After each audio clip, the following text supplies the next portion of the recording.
Thank you. Thank you.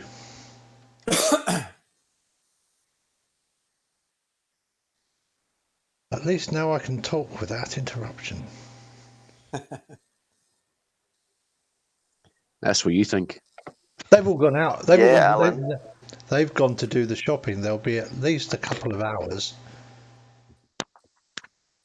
Well, that'll do. Although Rosie did just rather give me news I didn't want to hear. You've got to have your whooping cough jab. You've got to have your flu jab. You've got to have, yeah. Oh, where are you going, Alan? You travelling somewhere for the wedding? Getting a baby. Getting a baby. Oh, right, okay. I just went through that same bullshit earlier this year. Congratulations. Not bullshit. Vaccine, not bullshit. Mm-hmm. Oh no, vaccines aren't bullshit. It's just that given my health conditions, the thought of having to have half a dozen different vaccines is less than pleasant because when everybody else gets a little bit of a cold, I get knocked out for a week. Well, I went ahead and did it, of course, because it's my. How are you going to ensure all the people that baby's going to come in contact with have also had their whooping cough vaccination? And that's a problem. Yeah. Well, herd immunity, you hope that enough people have had it, I guess. I don't know if whooping cough is a regular vaccine, though. I'm not sure it is it? No, I guarantee you the only people that get whooping cough vaccines are elderly fucking grandfathers like the two of us. Hey, I'm not elderly. I'd prefer they're not elderly as I'm only 55. Every other motherfucker on the planet's wandering around out there without a hole in his arm. Just me and Alan. We recommend it for those over 50. We recommend it for those over 50, those who are young enough to get one, and new parents. I'm a 44-year-old grandfather. I had whooping cough this year. Not the disease, the injection. Mm-hmm. Yeah, I got mine too. Guess I'll be getting some holes in my arm. Yeah, do it, Alan. Yeah, well, it just brings back the memories of that when they march you down that corridor in the med centre at basic training, and there's a not like that anymore.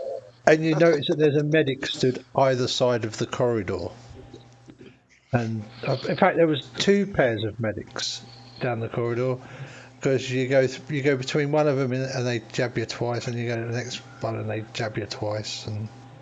Our guys use the air guns. Yeah, that's what I was just about to ask, if they had the air guns.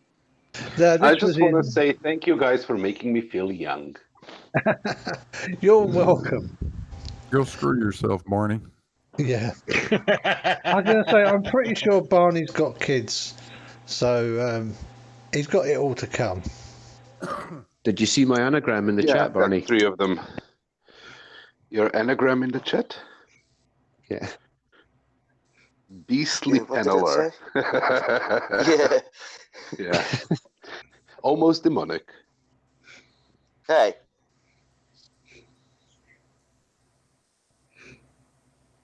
Why does my name get picked on?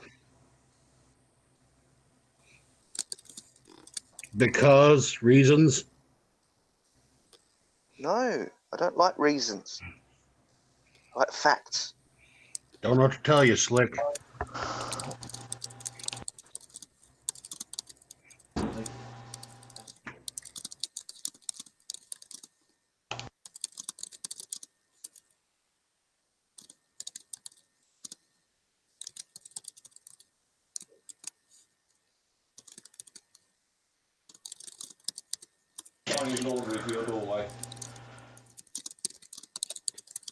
Your facts are opinions, my opinions are facts. Oh yeah, Tody, can you ping me an email? There's something I meant to say to you about the long exposures last night that I should pass on if you're there.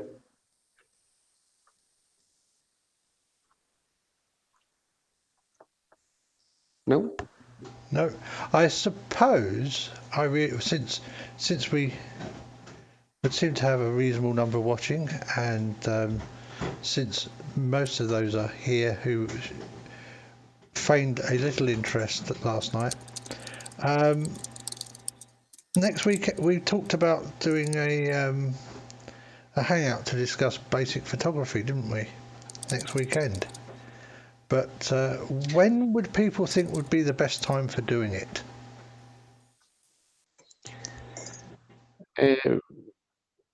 Anytime's good for me in the evening.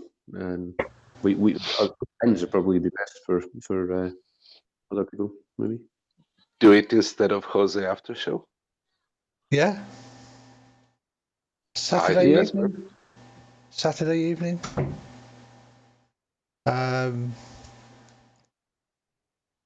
Yeah, I would say 6 p.m. BST, which would be 7 Central European. That would work better for me than doing it an hour early, because I am guaranteed to get interrupted between 5 and 6.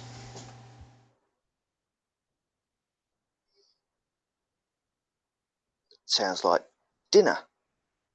Yeah, sounds like, yes. My carer is pretty certain to arrive sometime between 5 and 6. So starting it. I was going to say, what are you going to be on a panel? Since you're guaranteed to be interrupted.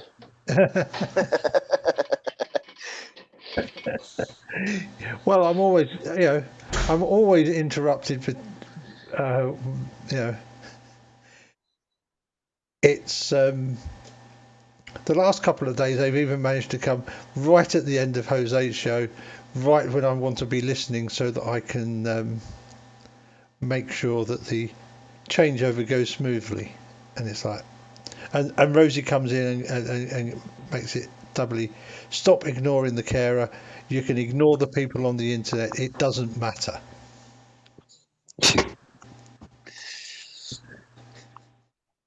Barney, I was gonna.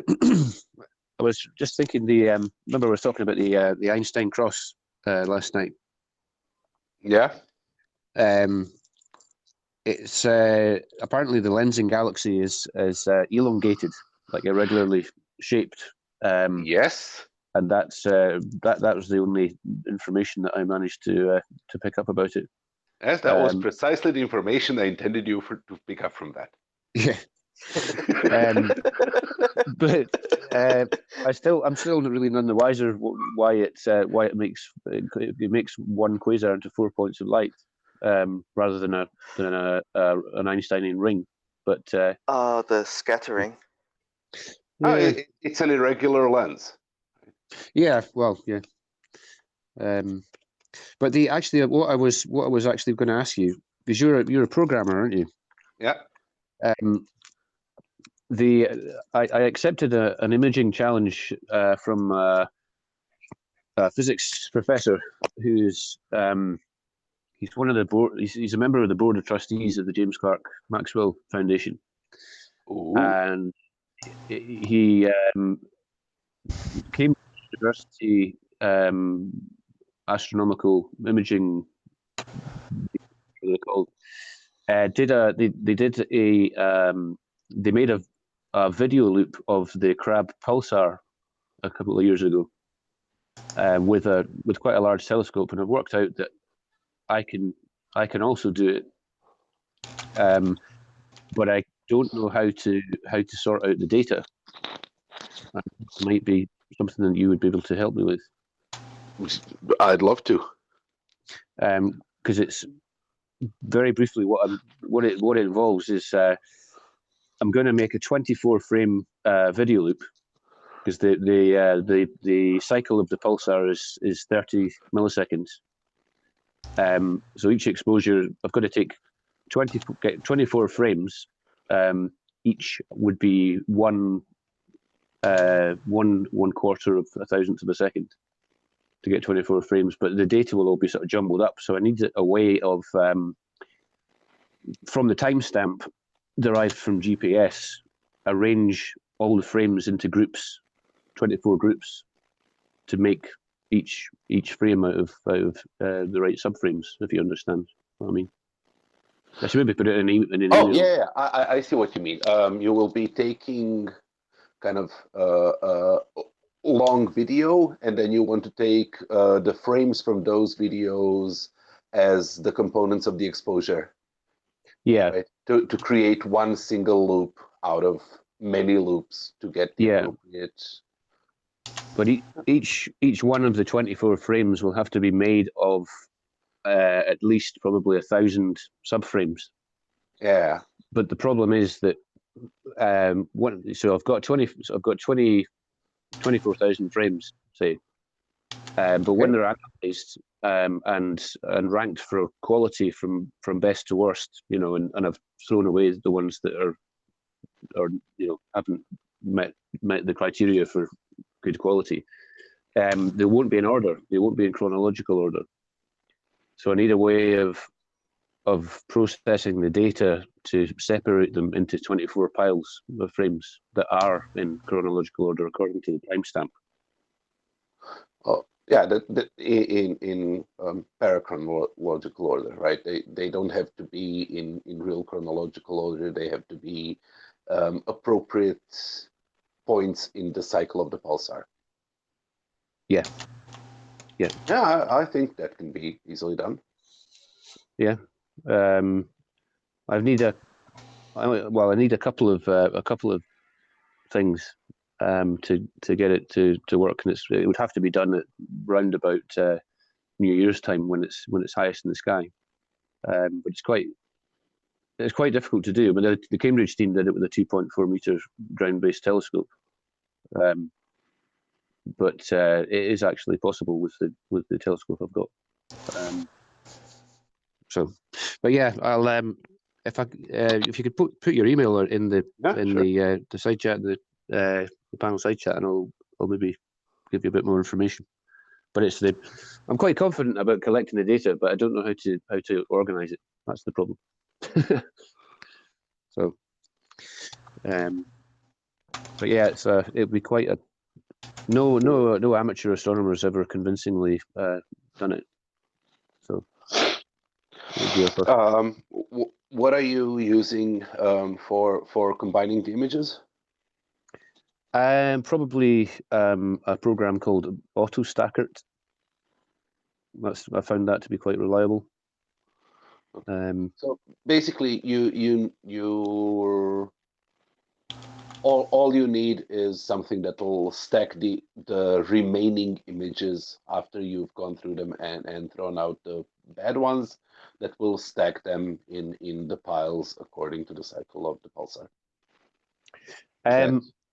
Well, I need to for each frame will cover a duration of 1 1/4 thousandths of a second.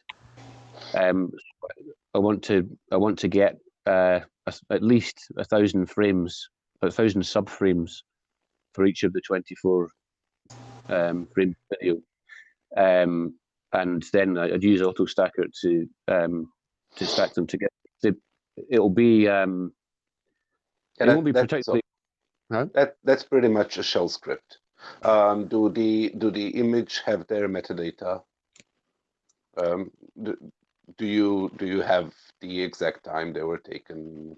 Or... I will have, yeah. Well, I think I'll need a GPS receiver to get a time like a really accurate timestamp. Rather than, I don't think my laptop will do it accurately enough, and it might have to be done over every night. And I think there would be too much drift. It would need to be that accurate if it's milliseconds.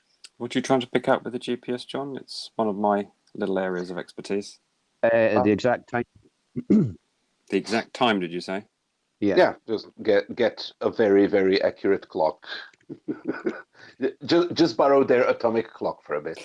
So do you need to do that via GPS? Because quite often with servers and that, we just use, timing signals that are put out over the internet. They're quite accurate normally.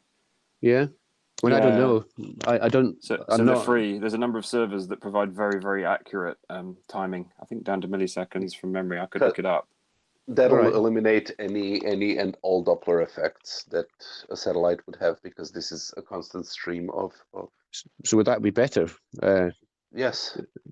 Well, that'll save getting a GPS receiver.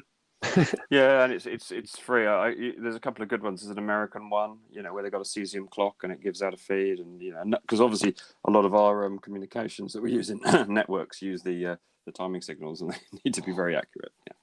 Yeah. But yeah, I've crunched the numbers, and I'm pretty sure that it's possible. You just need to have a slightly odd level of doggedness, and just it'll take me a while to get it right, but it'd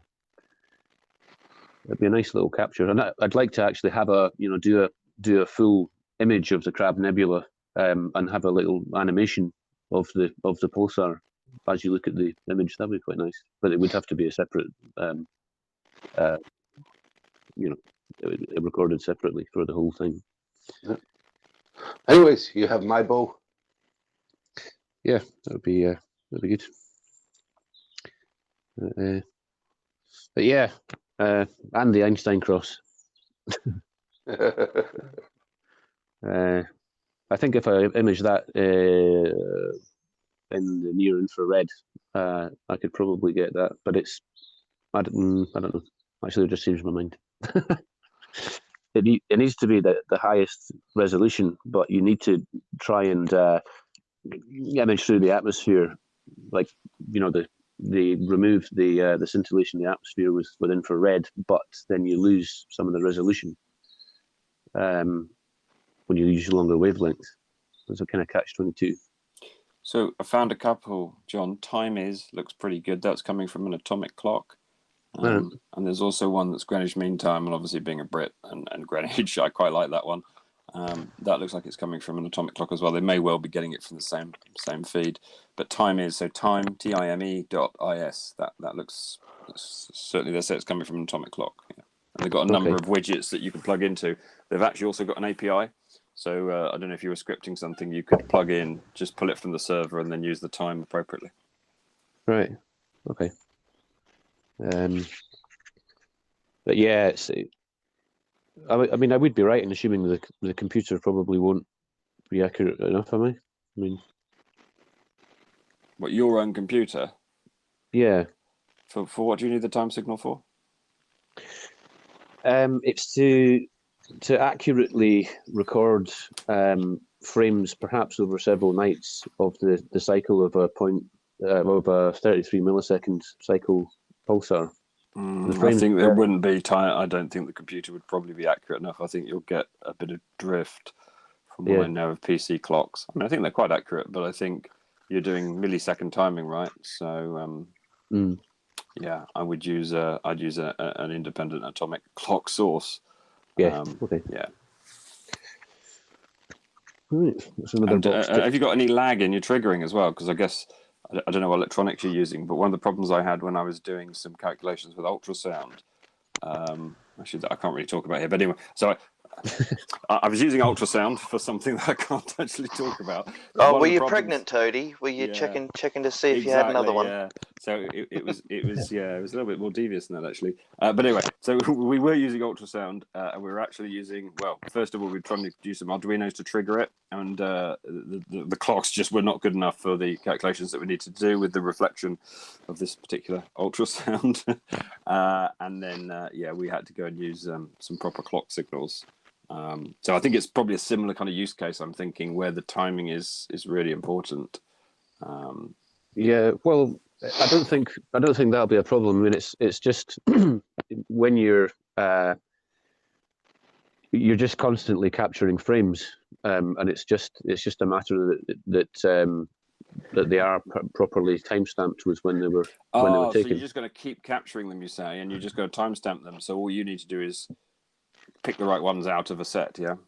Yeah. So it's not like you Yeah. need to trigger it at, I don't know, 244 and 20 milliseconds. It's No, like no. you want the one that you did at that point. Yeah.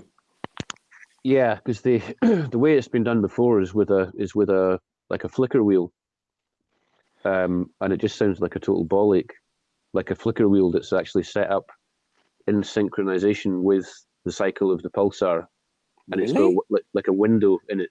So to catch each frame, it's spinning round at the right Sure, speed. so it's rotating around at the right speed. Yeah. So just like an old-fashioned cine camera shutter, then. Yeah, That and would be I just synchronized to the that film sounds rate. like it could get a lot of problems trying to sync that up. That sounds. yeah, I've read about it, and I was thinking, I was sort of thinking, right, how do I get one of them or make one? And then I just thought, no, that's not. I don't think that's the best way to do it. Fuck that.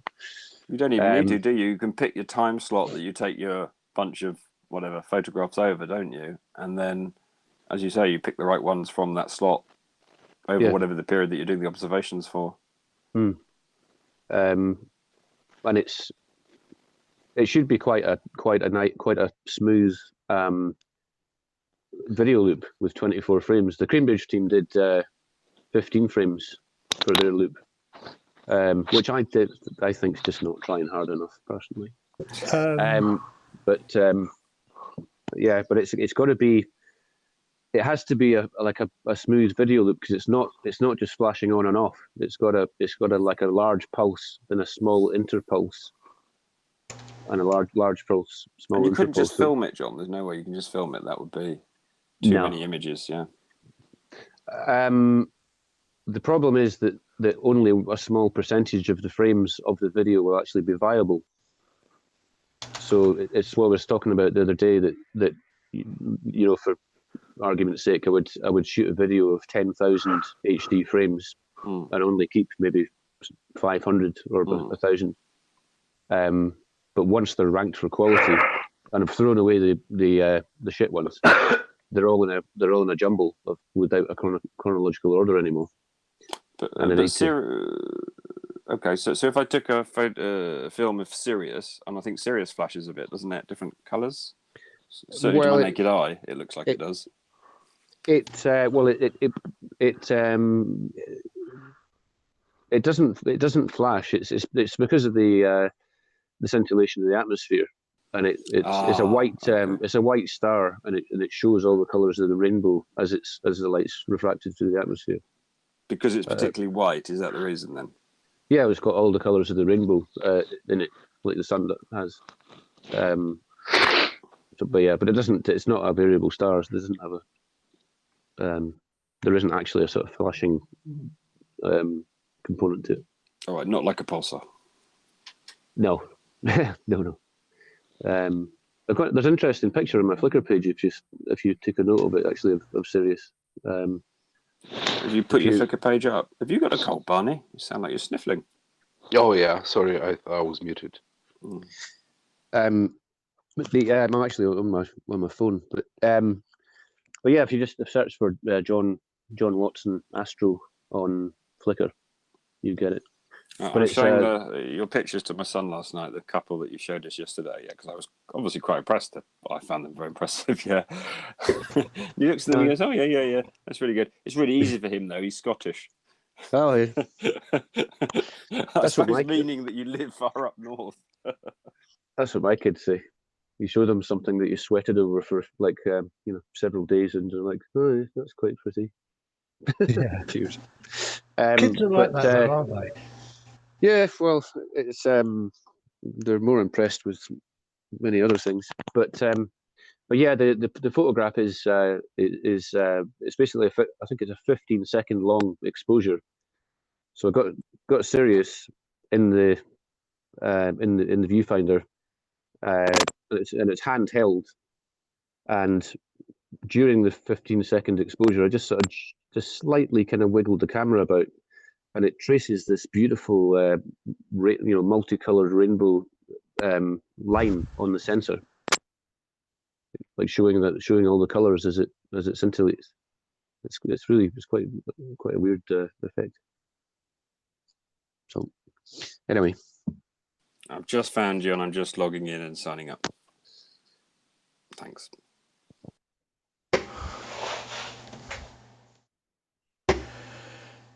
Good evening, everyone, or good afternoon, good morning. Depends where everyone is. Howdy. Hello.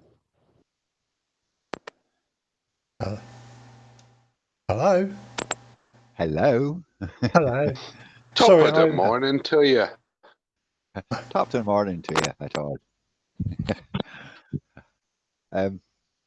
Just a quick one, Alan. I should be waiting with wait.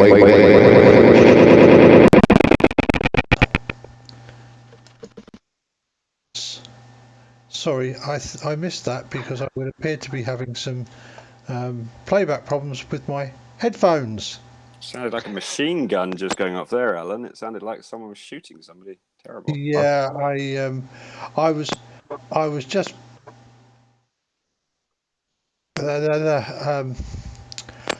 I was just trying to swap over an output in voice meter, and I think I hit the wrong button.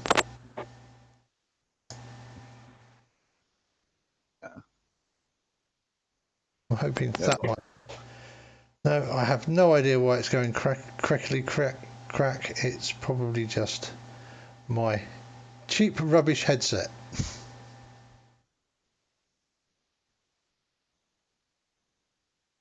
It sounds okay, but yeah, when you came back to reply, I thought you'd taken off in your UFO.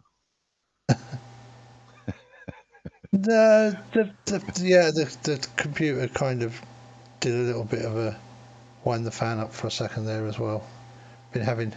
Been having fun with that as well. So His universal translator hiccuped, and for a second we could hear his actual voice. Mork calling awesome. Mork calling awesome. I always knew he was a protocol droid.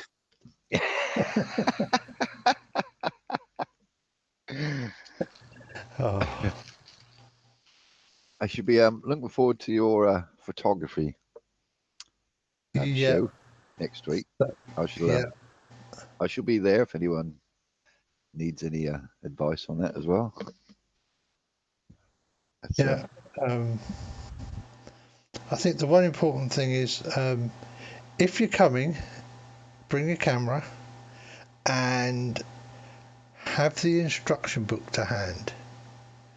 You should be able to download the instruction book for your camera as a PDF. I certainly know that pretty much every Canon DSLR handbook is available on Canon's website as a PDF download, and all of the Nikon cameras that I have looked for, I have found on Nikon's website. So I would think you would find them. I would expect you will probably find the same for Fuji and Sony cameras and everybody else's. And Patika.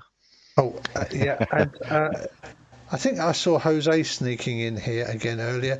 If you're around, could you let Druss in, please? Thank you. Can I suggest something, Alan? Just a sec. Alan, I think it might be quite a good idea. I don't know what you think, but if you suggest to people that they download the utility software for their camera, you get, well, for Canon, it's Canon Utility. Yes.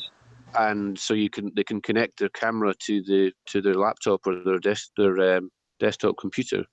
That might be quite a handy thing for them to have done beforehand, maybe, or I don't know. That Just might an idea. be a good idea. The only reason I didn't think of it is that I never have a lot of luck trying to connect my cameras to my computer because my cameras are somewhat older and do not have, apart from seeing them as a drive. Windows 10 doesn't really recognize them because Canon didn't actually write any Windows 10 drivers for them. Yep, I have the same problem. I've got video output, but I haven't got any access to the actual phone other than, yeah, the CF card. Yeah. Yeah, you And I can always take my CF cards out and plug them in the computer to transfer the images.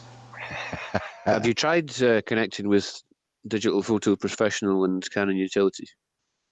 Yeah, they don't have the drivers. Right. It just goes. The camera just. Windows just goes. No. Yeah. I think I tried that. I think I had a similar problem with the old 350D, and it just didn't. I just didn't want to do it.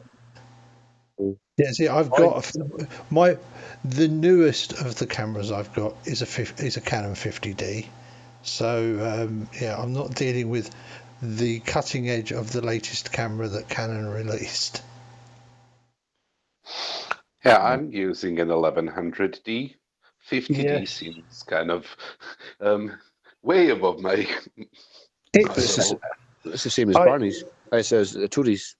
Yes, I think the 1100D has a slightly newer sensor than the one I've got, which means you'll have a slight advantage there. The biggest difference is the shutter in the 50D will go to 1/8000th of a second instead of 1/4000th of a second. Snap. So slightly faster. Who's got my one? Barney had my one, did he? Yes, Barney's got the same as yours. Yeah, they're quite cheap. I got mine a few years ago now. It's quite a good. Yeah, it's good little digital SLR. I'm not boasting or anything, but my new camera goes down to 32 millionths of a second. Just saying. Yeah. Yes, don't know but why. John, that's an electronic shutter, isn't it? Not a mechanical. I don't know what use that short of exposure is, to be honest. But well, yeah, yes, I don't know what. Maybe if you need to do high speed stuff, then yeah, it could be. I can see where having it in the camera is useful in so much as it doesn't take anything away from what the camera does for its main purpose, and gives it access to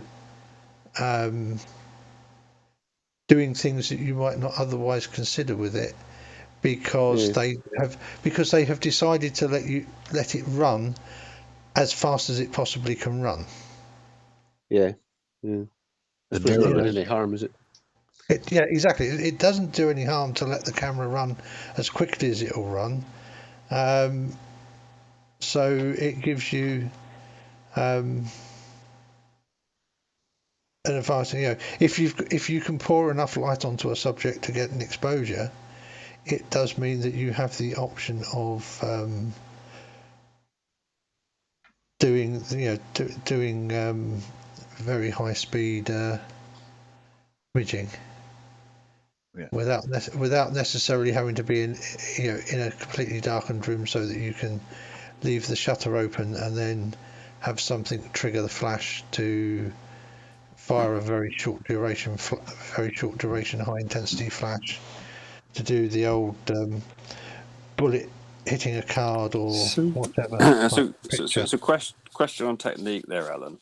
I tried with my cell phone actually, which it wouldn't work with an iPhone, to take pictures of lightning, and in the end I sort of guessed right, and I got a couple of okay pictures right of a lightning flash.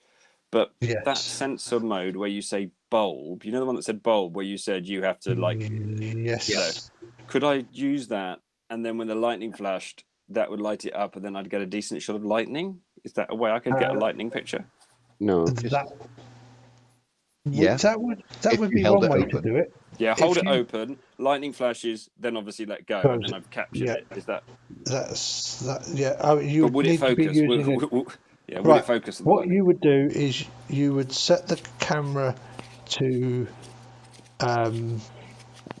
manual focus.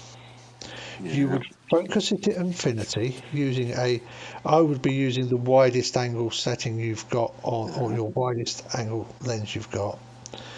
I would probably set the aperture in the middle somewhere, sort of f8ish maybe.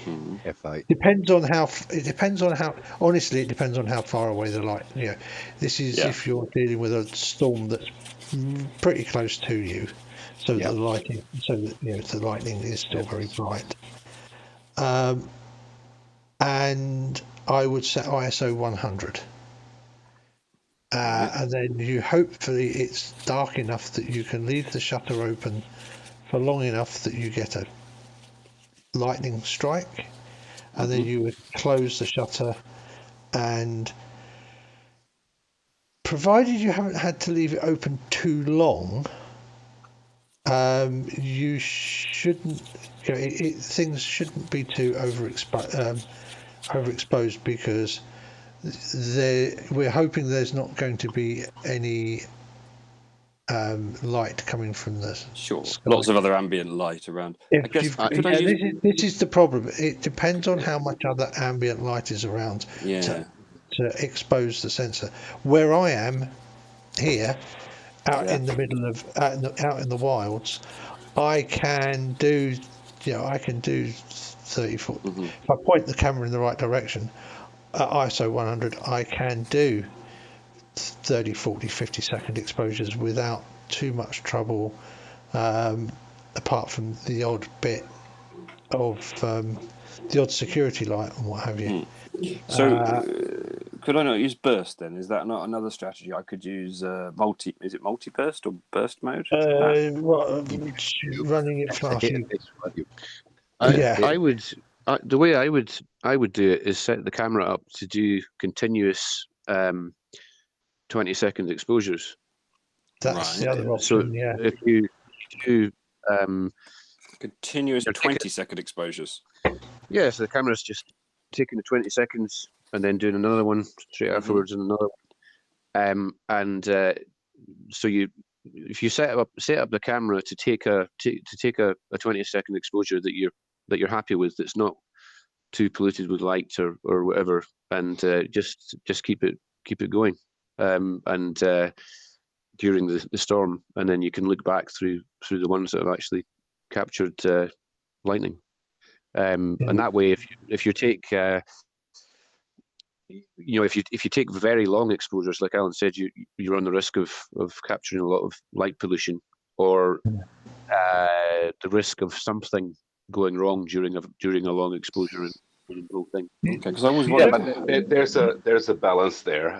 You just take if you put it on continuously taking pictures, you will catch the lightning, but it will be the dullest image ever. It'll be just lightning on black, and that's it. It depends what the settings are. It depends how bright it is. Well, it depends on how bright it is. If you're imaging from literally within a town square, then yeah. But that's usually not the conditions to shoot for lightning. If you overexpose, like if you go for long exposure, there is a fine balance there of getting the terrain, the night sky, the stars, if there are any, or shine on the clouds, to show up, to look nicely, and then have a lightning superimposed on that. Right. So that's usually what I'm going for when I try to take photos of lightning. So either the one extreme is overexposing it and just getting a blur of everything with a lightning in the middle, or underexposing it and having a lightning in darkness, which is I would admit defeat and just say right before I began that the dynamic range is too much for the camera to properly capture everything. So like I was saying before. Oh, but a long exposure kind of compensates for that. Where you get a long exposure of the faint light of the surroundings of the environment, and then a very short exposure of the lightning itself, and those things balance each other out. Yeah, yes. So you would have to take multiple exposures, not just rely on one to get it all. In order that you hope that you've got some lightning in some of the frames. It's the same. It's the same way that I would photograph a meteor shower. Actually. Yeah. I just wondered how people do it, because I've seen some fantastic, like in London, when we had the last big electrical storm, right? These incredible, where it splits in the middle, and just amazing stuff. So I tell you one of the reasons why my approach might not be optimal these days is that I grew up with film, and sometimes I forget that it doesn't. I don't have the restriction of only having 5 meters of film in the camera that's only going to give me 36 exposures. I can because I've been doing these time lapses. I can set the camera up and it will shoot an 8-second exposure every 10. It'll expose for 8 seconds out. It will take a picture every 10 seconds, and it will leave the shutter open for 8 of those seconds. And I can leave it running, and it'll run for 4 hours. So I've never seen a 4-hour lightning storm, but they're normally about 20 minutes. Yeah, but so what you can do is you can fairly quickly figure out what shutters, how long you need to leave the shutter open to get a nice looking image, and then leave the camera so that you put it on continuous and hold the button and lock the button down, and it will just keep taking. It'll take the picture, reset, take the picture, reset, take the picture, and the longest lightning strike. And hopefully the lightning strikes won't all happen when the shutter's closed between frames. I think the longest lightning strike was only 7 seconds, right? Yeah. So 20 seconds seems a long time to be exposing it. If you go to South America, you'll find you can continuously have lightning for days on end. What? The length of the actual bolt? It's just continuously lightning. And the whole yeah. If you look it up, you'll see what I mean. It is just phenomenal. I was in the bayous of Mississippi once in an oil rig, and there was lightning full 360 degrees all around for hours. I couldn't believe it. I was just standing there just like, Jesus. I had a similar experience off the coast of Norway. And it's amazing. I mean, I've been at sea when storms have been on before, but I've never been on a rig. It's actually quite weird being on a fixed platform while there's so much shit going on around you. Yeah, it doesn't feel right. It almost made it worth going to that oil rig. It was one of the worst experiences of my life. It was the first oil rig I ever went on, and I thought, "What have you done, John?" Did you go in by supply ship? If you could call it that, yeah. You know what they did? I got dropped off. I got a lift from New Orleans to this like dock, and there's just loads of boats, like small boats, like day, the kind of boats you'd find on Lake Windermere, day boats, and there was no signs or anything. I was going down the line of boats, and there was this boat for Falcon 7. No, no one was interested in helping me. And eventually I found the boat, and we steamed out for about an hour. And then the skipper goes, "Who's the guy for Falcon 7? We're in the middle of nowhere." And he's like, "You have to get off here." I'm like, "Off where?" And there was this big, like flanged pipe sticking out of the water with a grate on the top of it.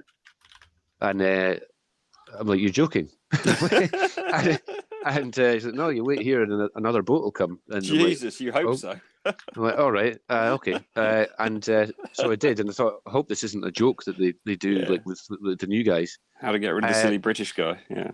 And then the boat left, and I'm left in the pitch blackness about a meter above the water, and presumably alligator infested. But eventually the boat came and picked me up, and I eventually got to the rig about another half an hour or so after that, and the rig wasn't much better. When it loomed out of the darkness, I'm like, what a shithole. And it was, well, yeah, it was quite. But what job were you doing at the time? What was your role? I used to be a mud engineer, a drilling fluids engineer.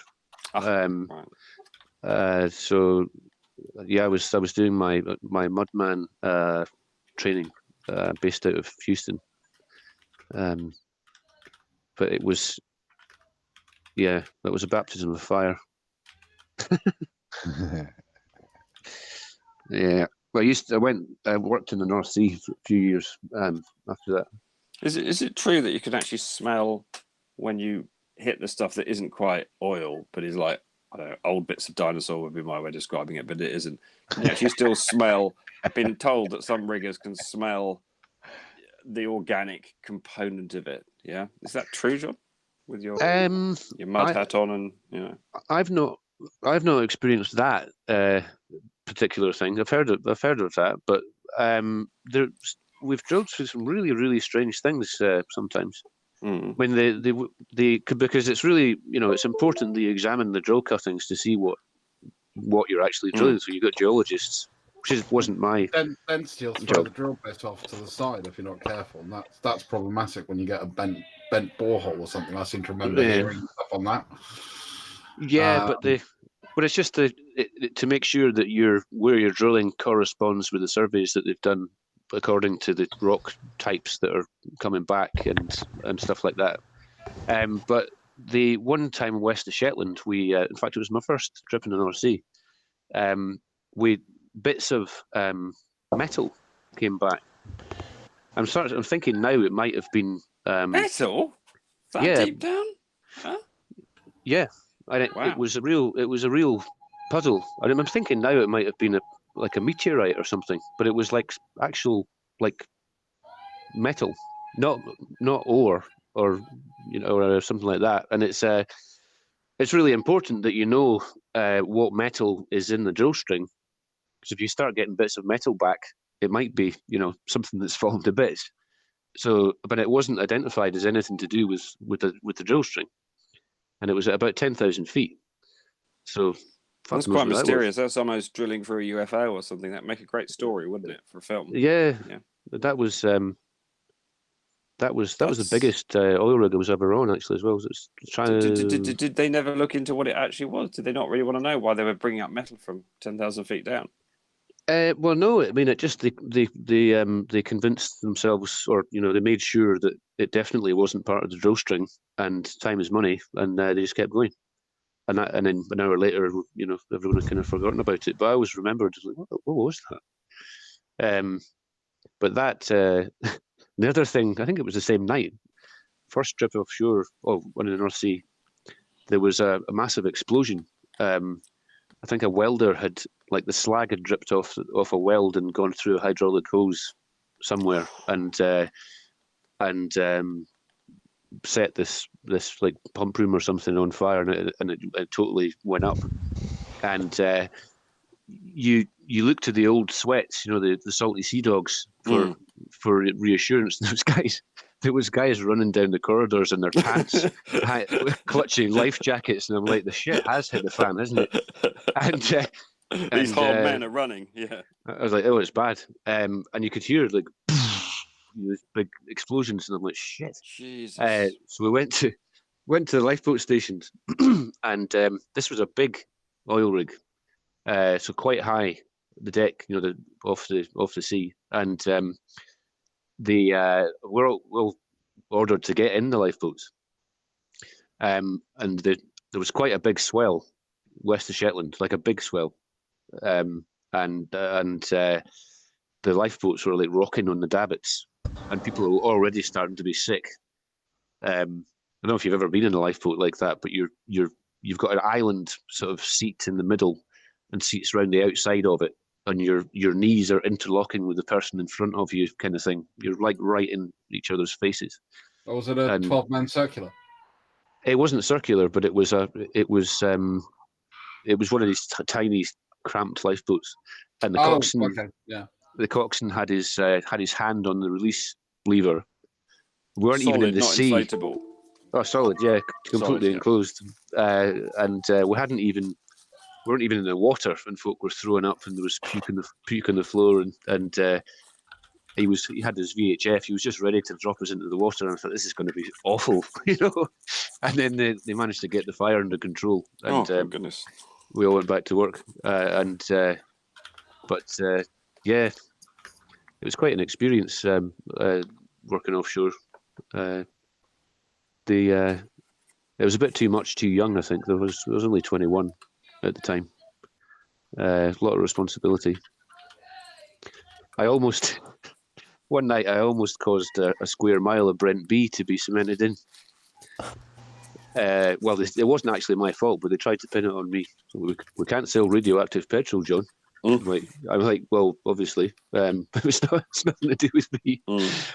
That was quite stressful. But how did you manage to radiate everything? Well, the problem was that you quite often have a nuclear source in the drill string for as part of the sensor array. Oh, really? Okay. And one of the things that can happen if you make the mud weight, the drilling fluid weight too high, it can fracture the formation. But literally, there's too much hydrostatic pressure, and it fractures the formation. And the drilling fluid has got a solid component and a liquid component. It's like mud. That's why it's called mud. And what happens is the liquid component disappears into the rock formation, and the solid component is left around the wellbore. And if you get hundreds of feet of like clay, basically is what it's like coating the wellbore, it's enough just by the sort of suction of the mud to actually cause the drill string to get completely stuck to the wellbore, and you can't mechanically actually pull it out. And you have to just cut the drill string and cement it in and abandon the square mile, because it's like I can't remember what. And then you can't drill around there. You've got to go and drill somewhere else. Yeah, and move the rig. Yeah, it's oh like, my god, that's hugely expensive, surely. Billions. Yeah, billions. John, sorry. I'll be leaving, so I just wanted to make sure you have my email. And yes, I did. I got it. Yeah. Okay. So, cool. So another quick final question, because I'm fascinated by this drilling stuff. Because you should talk to flat earthers about it, because it sounds, they always go on, no one's ever drilled this, and this isn't real. Do you bring your own mud? So is it actual mud that you use? It's completely synthetic. It's changed. It'll have changed now, but it was like made of mineral oil. The solid component was ground barite, barium sulfate, because I had like naturally heavy and slightly radioactive rock, but just because it's very dense. And various like emulsifiers and stuff. And they ship that all out to the rig, do they? Yeah, you tended to get it delivered on supply ships as like ready to go kind of thing. You might have to. Well, you'd have to adjust the mud weight to match the formation pressure. It's a fine balance between not fracturing the formation and not having a blowout, basically. So part of the job was to maybe every 12-hour shift you would test the fluid in a sort of laboratory setting for density, viscosity, and amount of certain minerals in it and what have you, to make sure that it's within spec and that it's not getting contaminated by whatever rock formation you're drilling through, and that it's within spec, really. But keeping an eye on the mud weight, that was a really crucial thing. That had to be done all the time, because you never know. You might hit a pocket of sort of some kind of formation aberration where you've suddenly got a lot of pressure or a loss of pressure. The mud weight suddenly it's too heavy or it's too light, and you've got to jump on top of it and be really quick about fixing it. So as you were at university, then at 21 they shipped you off to learn how to be a mudman on a drilling rig. Is that what happened? Yeah, well, I was I was at university in Aberdeen, and my Norwegian girlfriend at the time irresponsibly got pregnant. Don't know how that happened. So I actually dropped out at the start of third year, and I just had some like connections in the oil industry, and so like, well, Christ, I better get a job. And I didn't actually finish my degree till I left the oil industry and went down to Edinburgh.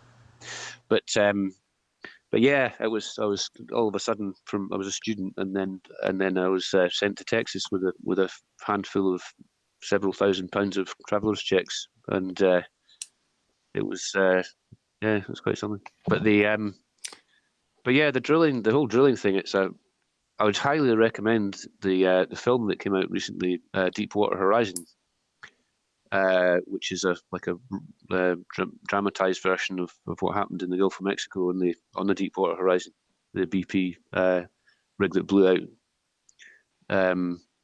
It's John Malkovich is the BP company man, and what's his name, Mark Wahlberg is like one of the service personnel. Kurt Russell's the tool rigger or the driller, tool pusher. Sorry. It's exactly how I remember being on the rigs. Okay, sounds interesting. Like the the time is money. This kind of the oil companies sort of, they say that safety's the primary concern, but obviously the primary concern is money, and make no mistake about it, that's what the reality is.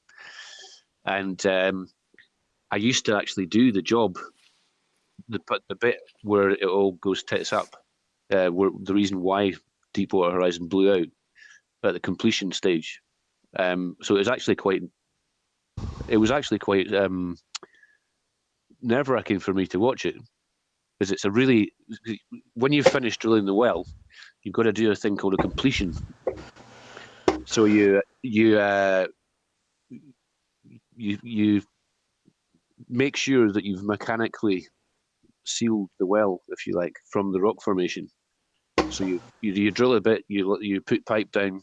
It's like a telescopic. It's like a drill. A finished well is imagine like a giant car aerial that's fully extended.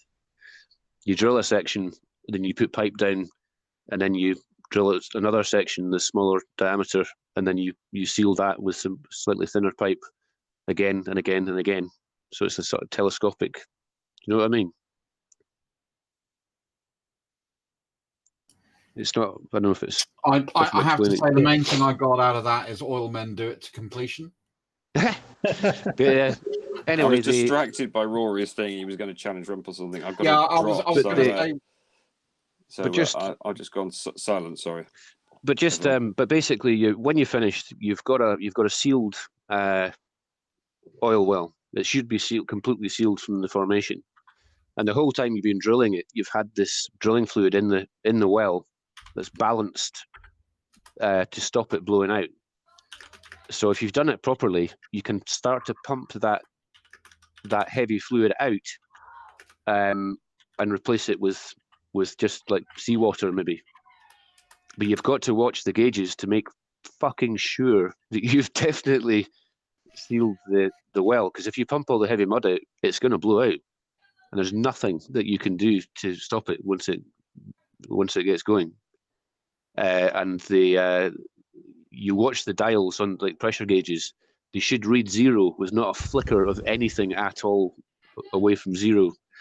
And they were behind schedule, and the BP company man was putting loads of pressure on them, and they were doing the pressure tests, and the gauges weren't reading 0. There was a problem. There was obviously a problem, and they kept pushing them, and they pumped the mud out, and the well just went bang, exploded, and it was just needless loss of life and pollution. It's completely the fault of the BP company man, who John Malkovich plays to a T. But the forces involved are just extraordinary. I was part of I was with a crew of a rig that blew out in the North Sea a few years before, and they said the first thing they knew about it was, these nautical flywheel 4-point locking doors. One of them blew right off where the mud drilling fluid meets the surface, flying through the air into the sea. But yeah, it was an experience.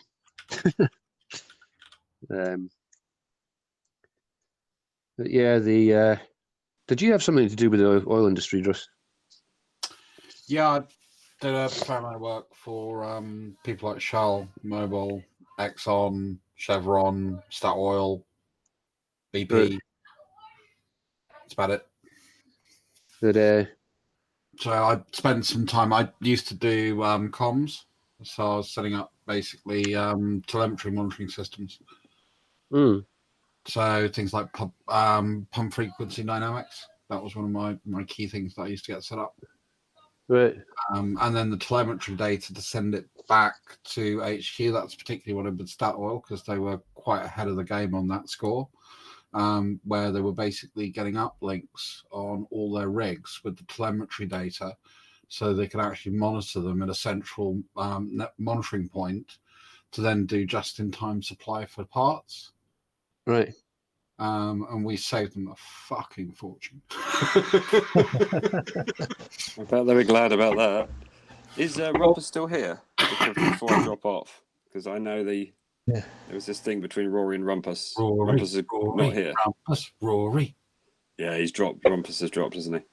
Oh, well. He'll have to wait for another day. What a shame. Gleam. Like Rumpus ran away. Rumpus ran away from Rory. Exactly. He ran from Rory. Gleam, pick it up. It's Someone was narrative. covering it though. Who was that? Oh, it was Al. It was Al was covering it, wasn't he? Yeah, I had his back. That's right. Actually, well done, Rory, Al. Al, who's not here either. Rory, who's not here, and Rumpus is not here. Oh, it's Rory left. Well, I don't know. They're all lurking, but they're not talking. So I'm assuming. Rory, I know Rory's typing like furiously in the. Oh, is he? You're still watching the chat? Is it? Oh, right. He's I've been on Chatbot Warrior. Rory. Yeah. Is Rumpus typing? No, not that I've seen, but Gleam's got this little fixation. The thing is, Rory knows better, right? So what Rory has done here is made the classic mistake of engaging with Gleam, because if you engage with Gleam, I mean, he's a nice enough guy, Gleam, right? He's not, he doesn't insult you or whatever, but it goes nowhere. You just go into all these citations. And it never seems to end up anywhere. The chat's been quite animated, isn't it? Schoolboy error from Rory there. Yeah, just don't type. If Jose is still listening, could he drop back in to let George in, please? I've had a request. Does he allow George in? He does for this show, yes. No, he does. He does because this is my after show. It's just because of. Right, so flip flop he does, but not for the other ones. Yes. Well, no, for his shows he does, but because this is my show, although although it's his meet, because obviously if we just tried to move everybody to a different location for the panel, most people wouldn't bother, would they? No, that's right, they dropped. So interestingly, we haven't even heard from Rory. You still there then, Rory? Obviously not. Well, he was typing in the chat literally minutes ago, so. Oh, I apologise, Gleam. I didn't realise about your previous history to do with the Excel spreadsheet that you gave to Rory that helped Rory to formulate his master view of his world curve tracker. I wasn't aware of all of that history, so apologies, Gleam. Trouble with Gleam is he changes his story so fucking often that you never know what's true. And he makes up, he made up a conversation that we never had. I've got a pretty good fucking memory for conversations I've had and details on those conversations. And if someone in one of Jose's chats started talking about Greek philosophers and mathematicians, I would fucking remember it because I would have enjoyed that. You don't remember that conversation, Dress? You were there. Nice one. That's one of the things I like about this after show is the fact that we can let the conversation go in any damn direction we like. Go east. That's the I direction all thought it flat was earthers go should be west. heading in. I thought it was West. go west. West Liam is and good. Rory have been going at it, haven't they? My goodness, they have been playing ping pong. Just a little recommendation that I remembered. I was talking about offshore and stuff. There's, I don't know if you could get it outside the UK, but there's a really, really good documentary about a diving accident that happened in the North Sea about 7 years ago, called Breath. It's really, really good. It's on BBC iPlayer. I'm surprised, John, that you weren't more vociferous with what's that guy called Spurs Chemo when he was doing all the pressure stuff. Because of course, with all your mud stuff, pressure, buoyancy, hydrostatic pressure, all that stuff must be second nature to you. Yeah, well, I could hear him just talking utter shit, Nonsense. and it's kind of difficult to know where to start. Anthony was doing it as well. Was it Anthony that was talking about lateral? That was the lateral pressure? 33 foot. That you didn't listen to the show where I took him on. I got a concession in the end. I don't know. You probably didn't listen to Ranty's show. Yeah, But so I did take him on and got a. Yeah. I've literally, like dived horizontally, like a couple of 100 meters down pipes and stuff, and I'm just listening to it and not got crushed. Yeah, well, not by lateral pressure anyway. Yeah, I almost got completely fucked in a reservoir north of Glasgow once, but no, not by lateral pressure. So I think the thing for me is that they also have that reset. So yesterday, Spurs was again back on with Sean and Team Skeptic and that, right? And he was again had forgotten all the stuff we'd shown him, all the stuff we debated with him. Yeah, the video that I'd shown, all of that stuff. Yeah, it's fucking Groundhog Day. Mm. It reminds me of I used to run a diving boat for a couple of years, and there was this guy from, I think, Slovakia. I think he was from. Every fucking day was like the first day, like that he joined the boat. Like he'd never told him anything. He was fucking useless, and it reminds me of that. It's like it's bizarre. It's odd that somebody can be. I don't know what it is. Because you can't have that poor a memory. You can remember all of his the parroting of the flat Earth narrative. He's good at remembering that, but all the concepts and explanations that have been patiently laid out to him by loads of people countless times. I mean, Sean Hufford said. I meant Hufford earlier as well. Yeah, I didn't mean Hawkins. I meant Hufford. Yeah. He said that I heard him stop him a few times and saying, "I have this will now be the fourth time or the fifth time that I have explained this to you." And he was being quite strident, understandably so. But Spurs has this goldfish memory, doesn't he? And he resets every day. Spurs resets and forgets all the things we've explained. A bit like the footballers. Anthony does it as well. Anthony Riley. Yeah, he does. Yeah, Anthony does it too. How can gas pressure exist next to the vacuum of space? Gravity's not a force, so blah blah blah. But it's a broken record. Isn't really a pressure next to the vacuum, though, is there?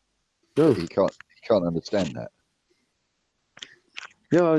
And this 10 to the minus 17 torr thing, there's much of a less of a mouthful of a word to describe it. It's called vacuum.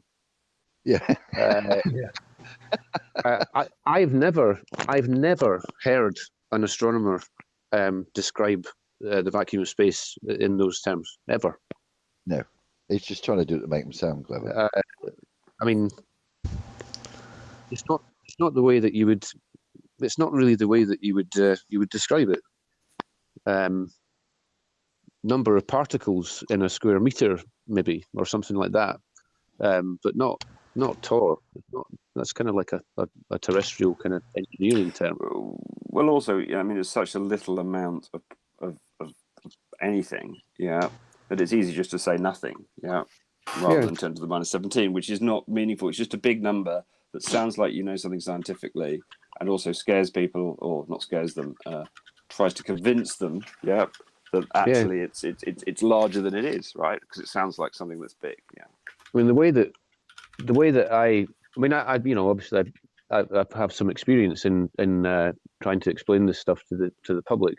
But the way I would describe, the most remote, barren, if you like, parts of space, the real voids of space, even there, if you have a volume the size of a house, you probably find one atom of something. That's how empty it is. But I wouldn't talk about torr or pressure or anything like that. But yeah. Yeah, I mean these are deliberate ploys, aren't they? And that's why Spurs is trying to get his channel kicked off, isn't he? With his Under No Pressure. That doesn't seem to have been super successful yet. I think he's only got about 60 subscribers or something. Because I think he's trying to keep that thing he's got from the summer going. Because I think Anthony's your gravity man, Nathan's your shouty man with QE, and Spurs is your pressure man, right? That's it. The first time I ever heard Spurs, he was declaring the idiocy of the fact as he thought it was that you have the same pressure at sea level as you do 10 meters or 30 feet under the sea, because he hadn't thought it through properly, and he's like, it can't be. Well, you're fucking right, it can't be. You've got your sums wrong. He just got it arse over tit, as they say in Scotland, and was the first time I ever heard him. I was like, who is this clown? I think it's very much like Arwen, who I didn't realise until this last week. Because Arwen comes out with all these opinions, doesn't he? And he always talks conceptually. He doesn't like maths. You know what I mean? He's quite soft in his manner, a bit like Spurs. He's very soft, gentle in their manners, right? So they're not coming in hard. They're not insulting. They're not really shouting, right? Which I really appreciate, by the way. But I hadn't realised how little experience Arwen actually has of the world. Like, he's not really had a job, and he hasn't. He's been indoors a lot, and he's never been on a plane, and he's never really been outside Utrecht, I think, from what he said. And then I realised the kind of person I'm dealing with, and then I felt extremely sorry for him, because unlike most of us, he hasn't gone around the world to lots of different places and had lots of different experiences, been on planes and seen lots of stuff, right? Which is why we've probably got a broader perspective if you've lived a bit, it really came home to me how sheltered he is, which is why he can believe a lot of these things. It kind of made a lot of sense to me this last week when I realised that. Yeah. I don't know. The problem I find with Arwen is he can be really quite childish. He's not the only one, but when a lot of people do it when they feel that they're backed into a corner, or their incredulity reaches a certain threshold, they start to regress, and it becomes just really pointless. But that's what I'm trying to explain. I think it comes from that same place, John, because I agree with you. They do get very childish, but because he's just sort of sat indoors, smoked dope, played Dungeons and Dragons, and not really gone out and met lots of people and not been challenged very much. It really does explain, a little bit why he's like he is. Do you see what I mean? Yeah. And I'm, I know I'm too soft probably on them, as Rumpus would say, right? They come publicly on, and we should be able to defend their views in that. But I think there is a mixture of people, and certainly I don't think Spurs has got the excuse. I think Spurs is out and about in the world. But it's very interesting seeing Arwen and how he reacted to Nathan. I don't know if you saw the clips earlier on that. It's interesting to see these people, and I realise that they are people, not just characters. Yeah. They are, and there are lots of. I mean, Arwen is a a case in point. I mean, there's a lot of things that I can relate to with Arwen. Again, I've done a fair amount of role playing in my time. I've helped develop role playing games. Been quite involved in the industry from fairly early days. And it's always been one of my hobbies. And as you know, technical nerdy people are really good at making friends. And I'm quite an outgoing techie. But when I first moved to London, role playing was got me a circle of friends, a socialization, all the things that I look for. So it is actually quite cool from that perspective. But yeah, I would love to see. I would love to see how I would get out and see the world and experience it, because I think that would be really awesome for him. Really, really awesome for him. And I think he deserves it. I think he should get out there, because I think it would give him a more mature outlook upon the world. Yeah. Probably scare him. Yeah, but what scares you is, I mean, it's weird. I mean, I used to be a backroom techie. I used to be a bench engineer. I used to go and put shit together. I used to go to place A, B, C, do my work, fuck off. Nobody really understood what I was doing, unless they were another technical person, normally in a fairly specialized area of network communications, because I was doing protocol analysis. And then I started working for quite a large American software vendor, who just made me do shit that I never thought I would ever do. They made me go and speak in front of lots of people because they felt I understood what I was discussing, and they felt that I could articulate it. I just hadn't had that put in front of me. And I am not joking. I threw up the first time I had to present in front of a large crowd. Not on stage, fortunately. It was beforehand. Oh, that was a shame. That'd be quite spectacular. Yeah, actually, what would have been classic? Someone coming onto stage. Can you manage a whopper thin mint? I think that first the time sort of similar to that was that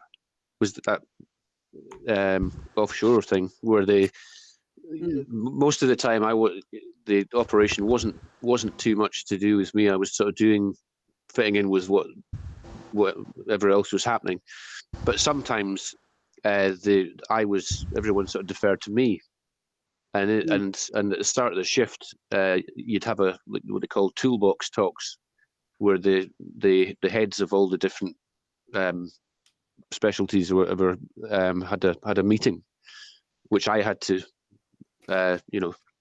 present and tell everybody what was happening, what we're doing, and what the timings of stuff, and answer questions and stuff. I was shitting myself, absolutely bricking it. But when you went through that experience and you came out the other side, and you did, you're stronger, and you suddenly realise, what the fuck was I afraid of? I'm actually putting those problems in my way. They're not real problems; they're self-imposed problems. Yeah. And it did. I mean, that really kind of changed my dynamic. And I've been lucky that I've travelled quite a bit, and I've been lucky, very, very lucky, that I've generally had other people to pay for me to travel quite a bit. So and I do see that as that was a real blessing that I had that a lot of people don't get. And I've had a lot of opportunities people don't get, and then some of those have been by engineered design because I've gone for it. But a lot of the time it's just been purely luck, being in the right place at the right time, doing the right thing, or having the right conversation. I'm currently, unpicking a company because they've had a horrible piece of ransomware infect them. And I've literally had to go in and tell their finance director he's a fucking idiot. I bet he likes that, Druss. I bet you're his next best friend. Oh, look, here comes that Druss. He is. He's telling me I'm an idiot. he does, because they asked me to go and speak on their behalf to a number of people, and we're now putting a project together to fix everything.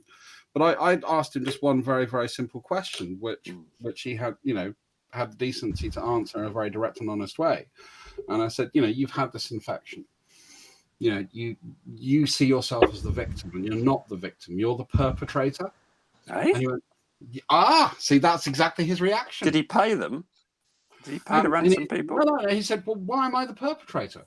And I said, because you're an utter moron. No, I said because you're running operating systems that are between 6 and 9 years old, and they're completely out of support. You've let the maintenance lapse on most of your security products. Yeah, and if I stood you up in a court today, and I was, I was the barrister addressing a question to you because you're now being sued by your clients for, not fulfilling your contract. And I said, in all honesty, can you say that you've taken all reasonable endeavours to protect your client's data? And he had to look me in the eyes and say no. Well, that's the sad thing with security software. It's like those hospitals when no one wants to be the CEO, or chairman, standing outside with the BBC asking you, why didn't you have the latest patching? Why didn't you have some sort of security? I mean, a lot of the NHS infrastructure, as we know, is very, very old, right, and doesn't have the right patching levels and so forth. Actually, that's true and not true. So you have two sides of it. So you got the NHS spine, which has particular criteria. So that's part of. I know a fair amount about it, so I'm not just talking my arse here. Yeah. No, okay. I actually did some. I'm talking from quite a lot of experience of a number of hospital trusts. So, if you ever want to try and find out who I was, I did the original SLA alignment specs between the NHS and BT for the outsourcing contract for the spine when we were still in architectural phase of the data center, and I did that up in Leeds. Oh, right. Yeah, well, every man and his dog, though. Like virtually everyone in my career as well. I worked on the spine as well, by the way.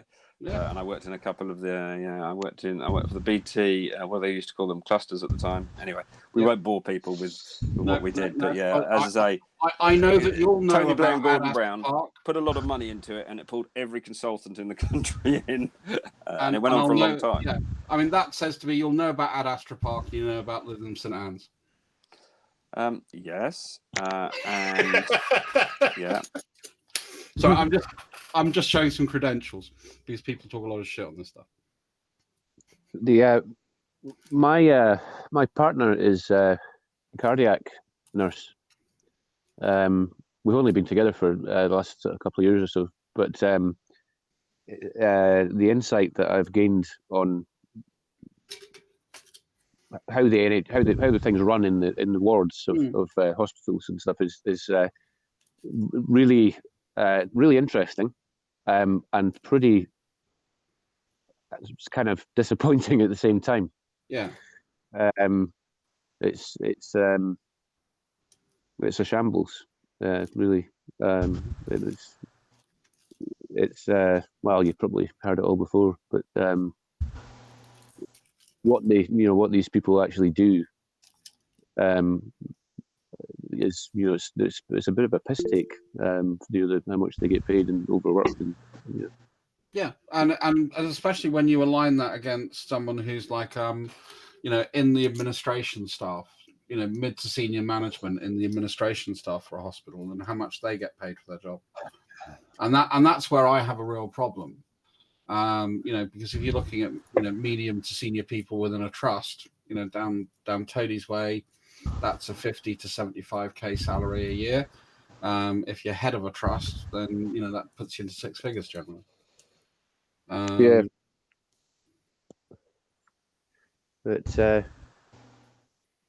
it's amazing though on the sort of interesting part of it, what they can actually do in these cardiac wards. So another quick thing on hospital stuff. At one point, I was working in a very large trust, and I had to do the year 2000. Did you remember the year 2000 bug that was going to kill us all? Yeah. I was working for a company that specialised in auditing.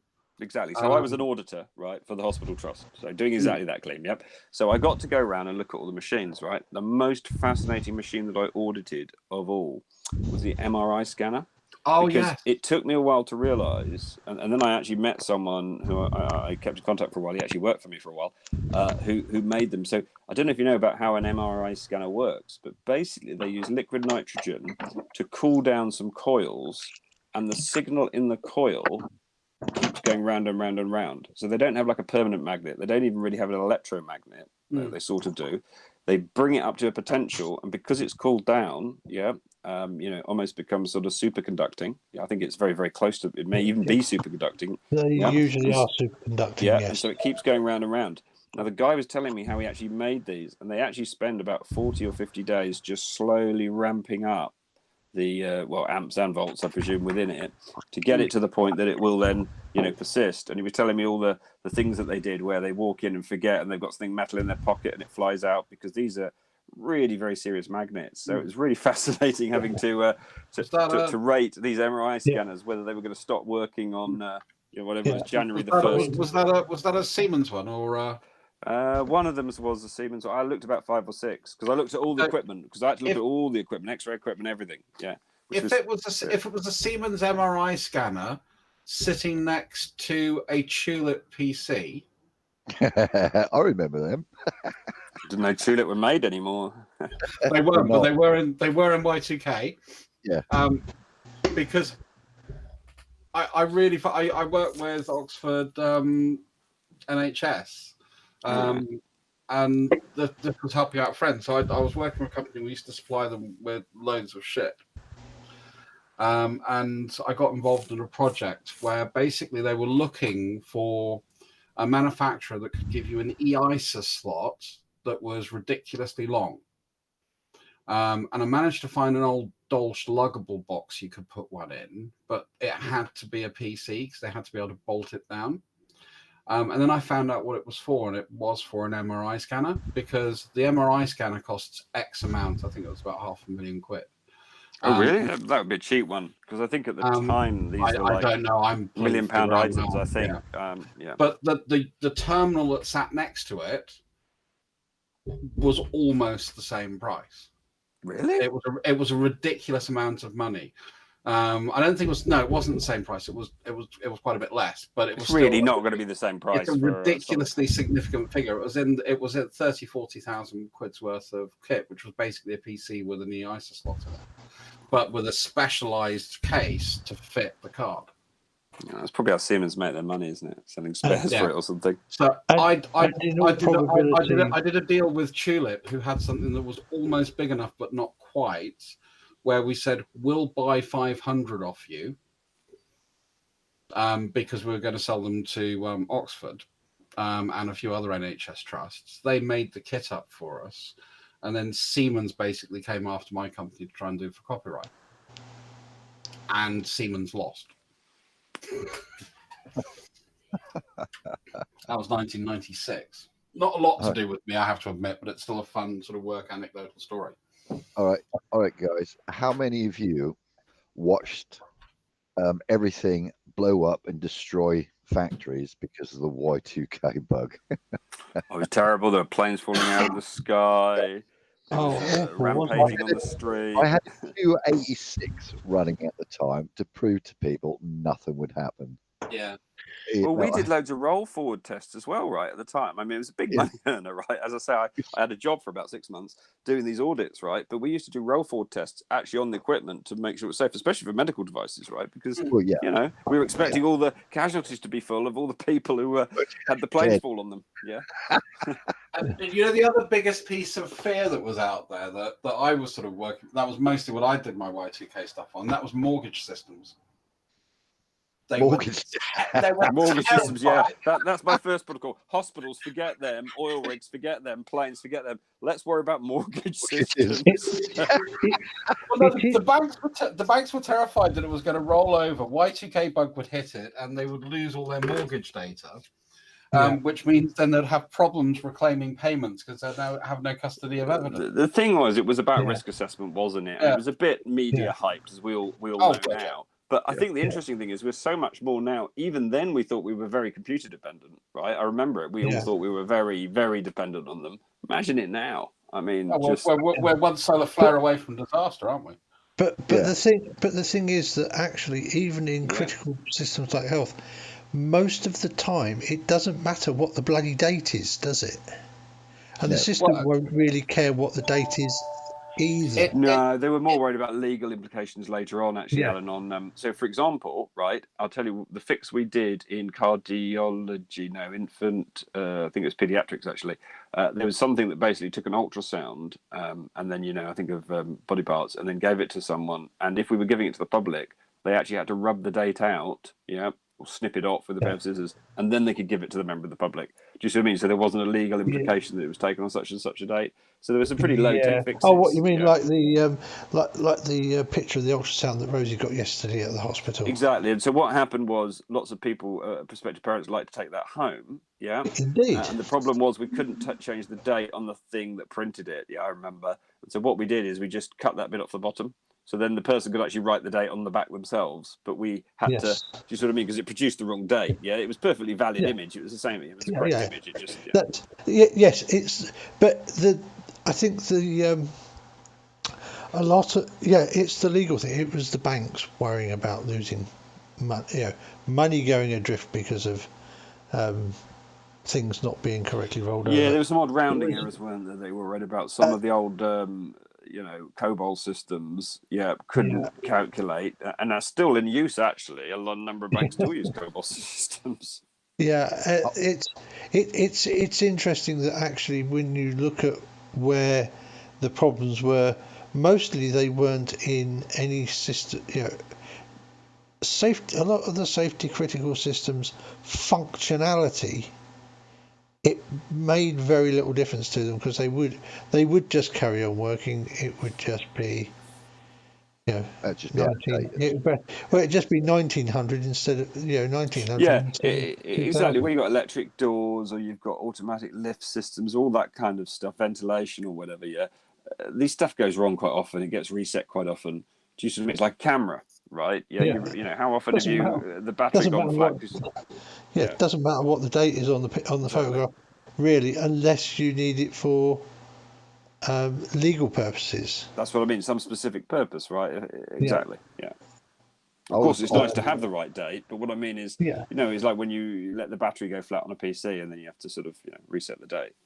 Yeah, I was offered $2,000 to sit at this company for that Y2K, and I thought, yeah, all right then.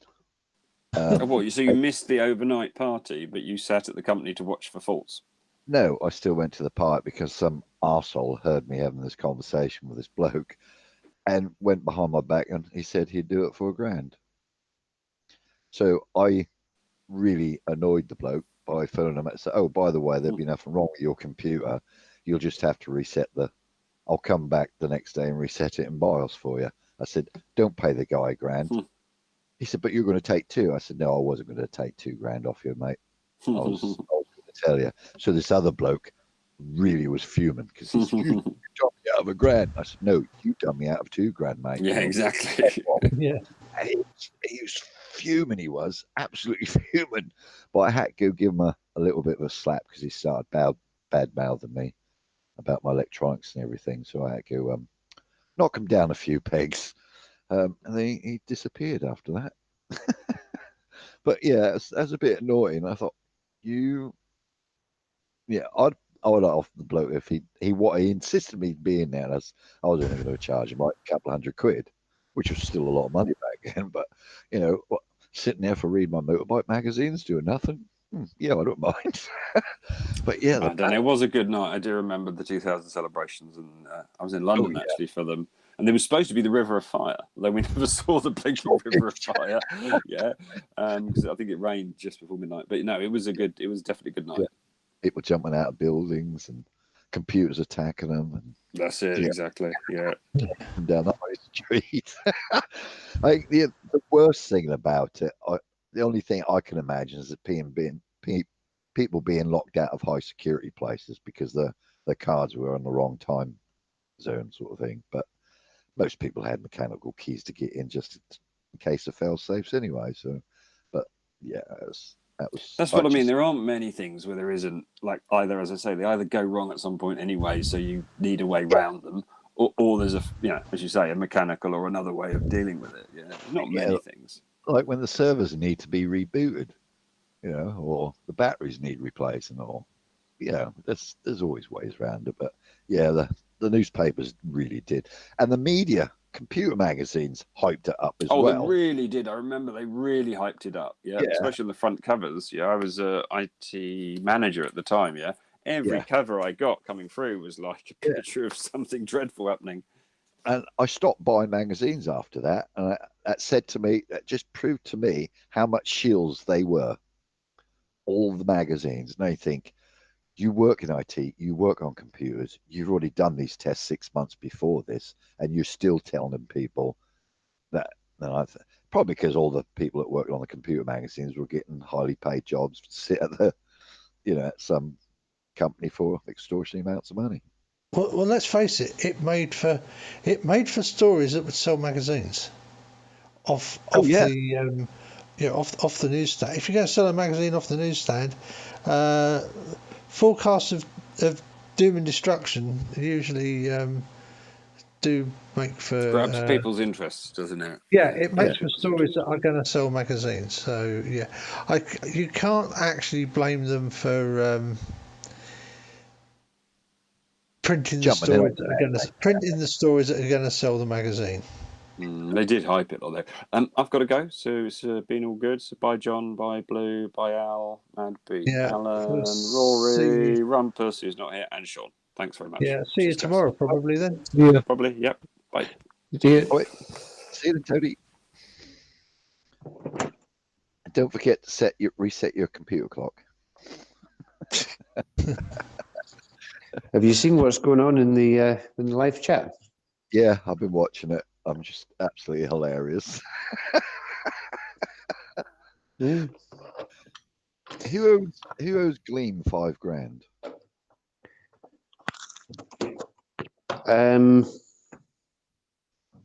What? Do you want the real answer? Yeah. No one. I've missed a lot of the debates, but I'm just sitting here watching it now while I'm listening to you guys, and I'm just thinking, I don't actually know anything about that at all, but I'm just taking an educated guess. Guess, yeah. Yeah. Unfortunately, my brain doesn't work well enough anymore. I can pay attention to us talking, and and that's fine. And I can pay attention to the text chat, but I can't really do both at the same time. All right. So I kind of keep an eye down there just to make sure I'm not seeing anything really bad.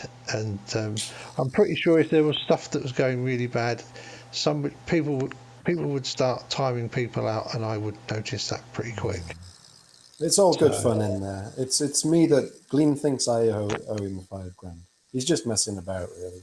He's just having a laugh. It's his birthday, and he's had a few drinks. Well, if it's Gleam's birthday, happy birthday, Gleam. Happy birthday, Gleam. Enjoy the rest of the day. Do we think he's a jolly flat fur? He's a jolly flat fur. George made a comment. I thought Gleam was an EU and not a flat earther. I thought it was Gleam and Grim that were the EUs, not the FEs. Yeah, I don't think he's a flat earther, Gleam, but I was just having a tongue-in-cheek song there. But, yeah, well, yeah. George, I think Gleam's too articulate to be a flat earther, and his spelling is very good. Yeah. His grammar's quite good. Yeah. I am not a flat earther. There you go. Yeah. Gleam is a Mac earther. Gleam is an electric. Gleam is a proponent of the electric universe. I see. All right. He was trying to convince me the other day that. Maybe not a globe EU either. So yeah, it's like. He said the shadow cast upon the moon during a lunar eclipse is caused by a magnetic toroidal field. Oh, that's a big coil. Yeah, and how you make it? And it's this overuse of the word toroid that gets me as well. Yeah. Who's got this big round transformer type inductor thing somewhere? interesting. George did send you a message, Alan. I don't know if you saw it, but he tried to get into the chat. But Yeah, I know. I'm not sure if it was refused or because obviously Jose's not here. Whether it just timed out because I think it says I have not been refused, but I have been timed out in meets before, and it tells you you were refused, and I know it was just a timeout because that wasn't anything to do with Jose. That was on somebody else's meets. So yeah, you can sit there if you sit there waiting and you don't get let in. Eventually it times out, but it says you were refused because I think they haven't written that many error codes, if you know what I mean. Yeah. So you get the same error that you were refused, but there again, and Meets has been playing up. I mean,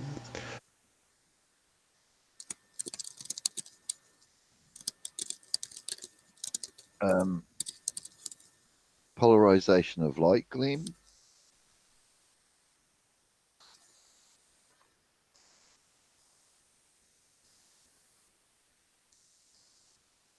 Use the magnetic floppy disk as a solar filter.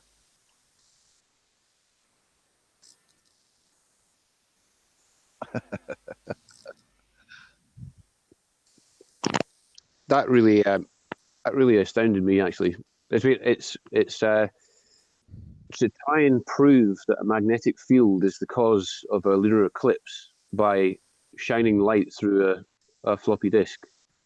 I mean, the guy that he's referencing, Fred Espenak, is doesn't have any belief whatsoever in the electric universe. He's an expert on eclipses.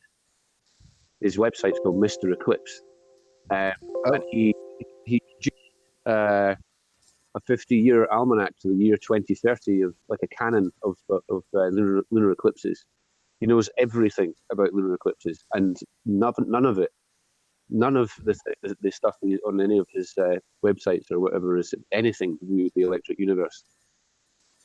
If he ever used a floppy disk of some sort as a solar filter, he's just that you could use a floppy disk to block out the sun's light sufficiently to use it as a solar filter. Nothing to do with it at all. Well, the best thing to use for a solar filter is a solar filter. Yeah. Yeah, there's great stuff you can buy called things you can buy called solar filters. Yeah.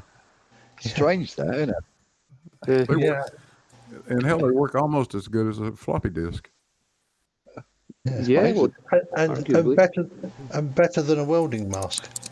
Yeah, but his argument was that that the light that does get through a floppy disk tends to be red, so therefore it's an equivalence to the redness of the moon during a lunar eclipse. So therefore, equals magnetism is the cause. Bollocks. Ah, right. Yeah. And I've noticed that when you use welding filters, they tend to be green, don't they? Glee, GPS was given to us by the Americans. Yeah, we have to thank Uncle Sam for the GPS. Yep, and they actually opened it up for everyone. And especially when they then decided to remove the encryption on the last few bits of the time stream so that it increased the accuracy. Although, as I understand it, it was a bit of a problem for a lot of archaeologists because it actually screwed with all of the existing measurements they'd made at the lower accuracy. Although it was supposedly to say 10 meters instead of what you could get from the with it unencrypted, everything moved about, and you would go back. You go back to some point, sometime later, and realise that your GPS coordinates were all way off because the yeah, the, the accuracy had been changed, and it throws the whole damn thing out. Yeah. Hey, I want to say hello to Rory. Hello. Hello, Rory. I'm one of your subs, Rory. I really like your work. Oh, thank you, man. I appreciate that. Been a while. I'm kind of retired now, but it was fun while it lasted. Yeah, you did some nice stuff. Really nice. Thank you. Yeah. I got a night off, so I just thought I'd check in and see what was going on the scene. And, it was good. The Jose chat was nice and good to listen to you guys as well. It seemed like quite a different chat. But I don't even know what's going on in the Flat Earth game anymore. It seems to have changed a lot. It's all very abstract now and not so much about observations and measurements, just about dictionary definitions. Semantics. Yeah, I think it's got to the point. Yeah, I think it's got to the point where they want proof where you can't use scientific data or mathematic or observations. Now prove it, they'll say. Yeah. Yeah, just to get their own way. Yeah. I guess it's like, well, every single observation that they ever put forward got knocked back and explained pretty well, and then that's it, it's done. As far as I can see, it's kind of, it's finished, and there's nothing left to do but argue about words, and obviously a lot of people will still get convinced by the same old arguments anyway. Yeah. I did what I wanted to do and lost interest, and feel much better for it. No, I think they'll move on to something else, another conspiracy. Well, I'm definitely going to shift my focus away from flat Earth, except for those times when one of them does something exceptionally stupid. What you mean about every other week? I think it's a bit underestimate that word. One of them. It's not what I'd use in a title. I thought your Big Blue. I thought your recent video on the C word was very, very good. Thank you. Really good. Well, they have continued to hammer and hammer and hammer on Coriolis and the effect it has on airplanes and helicopters that are hovering. How in the hell that affect a hovering helicopter is, I've never been able to figure it out, but I thought it was about time to talk about it in terms of aviation. I have flown, under instruction, fixed wing airplanes, and I have similarly, but with radio control helicopters, like flown. It was I remember it being described to me as trying to balance on top of a ball, hovering a helicopter. There's so much going on that some sort of slight Coriolis effect's not going to make a blind bit of difference. There actually is a Coriolis effect to do with helicopters, but it has to do with the rotor system. Yeah. Yeah. Trying to rotate on it. So. Yeah. Yes, because there will be effects across the disc, won't there? Yeah. I think they understand that the helicopter's taking its coordinates from the location directly underneath. So if there's a big X when they take off, they're actually keeping in line with that big X where they took off from. But I don't think they can comprehend that. No, they don't. They don't. Yeah. Well, it's just I've never. I'm not a helicopter pilot. I'm a fixed wing pilot. Oh right. I'm neither. But I know what goes on in those things. I've watched those guys, and it's both hands and both feet all moving in different directions simultaneously and constantly. That's the only way they can stay in a hover.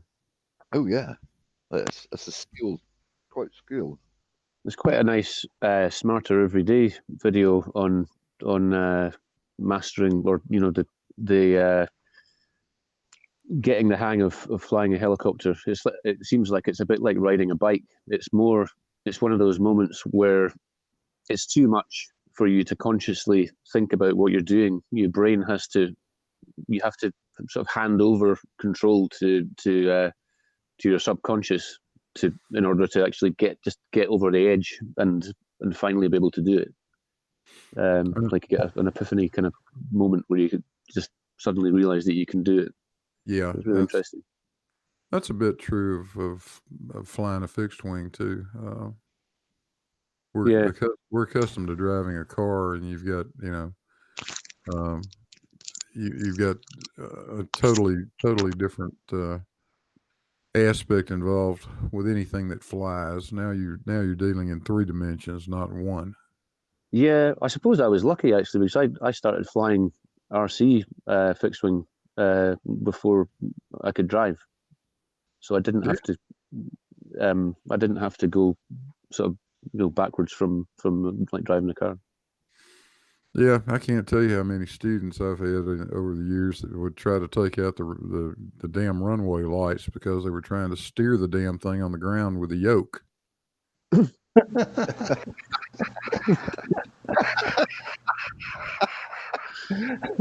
But you've driven an automobile all your life, and that's how it works. You've got a thing that your hands are on, and you turn it.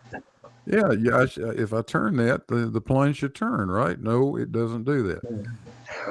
I think that's I have to say, in all the flying, in the maybe 10 or 15 hours of dual flying that I have done, I've only done maybe 80 minutes in an aircraft that had a yoke. Everything else had a stick. Or a stick, yeah. That was the first thing I ever remember being taught. Was turning the aircraft on the ground, and again, because I'd never driven a car or anything, it was no problem. So yeah, I suppose once it gets ingrained that you got to turn the steering wheel, it'd be hard to shake off that, wouldn't it? I got so frustrated with it. I finally got to the point when I had a new student come in, I would say, okay, we're going to taxi the airplane, and in order to do that, you're going to put your right hand on the throttle and you're going to sit on your left hand. You will not touch that yoke. keep your hands off of it, because if you reach up there and touch it, you will try to use it to steer with. I know what you're going to do. So we're not going to go through that or buy any damn runway lights today, okay? Just a quick thing, Big Blue, you sound like my dad. You poor guy. No, he's got a nice sort of deep, chilled voice like you've got. It's quite cool. He's still got it. He's now 90, but he's from California originally. Oh, really? Yeah. All right. Yeah. His family's, all of his brothers are out that way, but he's up in Scotland now. But he's still got his nice American soft drawl. I'm one of those hillbillies that grew up in the Southeast. So how are you? Not much I can do about my accent, unfortunately. Oh, it's lovely. It's nice. The nitwits like Quantum Eraser think they get under my skin calling me a hillbilly. They don't realize I'm proud of that. Badge of honor. Yeah, exactly. Nothing wrong with being proud of where you're from and where your roots are. Yeah. Well, they used to call me Yank when I was at school, and they used to think it was an insult to me. And I said, "Well, no, I am." Well, you're supposed to be angry because I called you Yank. I said, "Well, why? I am." You know what? Yeah, they should have known better. They should have been calling you a septic. A septic. Septic tank, Yank. Yeah. You know what I got? I got called in London a few years ago.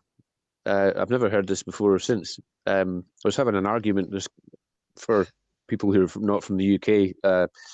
There's a constant problem trying to use Scottish money the further south you go in England, because it's so rare to see it that they're not people aren't really sure if it's real. Oh, you don't have any problem around my way. It's usually really far south, but we're too used to you guys coming down here on holiday to be overly phased by Scottish money. But although we don't tend to like taking big denominations because in case I wouldn't take a 50 off a Scotsman, no. But I was having an argument with this guy in a shop in London, like a newsagent's, and I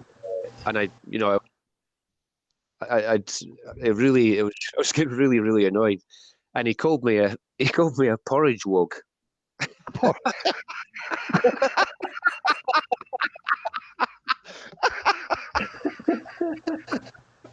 You what?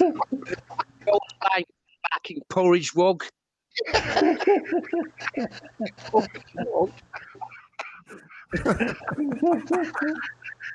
That's funny. You weren't trying to use a pound note with him, were you, John? Yeah. Because you guys are lucky. You still have pound notes. We have to have them damn horrid coins. No, we don't have them anymore. Oh, don't you? Did they get rid of Scottish pound notes?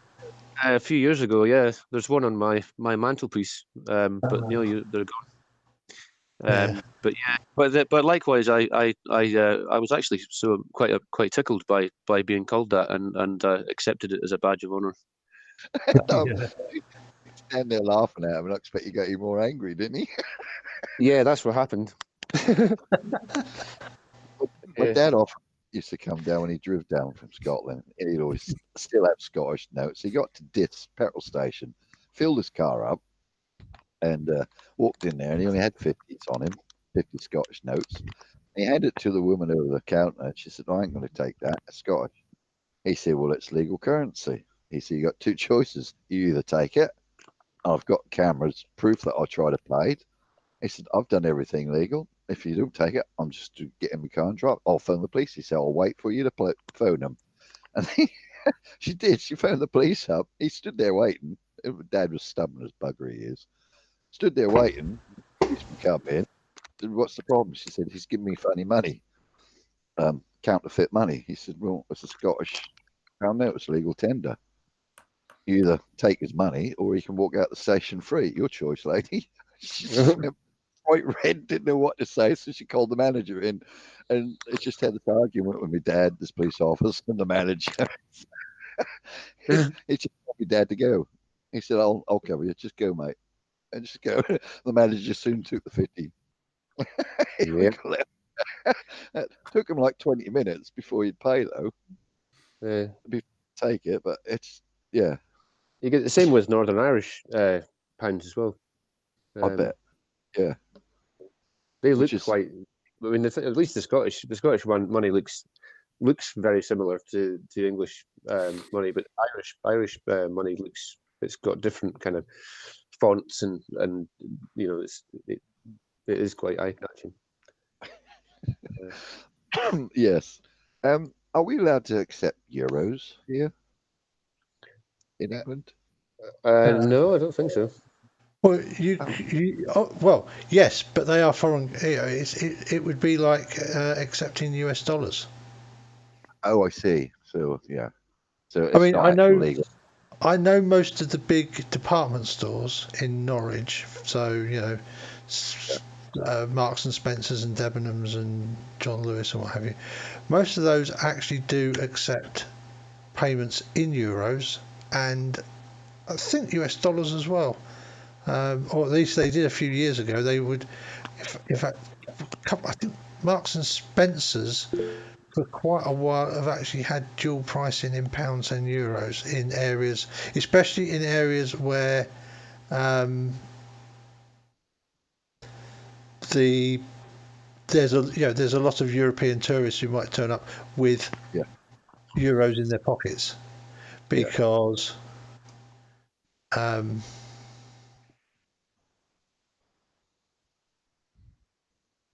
You're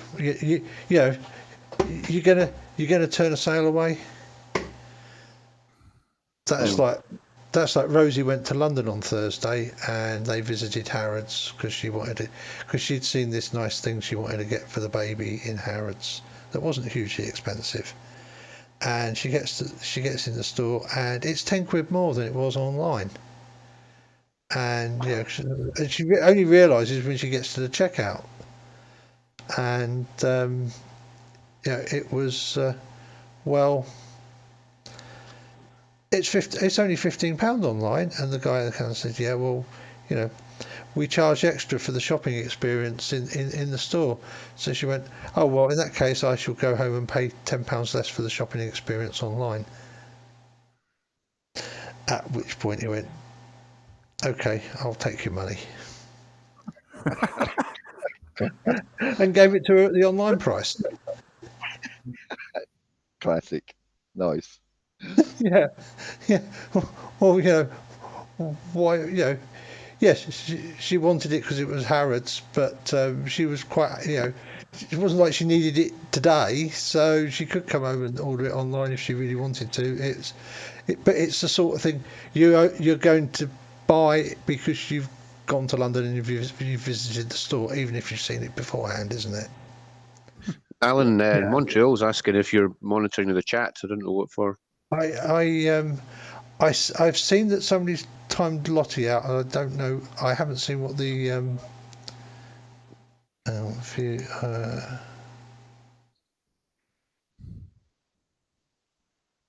I'm not quite sure what.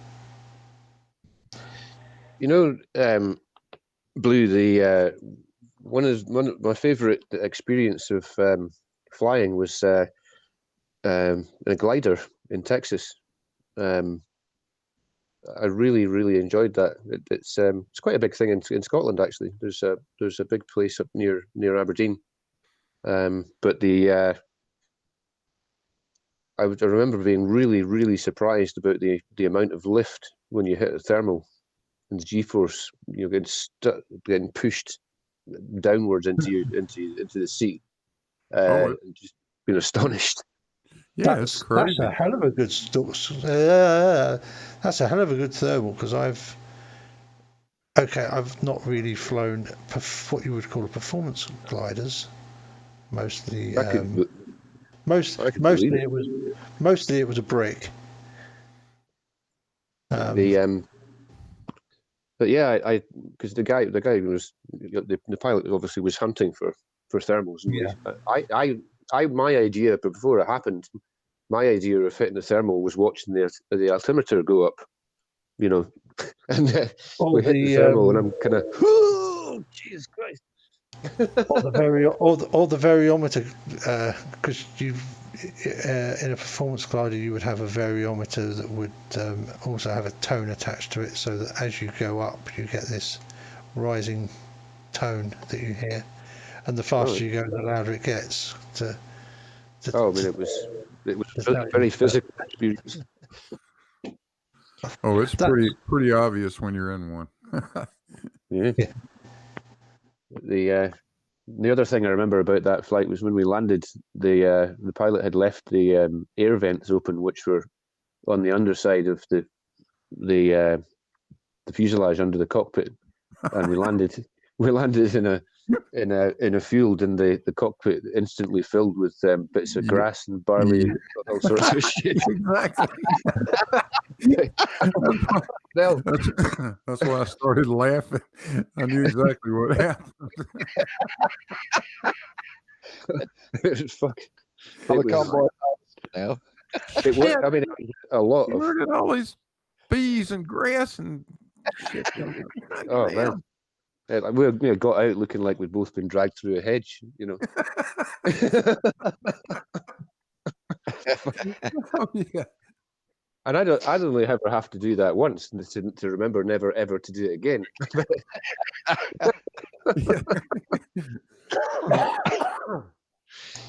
Yeah, it was lovely. Yep. Note to self. I had close the air vents. I had a beautiful 8-foot wingspan glider, radio control glider, Osprey 100. It was called, like a sailplane. So it was it was lovely flying that thing. It was it looked like it was going so slow that it should drop out the sky. But it was a really relaxing thing to do. I used to have a 2.8 meter glider RC, and that was a couple of times I got flights of over an hour launching it off a bungee, which is pretty good. I used to get my brother to send mine up with a fishing rod sometimes. Yeah, I had a friend make one. We made a couple of really long gliders, and they're the ones we use the rubber bands to strap the wings on with. Yeah. Before I had a chance to say to him, just give it a gentle throw, mate, he virtually done 100-meter run and then threw it as hard as he could. Wings sort of virtually stayed with him, just fluttered, come down, and this thing went off like a missile.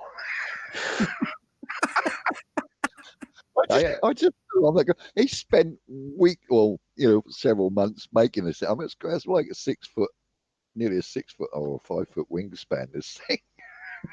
So you imagine how big the fuselage was. That just took off like a rocket.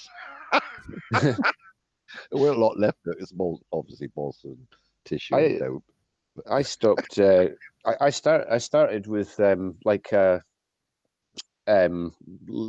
like Cessna type fixed wing radio control planes, and with like an ethanol. Was it ethanol? Castor oil, methanol engine, and so I learned to fly them learned to fly RC with them, but I found it just too depressing when things went wrong. Part of the equipment I learned that part of the equipment that you had to take with you was a fucking spade to dig the engine out of the ground. Need a gunny sack and a shovel. Yeah, I know. Pick up the toothpicks that are what's left. Just stand there looking at that smoking hole in the ground, thinking, "Oh shit." But at least back then you could just chuck the pile of wreckage into a pile and apply a match to it, rather than having to take home a big bag full of polystyrene bits home. Well, you wouldn't be bothered about your carbon footprint back then, would you? No. But yeah, what carbon footprint? It was just too. I was just too inexperienced, I think, and it was too fast for me at the time. And after I think it was maybe the third complete and utter. You spend hours and hours and hours building these things. I didn't buy them like complete. I built them, Yeah. And to see your sort of pride and joy reduced to pretty much a splattering of atoms, it's just too much to bear. And that's when I got into gliders. Bit like buying your first car and then reversing it straight into a wall. Yeah. But I've seen Alan will know where I mean. Place at Ella. Got a flight club up. Yeah. I see a bloke turn up. They got a parachute club at Ella as well, haven't they? Right, yeah, across the road. We're on the side where the market used to be, like where the go-karts were. Yeah, I know where it is. And this bloke turns up. I was just sitting there chilling out, having a fag, watching all these planes take off and that. And I think, cool, yeah, they're quite nice. And this bloke turns up with a remote control helicopter. This is about 10 years ago. Massive thing. It was huge. With his son.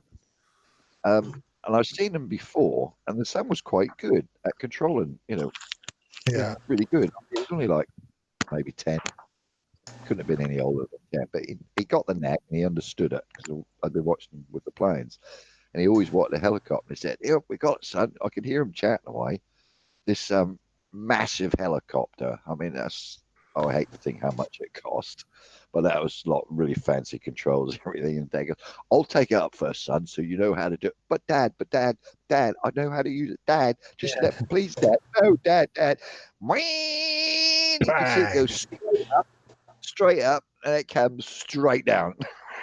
Yeah. And it was just, pieces everywhere. And I've never seen a kid cry so much. He was kicking his dad. He was biting his dad. And everyone, I think several other people nearly crashed their planes because they were watching this helicopter just disintegrate on the ground. Like, oh shit! Oops. Yeah. I just felt so sorry for this, young lad, because it was obviously his helicopter, and his dad just wrecks it. Yeah. That what I'm sharing is what I did my gliding course in. Oh, smart. One of them. I just posted a link for a video that I saw recently of I think it's the radio controlled helicopter world champion or something. You should have a watch of it. It's absolutely insane what he manages to do with this thing. Anyway, sorry to interrupt. No, it's cool. They are. They're I think a lot of people it's when the plane comes back towards them. Yeah. And everything is isn't it? Yeah. That was the biggest problem. Sorry? At least rolling your is, but of course you have to remember that pitch. Yeah, because you tell somebody that the controls are reversed and then you forget to tell them apart from pitch. Yeah. Yeah. I almost went as far as painting the wings different colours. I think I put a bright like a neon yellow diamond on the underside of the port wing. But yeah, that was a real problem for you when it's coming towards you and you've got to kind of think backwards. Yeah. What you really have to get to be able to do is situate yourself inside the airplane. Think like you're inside the plane. Don't look at the airplane. Think like you're inside looking out. Yeah. I tell you, the biggest problem I had with the RC glider, I mean, even with a 2.8 meter wingspan, when you're flying it, it is so, it's painted white because so it looks like a real glider. When you've got the damn thing so high, it's a dot, and then you get to the point where you think, which bloody way up is it? Once you can no longer distinguish the attitude the plane is in, you can't control it. Yeah. It's just impossible. I flew radio control myself, and I'm talking about going back now the better part of 50 years ago. But well, I'm talking about in the 70s. Yeah, I'm talking in the 70s here myself. Yeah, but I'm thinking early 70s is when I was doing that stuff. But I had taken flying lessons. It was before I had an actual pilot's license, but I had flown in a Cessna a bit, and I thought, well, this can't be that hard. Damn, I'll build an RC plane and I can teach myself. And what I found out is I had a fool for a student. Indeed. Fortunately, I didn't spend a lot of time on that first airplane. I went and bought a styrofoam gizmo that was covered with that. I don't know what that film stuff is. I forgot the name of it now. Solar film. It was called back then. Some kind over of stuff here like anyway. that. Yeah. So you could put, you could slam the airplane together in the course of 2 or 3 nights, maybe. And I got the thing ready, and I took it out to a place that I thought would be suitable for me to learn how to fly.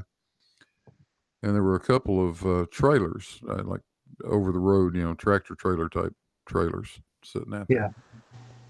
And I managed, after a few false starts, to I played around on a concrete surface and taxiing the thing around a little bit to sort of get used to it. And I thought, yep, I'm ready. And so I decided to go ahead and go for it. And I managed to get it off the ground. and not very high off the ground, and it sort of disappeared behind those trailers. And I'm like, oh shit, where'd my airplane go? So I go running to the other end of the trailer just in time to have that thing almost take my damn head off.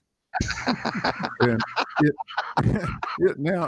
chased me the length of the trailer the opposite direction. So finally got the thing up high enough in the air, not to be a threat anymore, but I ended up doing inside loops around a power line until it strained itself through the power lines. And I took a box full of styrofoam home, went down, bought another kit, and then took it out to a proper flying field with people that knew how to do that, and said, "Here, can you teach me?" Yeah. Imagine people standing by watching you, thinking, "Hey, Dad, look at this idiot. He thinks he can train the plane by running in front of it." I would give anything if I had a video of that fucking airplane chasing me. Yeah, I mean it's funny because having been at the model club for as long as going to the model club for as long as I could remember, from Dad, if the weather was good, Dad used to take me to the club from when I was about 4. Yep. And so I grew up around model aircraft, and like you say, the hardest people to teach were those who had some fixed wing. Because we didn't do helicopters in our club. Not that they had not that there was much in the way of helicopters going on in the early 70s. It was it was just so funny when you would get somebody with some fixed wing experience come along, because they very often made the absolute worst people to teach to fly an RC aircraft, because oddly they used to seem to struggle to put, like Blue said, struggle to put themselves in the aircraft mentally. Even though they could fly full size. Yeah, it's exactly the same principle, but yeah, they're just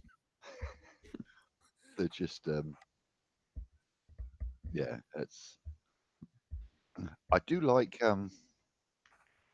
all these drones, how far advanced the drones have got. Not that saying they're any easier to fly, but all the hazard perception, everything they've got on them. I like the idea of a virtual headset. So that looks really fun.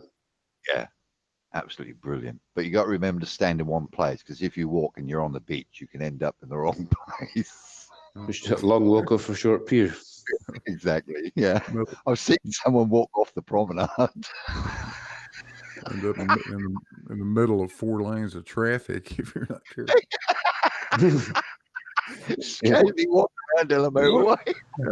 What the hell are all those car horns? Oh shit! So sorry, I found that when I was looking for the picture of the.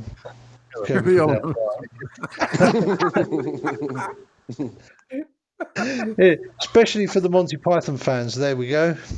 The element of surprise.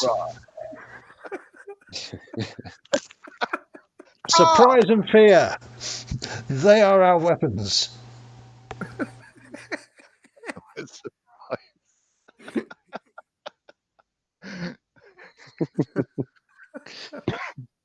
That's good, that. Hey, I remembered just there. I think it was 1988. I used to go to the Farnborough Air Show in Hampshire, England. Yeah. And I managed to get a shot in an F-16 flight simulator. I think it was something to do with a friend of my dad's or something like that. It was amazing, absolutely amazing. And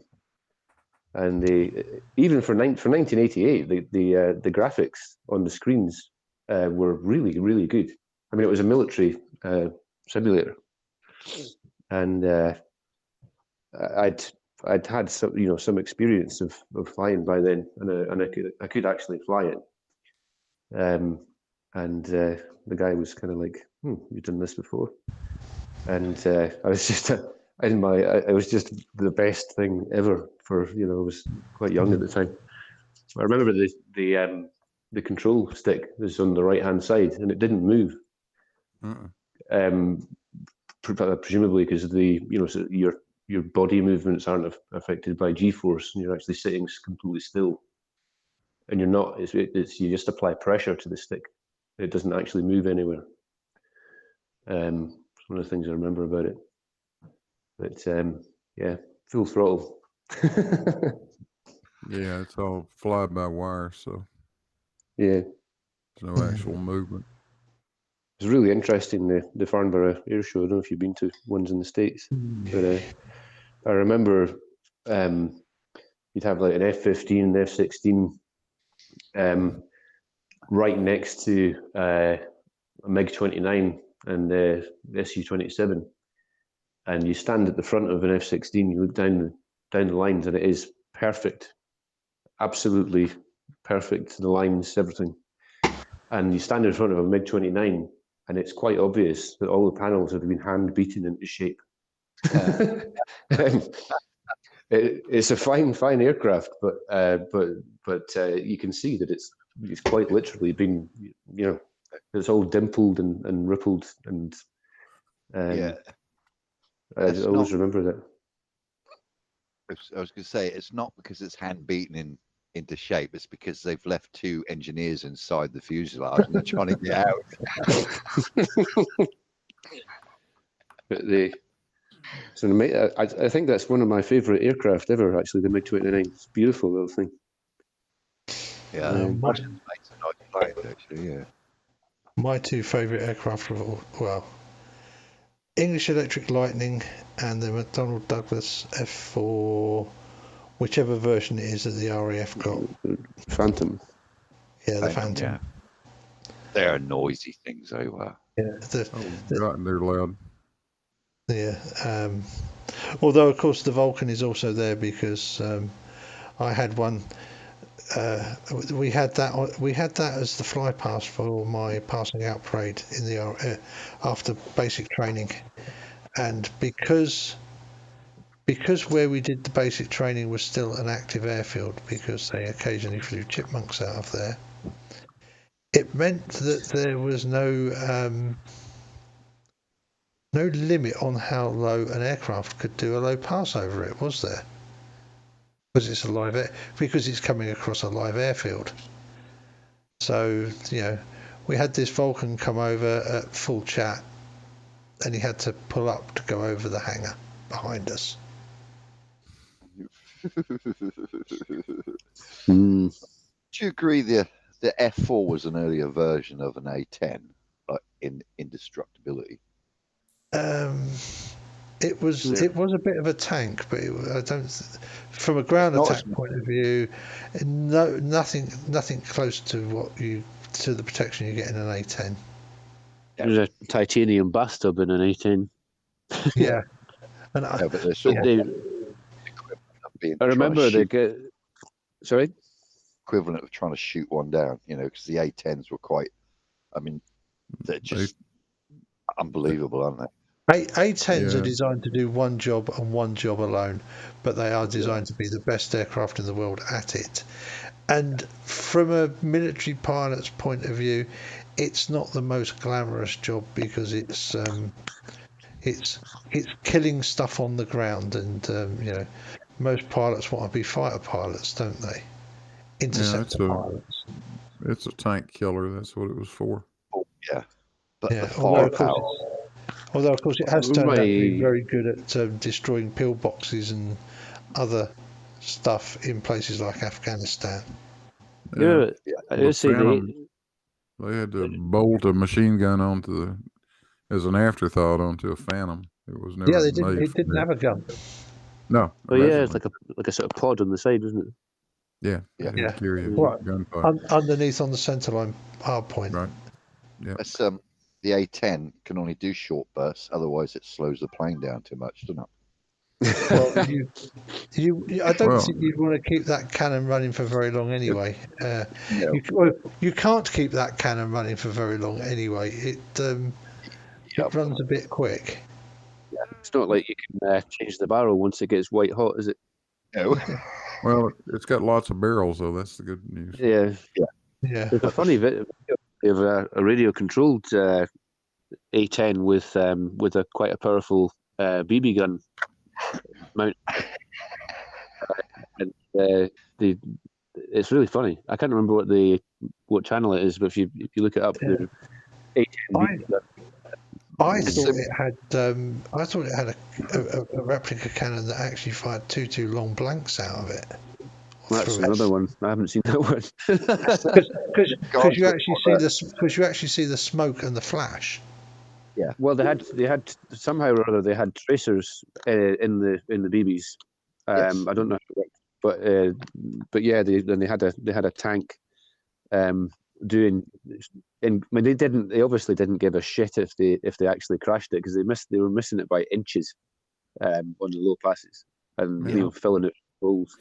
I was going to say that the A10 is the most maneuverable military aircraft I've ever seen flying. It's got a lot of wing. Yeah, I mean it was, like it was almost not. It's not on the same level as like a Pitt Special, or Oh no, but it's it not was, like that. But I saw a pilot really throwing an A10 all over the place once. Really slow, really good command of the power, and it was.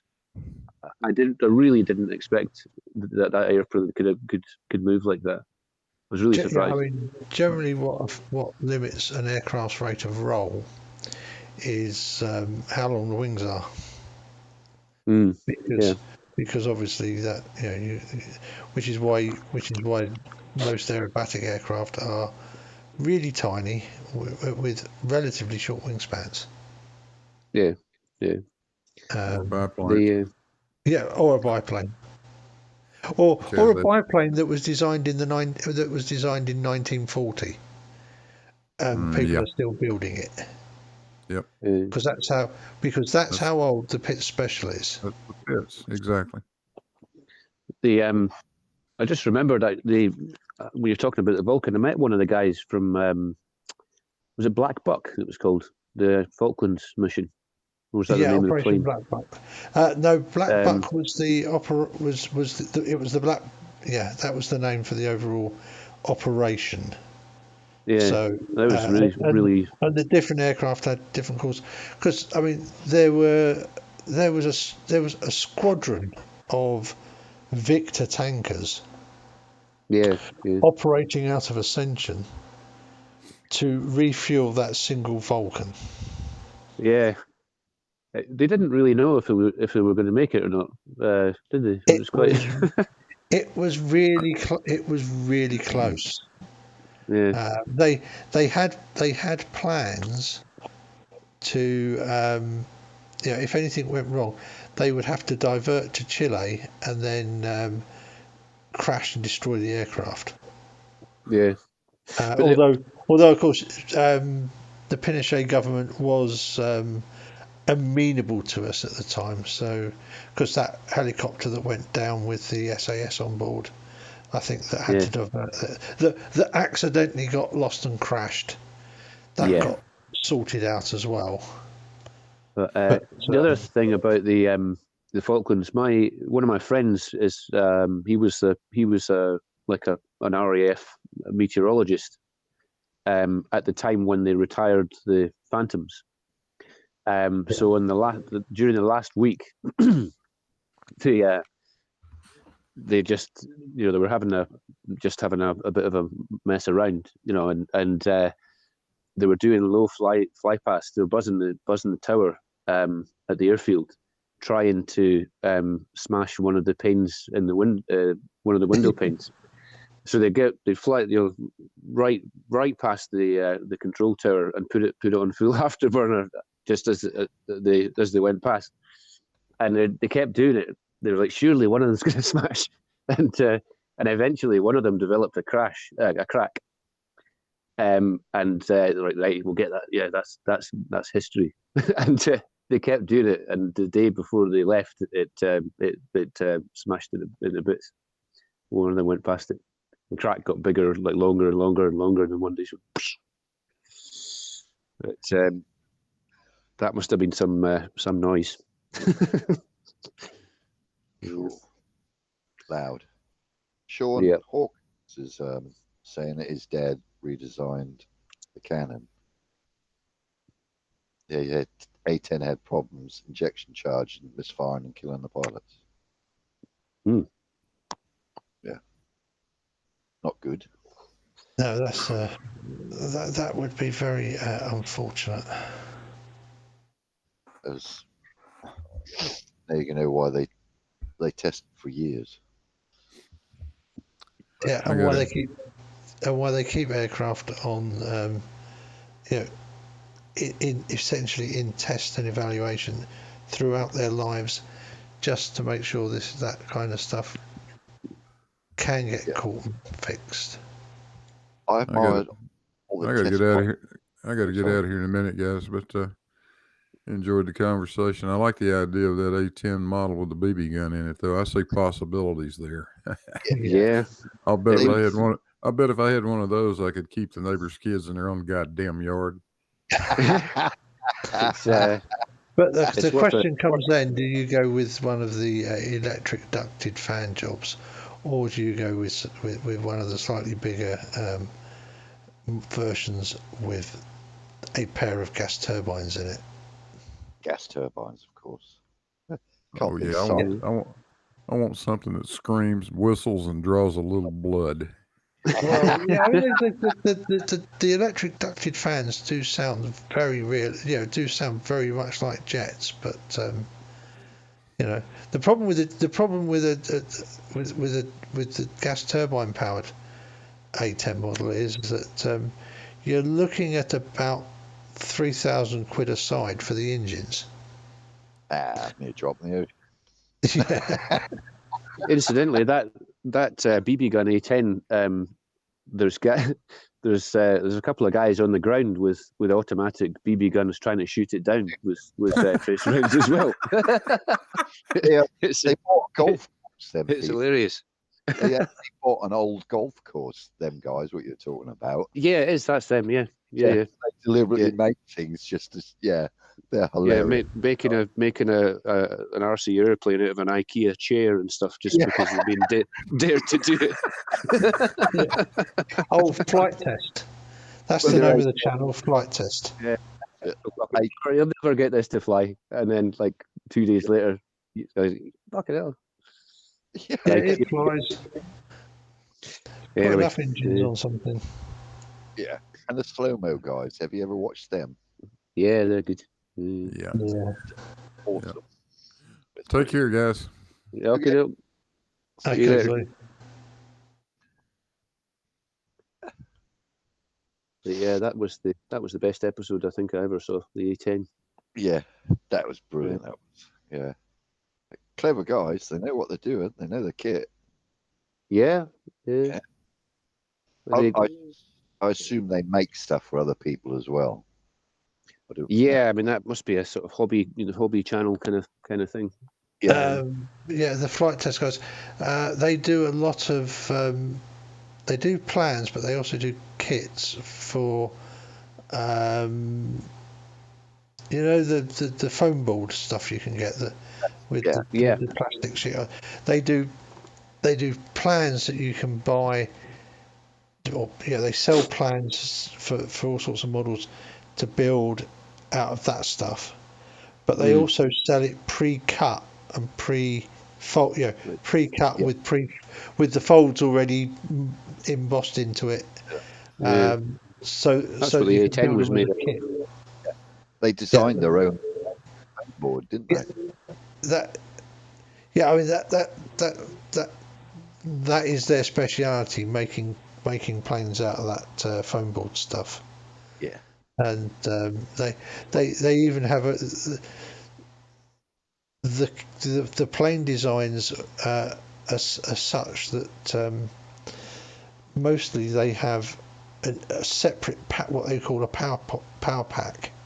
So it's the motor is fitted in it with the propeller, and the battery, the motor and battery pack fits in that, and you can just slide it into the aircraft, so you can make aircraft. The different size. They have sort of like 3 or 4 different size power cells, and but you can pull a couple of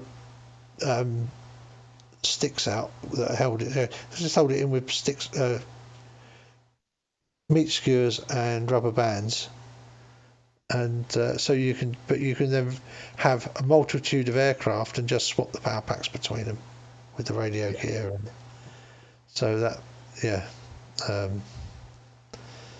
that's kind of a nice idea of the system they do. Yeah.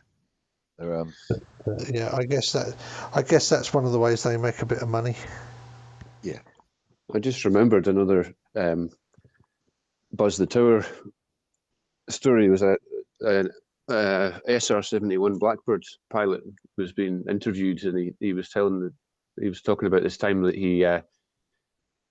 he noticed that there was no rules somehow against buzzing a civilian air traffic control tower, but there was for a military one, and he did it. He buzzed the local airport's control tower, and somewhere in America, and his commanding officer or whoever obviously pulled him in and said to him, "Is there any legislation regarding buzzing civilian control towers?" And the pilot said, "No, I don't think there is." And he said, "Well, I want it on my desk tomorrow morning."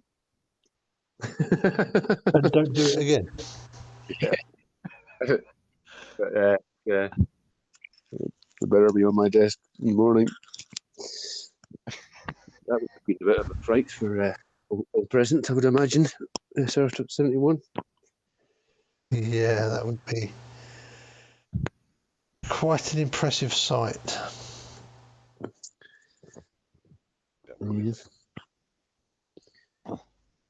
I'd love to see one fly again. Yeah, I did see it fly at Mildenhall. Yeah. Do you ever see F-117s flying out of there? I saw the F-117 displayed at the Lowestoft Air Show one year. Mm. The trouble with them was that they're not very, they're not particularly manoeuvrable, and they definitely don't like flying low and slow.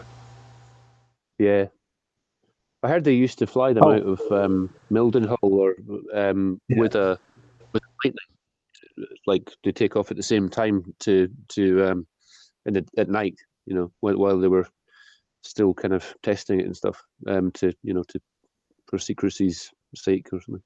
Yeah. Trouble was, it wasn't like we couldn't see them on the radar out to 250 miles anyway. And that was with the radar in low power mode. Really? Yeah. So they weren't really that radar proof then. Not against the Type 85. They weren't. No. So I heard that.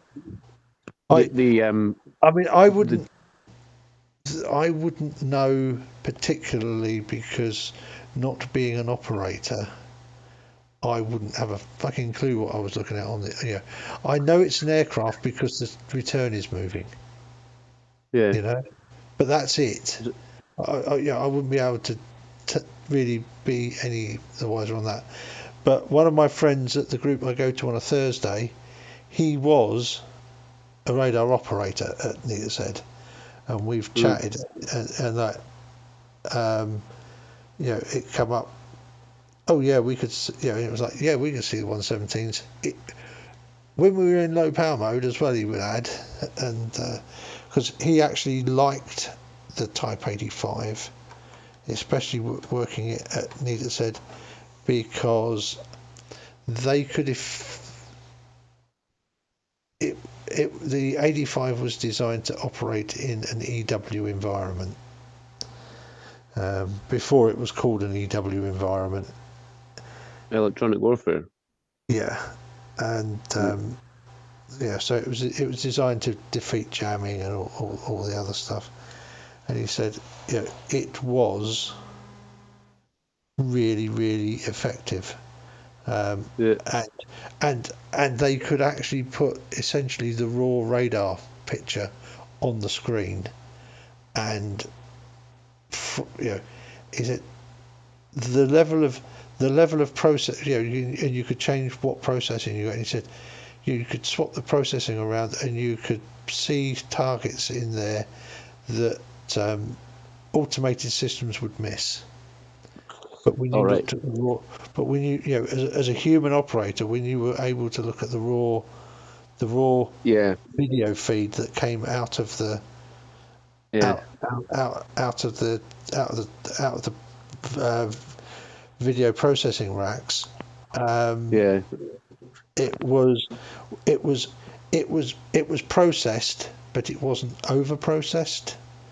Yeah, but that's still one of the challenges you could look at the noise, but you could a human, because we pareidolia and all the rest of it, we are super brilliant at picking out patterns from noise, aren't we? Yeah, it's still one of the big challenges for today, I think. Yeah, but of course you're stuck using a PPI, plan position indicator display, rather than a synthetic raster display, which is slightly inconvenient because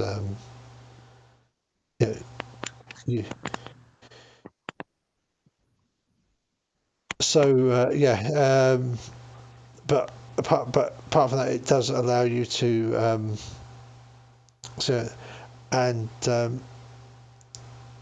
certainly none of the RAF radar stations, certainly if an RAF station with a Type 85 radar, ever lost in a jamming exercise against the B-52H.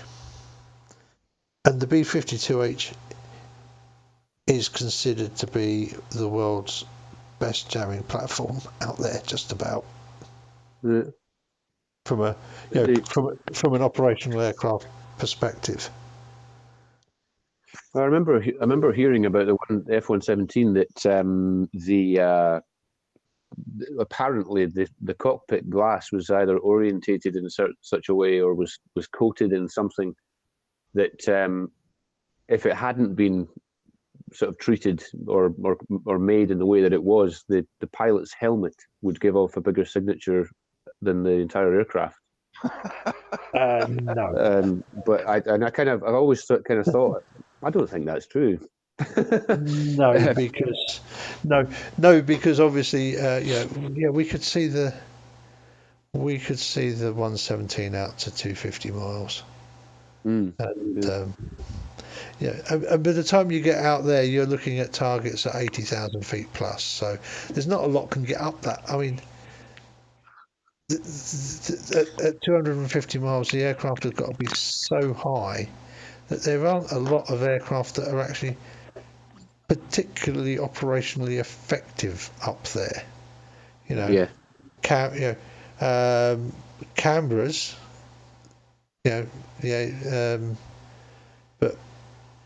there's not a lot of aircraft that are operating at 60,000 feet plus. Even now, there's not a huge number of aircraft that are terribly operationally effective at 60,000 feet plus, and that's what you've got to be at to be visible on the radar at 250 miles from a ground-based radar. It's one of the reasons why the AWACS, why we were so desperate to have an airborne early warning system, because if you can put that radar 10,000 meters in the air, you're going to see a lot further. Yes. and you're and mostly for you're still going. And mostly you're even going to be looking horizontally or down, even at distant targets. Yeah. Because obviously they're going to be down the curve of the Earth from you, aren't they? Oh yeah. They're, I suppose now they got satellite trackers and all that sort of stuff now, haven't they? Satellite tracking is a bit of an issue because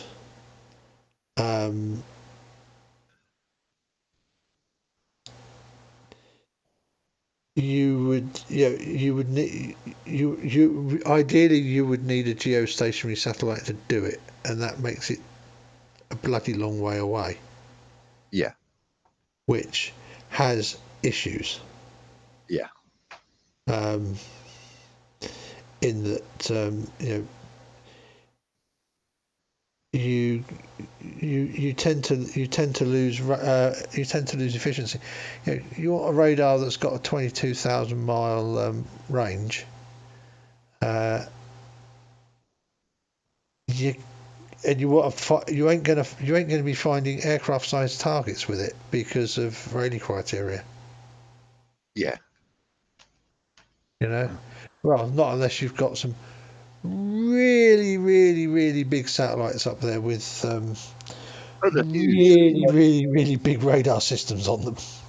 Yeah, the size of the moon, and they got an AWACS plane on top of them. Yeah, it'd have to be a lot bigger than an AWACS plane. Remember, you're looking at going from when you're looking at radars with a range of a couple of hundred miles, with sort of like 250 to 300 miles. You're looking at aerials that are like, well, our aerial was 60 feet across. Yeah. No, they use the moon to be able to resolve that size of target. Oh, so no. you're going to need a high gain antenna the size of the moon. Exactly, they have. To do it from that. No, the moon is not a high gain antenna. That's the problem. That's why they sent the astronauts up there. That's going to be the next conspiracy. Oh, okay. Sorry, I didn't realize you were talking about the next conspiracy. I was being the devil advocate. Yeah, the NASA actually. Sorry. Did you know that NASA made the moon? Yeah, they made it big. Oh, big. That's why we have concave moon theories. Yes. Because of course you would need for that to work. You would need the moon to be concave. Exactly. Yeah. But we can't see it because atmospheric lensing. Well, it is hard from a distance. It is really hard to tell whether you are looking at the inside or the outside of the surface of half a sphere, isn't it? Yeah. Because I shouldn't give them ideas, should I? Really? No. But yeah, I mean, yes, you would need and I don't even know if a dish the size of the moon at 22,000 miles would resolve you an aircraft the size of an aircraft the size of an A10, say. Yeah, no, it wouldn't. Which is the sort of size target we could resolve at 300 miles. Yeah, so you're looking for A10 size targets from a geostationary orbit. Yeah, it's going to be. That's not a moon-sized object. No, they'd the accuracy and we still haven't got equipment that accurate. So. Well, we have because I mean, remember we were looking at the results for that green laser with Toady yesterday.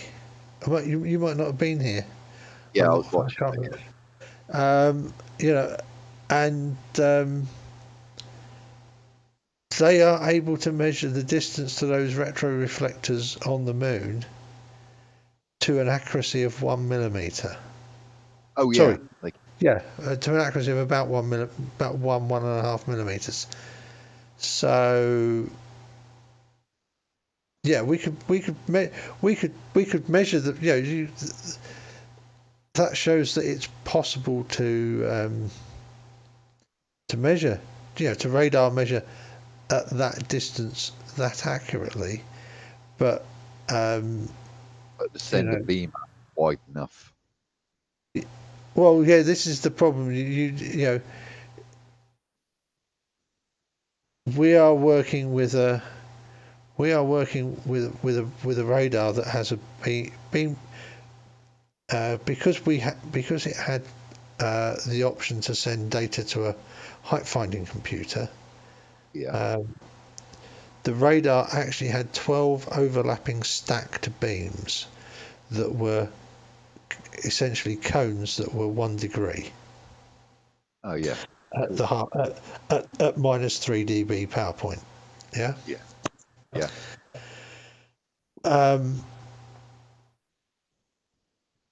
Just imagine how big a one, and again, that's a 60 foot, wide parabolic dish. Yeah. Working in S band. That just gives you the idea of just, and you're going to have. And that is a beam width at 300 miles. You're getting a return, an aircraft return that is 1 mile deep, because that's how long the pulse went. We had a 10 microsecond pulse, so that's 1,500 meters of pulse. Yeah. Yeah. So the return on the screen has a range discrimination of 1 mile, 1 radar mile. Yeah. And it would be about 5 miles wide, the return. But a skilled operator could usually know, a skilled operator would know that the aircraft is generally going to be near the front edge of the return, and they're going to know kind of what size aircraft it is from the strength of the return. Yeah. And usually, of course, the aircraft's going to be in the middle of that 5 mile wide return. Yeah. And by the mid 60s, when this was coming into service, you were able to put an interceptor out there with this system, so you could put it within, say, 5 miles of the target. Well, that's okay, because the radar systems in the aircraft would then be able to take over and Woody? Yes, hang on, let me mute you. I'll be just muted for just a second. Okie dokie, no worries. Yeah, I was going to say I was wondering if you guys had heard of a thing called a terrascope. Terrascope? Does it ring any bells? There's a guy. I think he's got a channel, a YouTube channel called Cool Worlds. He's a he's a research astronomer, and I think it was an idea that he had when he was an undergraduate that he revived, and he's now submitted the paper, and it's basically using the Earth's atmosphere as a telescope lens, as in, like, from a distant point from the Earth, you're actually at the focal point of the atmosphere. So an object beyond the Earth from your point of view will be lensed through the entire sort of halo of the atmosphere and will come to a focal point, however many thousands of miles away from the Earth, and could actually be used as a giant telescope. Really interesting idea. I mean, that's a big telescope, and but you could, you'd be limited. You'd obviously have to be in a stable orbit and wouldn't be able to really choose. You couldn't really look at anything you wanted at will, like you would normally. But it's a really interesting idea. Right.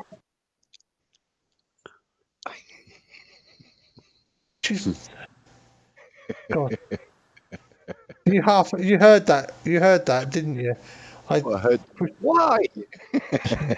Oh. Yeah, comes home, asks me, talks. Yeah, baby grows. Got to show me the baby grows she got for the baby. Oh yeah, you got to get really excited about it, you know. Yeah. It reminds me of when I get dragged to IKEA. I had a special T-shirt made that says on the front, "I have no opinion about soft furnishings." I was like, "Hang on, darling, I'm just going to get my T-shirt." Oh, you cheeky bastard! I'm embarrassing you. No, but yeah. How it feels for me. Yeah, I have no opinion on soft furnishings. That's about right. And the other one is the other one. Yes, dear, that dress makes you look lovely, dear. Yeah. I was my other favourite, my other T-shirt I had made once upon a time. It says in the back, "Innocent bystander." That always comes in. I was going to have one saying, "I have no idea why I'm here. Ask her. She dragged me." I'm just the driver.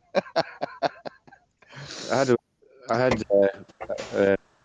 a T-shirt once upon a time that said on the front, "I'm sorry, officer, but I think you're mistaken." It was a kind of running joke. I had, what they're called, the things that you can make a print of like a labeling printer thing. Old thing. What's it called? Screen print. No, like you get like a roll of like plastic self-adhesive tape, and you punch letters and numbers into it, and then you can peel it. Yeah. Peel it off and stick it onto things. Yeah. What it's called. But yeah, I used to do that with like I'd print out on that, "I'm sorry, officer, but I think you're mistaken," and stick it on the bottom of the number plates of my friends' cars. Dino tape. Dino tape, I think, is the stuff you're thinking of, isn't it? That's it. Yeah. But so if they ever got stopped by the cops, they were off to a bad start when they were taking the registration number. Bit of a joker, eh? Yeah. It's not my fault. But anyway, I better go and get something to eat and try and look like I've been busy. Well, you have been. Yeah.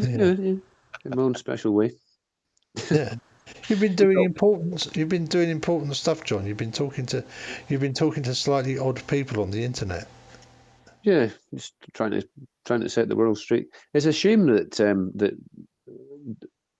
I don't know what it is. If the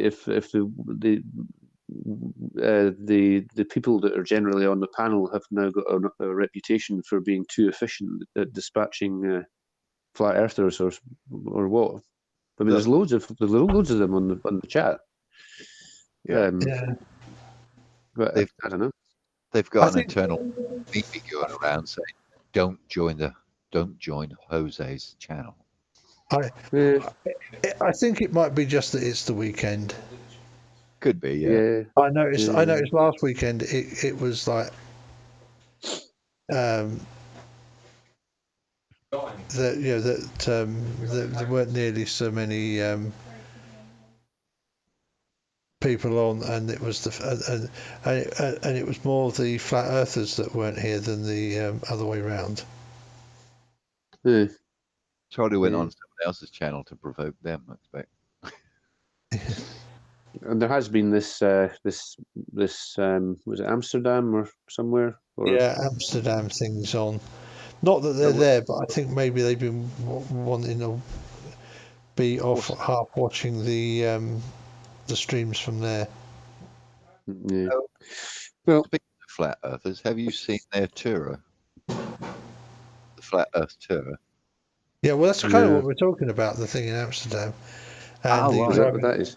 Yeah, well, that's in part of it, and the group of them touring around Europe in a camper van. Yeah, I bet that smells nice. Yeah, I know D Marbles with him, but I was going to say D Marbles with him, but that's nothing new to him, is it? Touring around in a okay. D Marble, it'd just be just like home for him, wouldn't it? Yeah. He would quite literally be right at home.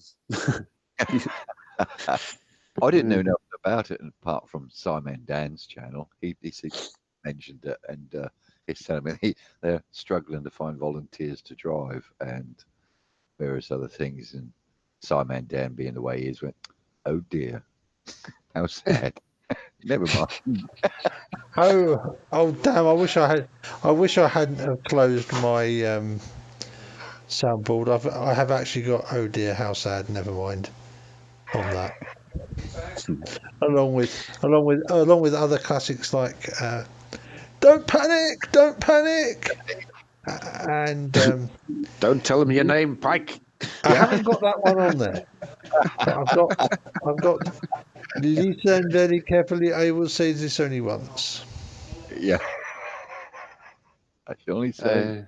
I've got Gordon Kay's autograph somewhere. Yeah, I did go and see the stage show in London. That was. Yeah. Good morning. I was just pissing by the door.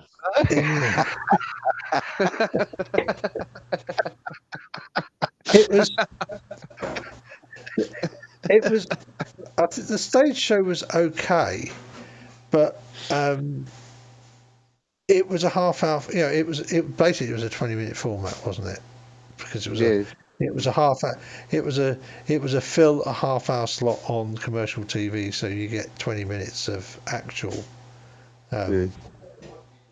performance, and once a week. You know, in the days before you could binge watch stuff, and I thought that a full stage show that lasted. It was a long time. It was all night with the interval. It's a long show, and it kind of I found it was a kind of just a little bit too long. Yeah. But otherwise, it was hilariously funny, but it was just. It's the same, it's the same half dozen jokes in a different, which is fine when you're watching it for 20 minutes once a week, and it gets a little bit repetitive when it's like 2.5 hour show, 3 hour show. Yeah, it's still 20. I was reading something interesting. I can't remember who the actor was. It's martial artist, but Kato, what played Peter Sellers' sidekick. I'm laughing just thinking about Kato. He was I think that was Jackie Chan. I'm sure it was, or someone like that. I don't think so. No, that was. I think that's one of the funniest things I've ever seen on a television. Was when he comes home and he knows that Kato's lying in wait somewhere, and he's kind of ends up with this massive fight. Which he was. Not now, Kato. He ran himself a bath, and he calms down. He reckons he's safe, and Kato erupts out of the bath. He's like under the water, hiding under the fucking water in his bath. Oh, this is your master speaking. Yeah. Hilarious. He did. He did star in it. And Bruce Lee. I know it was one of. Yeah. Several years before he achieved international fame. Martial arts.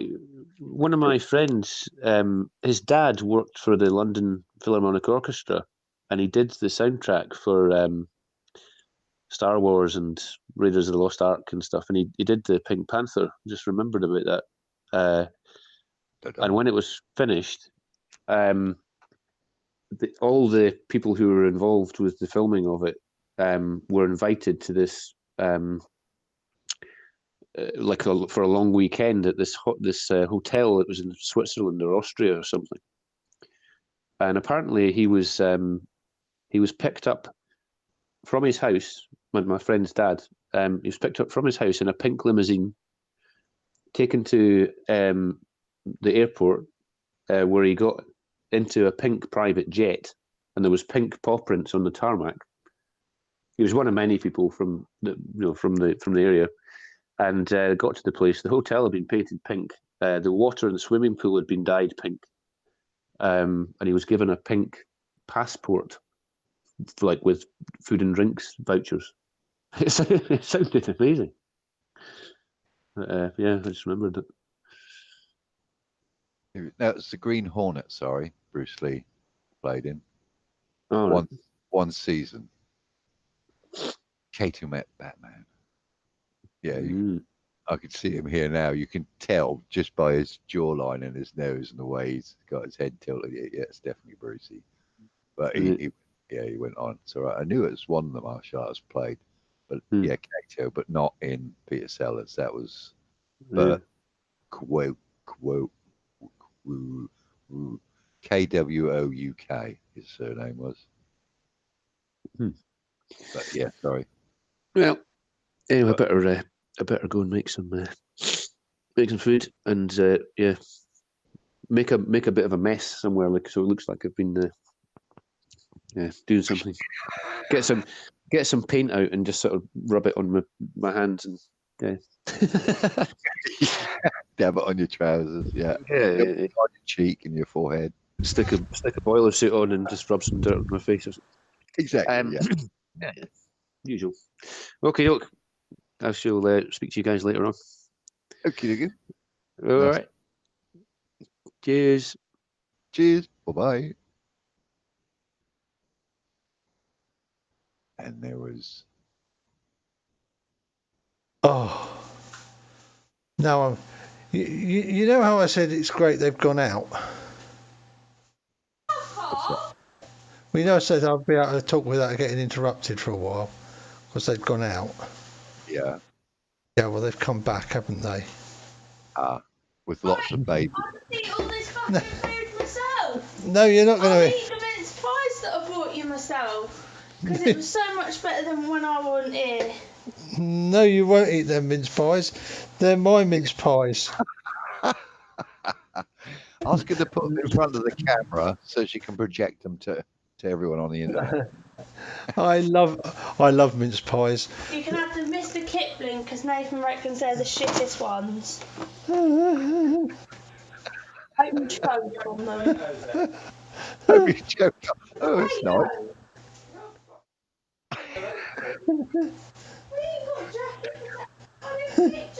You went, have we got potatoes for jackets? And I said, yeah.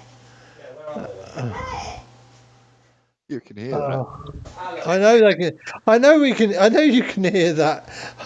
I thought about muting, and then I thought, oh god, it's just not worth it. Have we got potatoes for jackets? No, not really.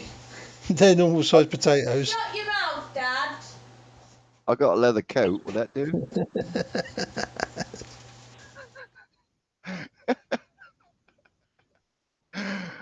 It'd be so cool. I used to secretly record people round mine. I just had like 2 microphones in there. Not them knowing it, because back in the CB days, I used to play it, just sort of like edit bits of it.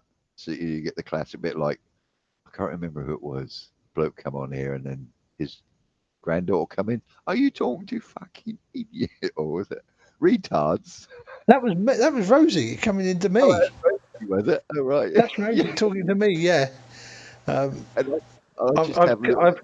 I've clipped it. I've clipped it so that it is just. Are you talking to retards? And it's not just me that's got it. It's there's other people who have got it outside of people who are on Jose's hangout. Yeah, but I also did keep the whole thing so that it's in context as well.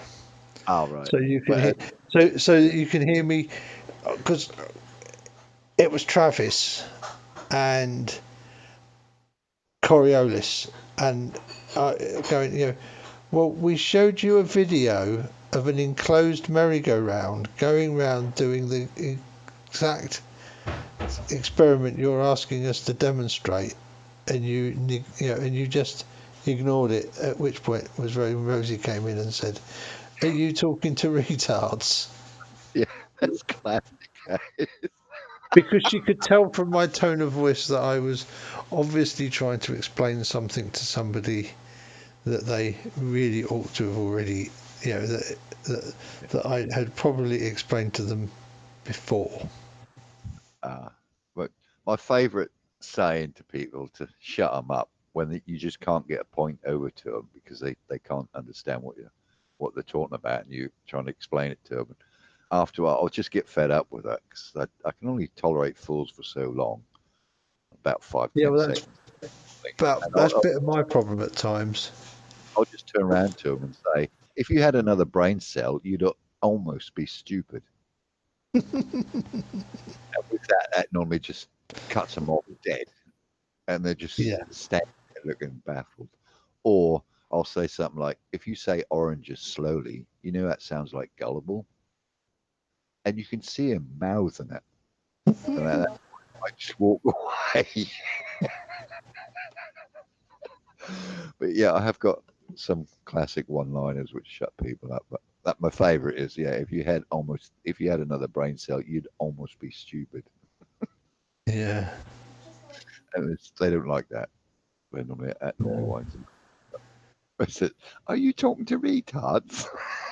Yeah, that was priceless because Rosie hit the timing on that because she could only hear me talking, but she hit the timing on that so perfectly. As they say, comedy is timing. Fucking pets at home. Pets at home. Pets at home. Yeah, when you own a chameleon, you have to go to the pet shop a lot and buy like grasshoppers and stuff because chameleons insist on eating live food. Live food. Although it's quite funny. The other morning, I had to go in and turn the lights on that give it the UV that's necessary when they're in a vivarium. Yeah. And the chameleon was sitting down. Normally she sits at the top of the viv, right under where the lights are. Yeah. But I went in and she was sitting. She's sitting at the bottom, looking through the glass at the box with all like the crickets in, the grasshoppers in. Yeah. she can obviously see her moving around, so she's sitting there, but she knows she can't get them to eat them all. When I went to go buy steak in the past,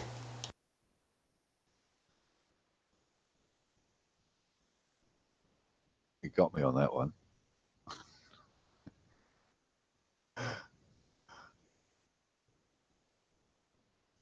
Steak. What's the point? Steak. Yeah, well, Rosie got some steak. Nathan said you prefer ribeye over sirloin. No, I don't mind. I don't normally have ribeye. Ribeye and sirloin You are eat different. ribeye all the fucking time, because that's the only cunting one I get. I don't know. I don't eat steak. I can't remember the last time I had a steak You at have home. steak at Valentine's Day because I get 2 steaks for a set price, but I don't eat steak, so you have a Valentine's Day dinner too. Oh, that's cool. You Or have at least to the eat it in your room. But obviously I No, get you've to got eat it on pudding my and own. starters too, but you have Oh, to yeah. eat it on your own. Yeah. No. So Tuesday we're having steak dinner. What would you like? I don't mind. So steaks. What one looks nicer to you? Oh, I don't know. I'll do you ribeye. You eat ribeye all the time. I like sirloin as well because sirloin's really nice. And you know why it's called sirloin? Because Henry VIII loved the loin steak of beef loin steak, so he knighted it. That's why it is sirloin. Henry VIII was a very fat cunt. Language. You can't tell me off for my language. I can when you're broadcasting it to the entire world on YouTube. You'll get the video flag for demonetization, even though I'm not monetized. There's 15 people watching. A lot of worse words. Actually, there's 16 people watching. Oh Oh, wow! Yeah. Oh yeah, because it don't count you. We'll be moved out soon. Well, no, I'm just watching it on the actual on my actual analytics page. All right. I think I'll be moved out soon, and you can talk to as many weirdos as you like. Okay. We've got steak night Tuesday. Good. That's one up for being called mad. Yeah. I gotta get a T-shirt made, which said, "Oh." You don't have to look at me. I'm just telling you. Yeah, but I can't hear you when you're behind me. Those mince pies on the side. Yeah, don't eat them because they're not mine. If you eat them, Yeah. I will kill you. You think I'm joking? No, I don't. We can share them, but only when I want to eat them, not when you want them. Oh, right. That means Rosie will eat them when I'm not here. No. Yeah. No, because I know what you're like with mince pies. You'd eat all 6 packs tonight if you could. 6? Well, they're the cheap Tesco's ones. So, they're not that. They're not the cheap Tesco ones. That's What? Mr. Kipling, and the other ones are Tesco Finest, thank you very much. Because I don't like the cheap Tesco's ones. Oh, okay.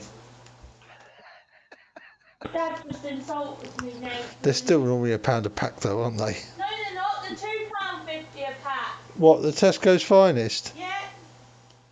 You've been done. She's been splashing out on the housekeeping. Got pineapples. Pineapples? We've gone healthy. We bought fruit for the first time ever. Right? Well, not quite first time ever, but... We've got oranges, we've got grapes, we've got big oranges, but they're going back to the shop tomorrow because they're mouldy. And then we've got 4 pineapples. Why did you buy 4 pineapples? Let me guess, because they were really cheap, because they're 59p each, rather than £2.50, right? Yeah. And then I found 2 little ones and put them in my basket. because nobody buys them. Well, and they're in the markdown pile, aren't they? No, they're not in the markdown pile. Oh. Right? Now I've been taught how to chop a pineapple. I buy my pineapples whole, and it's a lot cheaper than buying the pineapple chunks. Huh. That come all like pre-put. Yeah. Yeah. And cutting your own pineapple is really nice. Okay. Anyway.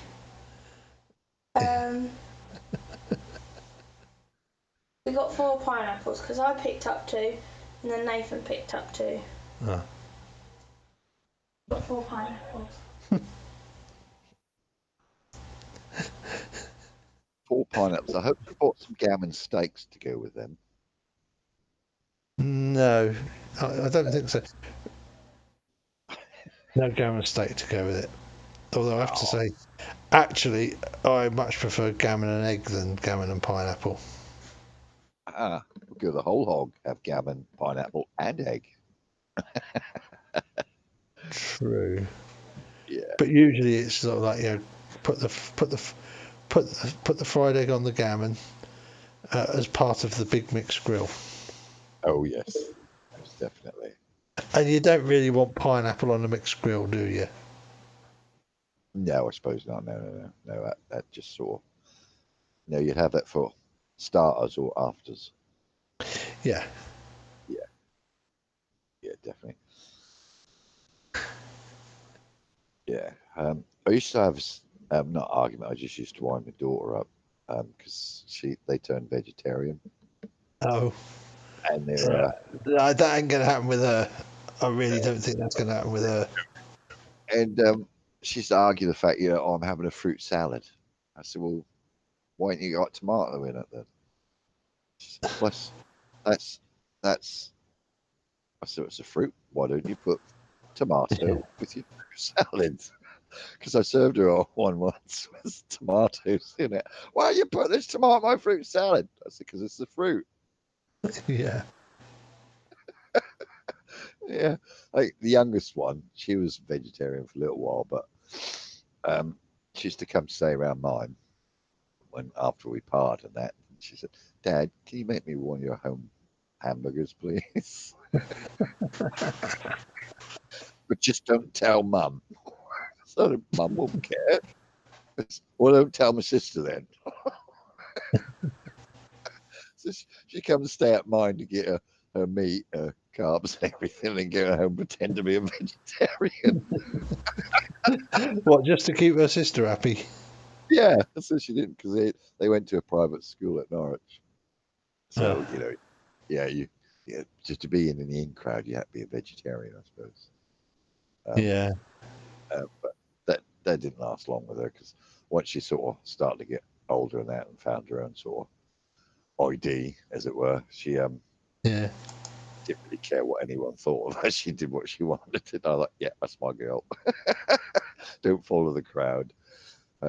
So yeah, she sort of grew out of it really. But the middle one's still a vegetarian, I think. Yeah, she is. Yeah, she's still a vegetarian, but she still buys things like chicken burgers suitable for vegetarians. I said, well, how can a chicken burger be suitable for a vegetarian? Because there's no chicken in it, Dad. So why is it called chicken? That's false advertising. And it's chicken. Yeah, it's that vegetable. It's vegetable protein, shaped and flavored to be like chicken. Yeah. And I said, why do you want it to taste like chicken? Because it tastes nice. I said, but you're vegetarian. I'm vegetarian because I don't like animals being killed for food. I say, so if I go out and eat all the grass, I've and kill the cows. If I go out and kill all the cows, I'm helping you because it's eating your grass. Don't be silly, Dad. People don't eat grass. I said, well, cows do, so they must be vegetarian. So it's okay to eat a cow. I just used to wind her up something wrong, really. She didn't understand my sense of humor. The younger one did, but the middle one didn't. She's a bit sort of po-faced. Most of the time, she's chewing on a wasp. I think get some meat into you. You'd be a lot happier, girl. Bacon solves everything. It does indeed, and I shall be having bacon tomorrow. Yeah. For breakfast, along with sausages, fried bread, and mushrooms and tomato. Although it's only tin, they don't have. That's the only thing, they don't have fried tomato. They only have tin tomato. Oh, that's not proper fry up. You got to have proper tomatoes. Yeah, but I ain't going to complain because it's like fry up, which is as much as you can eat, plus as much tea as you can drink. All right, and toast. Under £6. Bloody hell. Where's this then? This is the Village Inn at Little Melton. Yeah. You know where the show, the Showground Junction on the Southern Bypass. Yeah. No, sorry, the Watton Road Junction on the Southern Bypass. Yes. B1108. You come off there. Talking to someone that's local. Yeah, I'm talking to the guy from where Nathan used to live. Halston. I was trying not to. I was trying not to dox him, but there you Oh go. shit! Oh Sorry. no, everyone knows where I am. They're going to come and get me. Sorry. It's not like you didn't say it on the live stream the other night, but No, it wasn't me. No, that wasn't me. That's conspiracy. That was. that was the other person with your avatar, wasn't it? Yeah, that's right. That's the other person. I think that's the. That's Yeah. my son. Yeah. Yeah. No, that's not me. That's my departed son. Ah, okay, that's not him. That's his late That's son. my motorbike. That's my motorbike. Yes. That's his motorbike, but it's his. And my I grandkids. recognise the person on the motorbike. It's his late son and his grandkids. It's his. This is a personal question. This is a person what?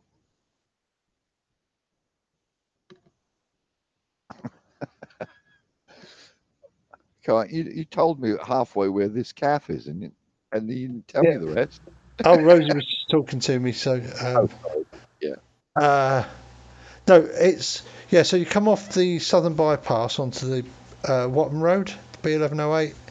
Yep. And Little Melton, you come off, and then you turn immediately left again, and go down in a Little Melton, and then the pub's on the right hand side, and it's called the Village Inn. And they do a really good breakfast in there. And they take the veterans and blue light discount cards, so you get 10% off as well. Oh, cool. So it's like £6. Ah, that's the thing. I couldn't understand about my mate. Because that's why I couldn't understand about some of my mates who wouldn't go to London to deliver. They'd always want to go north. I said, "You're missing out, mate." He said, "What on? Breakfast?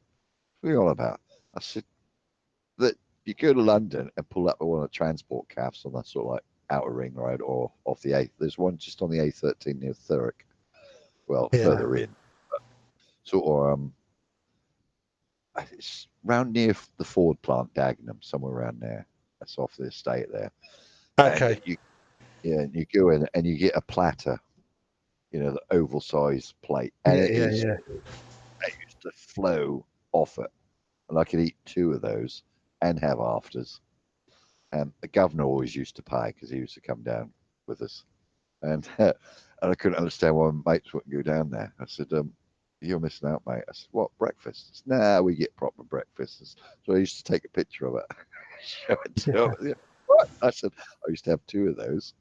The calf owners wouldn't charge us for the second ones because they couldn't believe how much I could eat.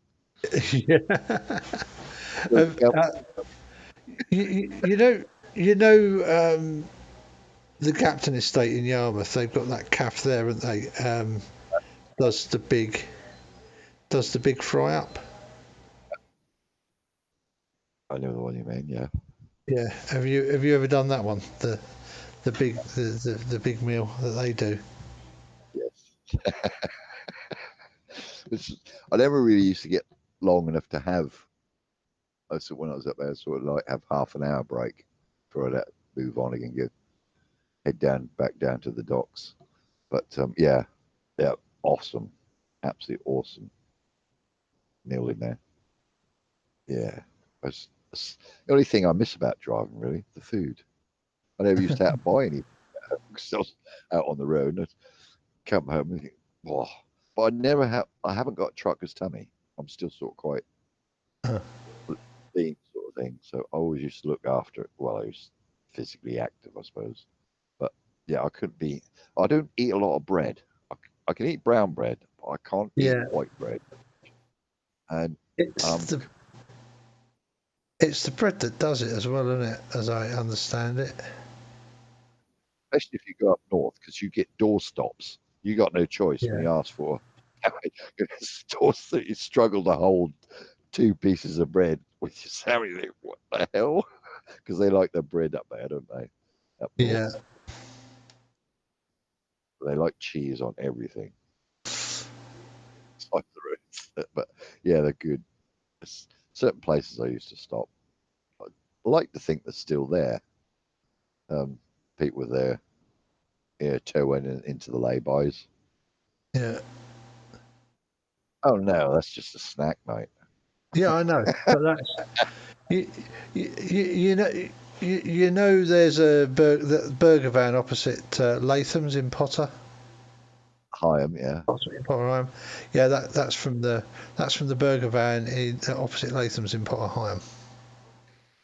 Bugger. Now you made me hungry. No. That I only stuck that up because I couldn't find because I thought I was going to be able to find easily find the picture of the large breakfast from the calf in Yarmouth, but it's not in the folder where I thought I was going to find it, but that one was, so I just thought, oh well, I'll just have to chuck that up instead then. Oh yeah.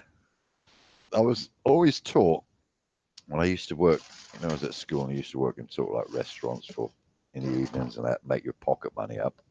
Yeah. I was always taught by the chef, never, ever, ever clean your frying pan. Yeah. I said, why is that? Because you don't want to get rid of all the flavours. He said, because as soon as you turn it up, fry it up, he says, that kills anything if there's any bugs in it. Yeah. It used to tickle me that, but I do wash it up now and again. But especially if I've like cooked bacon in it, I'll use that to make something like a spaghetti bolognese. The juices to give it a bit more. I've now got 1, 2, 3, 4, 5, 6 pork slices now. I'm now going to cook. Oh, have I done that to you? Have I? I don't mind. There it is. Oh, you got it. Oh, I'll come and have a look. Hang on. Oh yeah, man. That is a proper breakfast. And I had actually started on it. Somebody said to me, "Well, where's the bacon?" I went, "Under all that sliced fried potato." 4, was it 5 sausages on there? I can see. Oh, they got 5, yeah. Yeah, Yum, 5 yum. sausages. At least 5 sausages. Oh, proper cooked eggs as well. Runny egg. Yeah, runny egg. Yeah. Runny egg. Yeah, barely solid whites. Yeah. Oh, proper. Oh, yeah. Yeah, you get it free if you can eat it in an hour. Oh, that'd be gone in about 20 minutes. If I had that put in front of me. I reckon. Yeah, I could. I don't know if I could eat them now. I wouldn't be able to eat all that bread. Though it's toasted, it ain't too bad. But well, there's 2 slices of toasted and the stoppers either end of the platter are fried. Oh right, yeah, I'm with you. Yeah, I believe that. So the one with the bit chopped off the corner is a slice of fried. Right, yeah, I can see that. Yeah. And there was a time when I could have demolished that pretty damn easily, but I couldn't finish that now. I mean, if you get an hour to eat it, that's pretty cool. Gozzy's saying, "Where's the black pudding?" Oh yeah, you got to have black pudding. Oh, I love that's my mum's fault because she's from Lancashire. My mum was, so that's where I got my black pudding taste from. That's yum.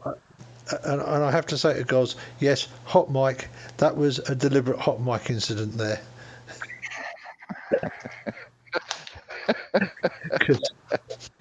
Because it just seemed like worthwhile for a minute. Actually, I'm going to put some garlic in here as well. I'll have a bit of garlic. Yeah. I don't know if you like garlic, but yeah, a bit of garlic. A bit of garlic's okay. Apparently, it kills worms. That's why they eat it a lot in the hot countries. Huh. I didn't know that. Yeah, I don't know that either. Yeah, that's good for killing worms. If you got what I can't fathom. I suppose it's because it's inherited in the Mexicans, children. I was watching can't remember what chef it was. He's one of the funniest chefs, not the boring ones, but he went to he's doing all these hot spices. Yeah. And, he was in Mexico, and he got these chilies and everything. And he's making this chili sauce and everything and that, and he's giving it to sort of like these 5-year-old kids. And they just looked at him, shaking their heads. He said, "Was it too hot?" He said, "No, not hot enough." Right then, so he got them cloud peppers, or what they're called. Oh, the ones that are supposed to be the hottest peppers that you possibly can get. Yeah. He made some of them. He said, "Right." He said, "I'll stitch them up." He says, and he made some more with these cloud peppers, or whatever they're called. I can't remember, cloud something or other. And these kids just lapped up because he was making tacos, and he gave them to the mums, and that's pretty flavorful. It's pretty eating it like it was a Mars bar, you know. And the bloke's going, "What?" So he gave it to the little kids and that, and they sort of give him the thumbs up. Yeah, that's better.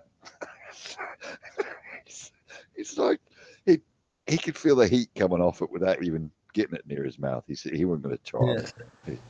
But it's I suppose it's because they're inherently brought up with spicy foods and that's why they can tolerate. Bonnet. No Goz says bonnet chilies. That's it. Yeah. Scotch bonnet. That's the one.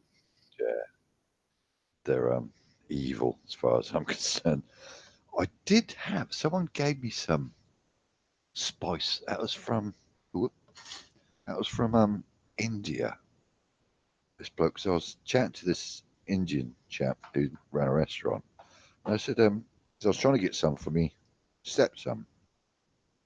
Never call him stepson. I just class him as my eldest. Yeah. He was from my first marriage and that. He was only 7 years younger than me because my wife was like 10 years older than me. So we're sort of more like brothers and dad and son sort of thing. So anyways, he loved his hot food, really spicy hot food because he was in the Navy. And he come round mine one day and he see this stuff. He said, "I'll cook you one, a chili." But if you're going to make it with that stuff, it's two names are the same. It's not curry. I'm sure it's curry, spelled with a K. But it was like piri, but it was spelled with a K. And it might be pronounced curry, but I can remember it as two words similar to piri. Anyways, it said on the back, if you want it mildly, flavoursome and that, use a quarter of a teaspoon and no more. Teaspoon, right? Teaspoon, yeah. He misread it as tablespoon. Bloody hell! And he never told me. And I went and I said, "How you getting on?" So he said, "Yeah, pretty good." I said, "It's nearly ready." And he went to have a taste of it before it was finished cooking, because as you know, spices get hot. Yeah. And I could just see him. I just have a little taste of it on his tongue and that. And I could see his tongue melting. He drank about 4 pints of milk there and then out come the cucumber. I said, "What is it, mate?" And I said, "How much did you put in?" He said, "Only put half a tablespoon in." I said, "You've misread it, mate. It says no more than quarter of a teaspoon." So he had to throw the whole lot out. The dog wouldn't even go near it. Don't blame the poor thing. Dogs are not that. Dogs are just not stupid, are they? No, the dog would. He normally sit in the kitchen when I used to cook, but my dog, he was sitting I had a Doberman. He was sitting in the lounge and he wouldn't go nowhere near the kitchen. I think something wrong with this. If the dog's not in there, sniffing it. I just found it so funny. I said, that'll learn you, mate, to read the instructions again.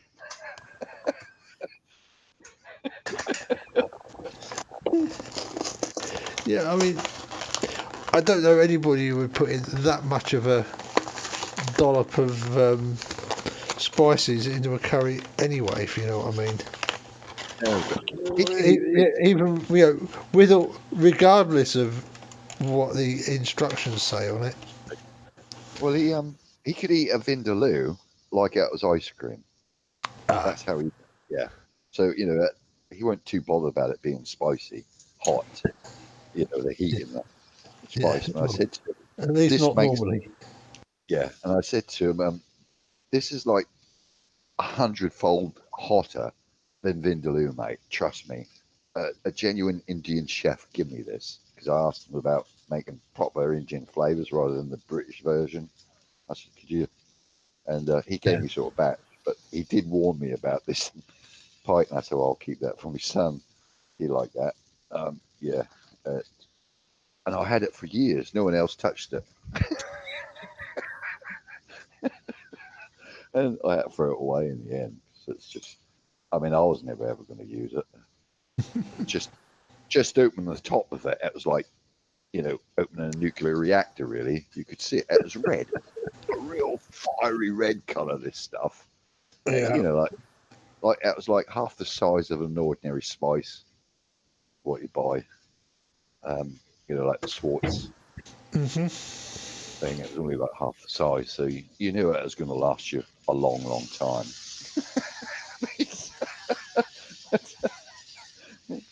But that learned him. He never actually cooked again at mine. He always used to ask me to cook, just in case. I was going to stitch him up, but I thought, no, that'd be cruel. I'd hate to think of the aftermath the next day, actually. Well, usually it's really hard to catch people with it that badly. Yeah. Because usually you can smell it, can't you, before you get to. So you're going to be potentially on your guard before you stick it in your mouth. Well, unless you've been on a 15-pint bender. Yeah. Yeah. And then you'll eat anything. Until the next morning, you think, what the hell did I eat? Yeah, I never used to eat Indian food, and then because I didn't really like anything spicy, and then I was at a couple of places where we'd had a few drinks, and that was what the food was going to be. So, well, in fact, in one case, it was you better have a few. If you don't like Indian, you better have a few drinks because that's what we're eating. Yeah, well, that's the problem when you're in a group of like half a dozen, sort of like 7 or 8 people. You generally have to eat what everybody else is going to eat, don't you? I don't mind. Yeah, I love Indian food and all that sort of spicy stuff. But so long as it's just spicy and no heat in it, the flavors I like. But yeah, once it starts to have heat in it, that puts me off because it don't become enjoyable. It becomes a nightmare. Well, I was quite lucky because the group of people I had to go and have, that I ended up with, where that's what they did when they got together. They went and ate curry. Yeah.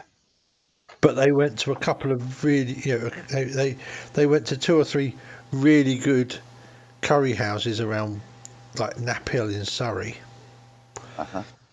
And it was like, okay, so you don't like super hot, that's fine. We're not really into that. You'll like this, and then they like order a load of stuff, and it's like, you just Just when it turns up, just chuck some on your plate and try it. You'll like it. And it was, you know, oh yeah, this is actually quite pleasant stuff to eat because it's got a lot of interesting flavours, but it's not really hot. I used to love onion bhajis. I actually love onion bhajis. Yum, yum. Can't do onion bar. I tried. I can't do onion bhajis. No, it's one of those foods you either love it or you hate it. A lot of people can't eat onion, can they? I disagree with them. Yeah, well, I like onion, but it's just whatever they do with it to make it into an onion bhaji. That's not right. Yeah. Yeah, the bhajification process is where I have a problem, and I'm one of these people who actually quite like raw onion. Yeah, I can slice onion and eat it.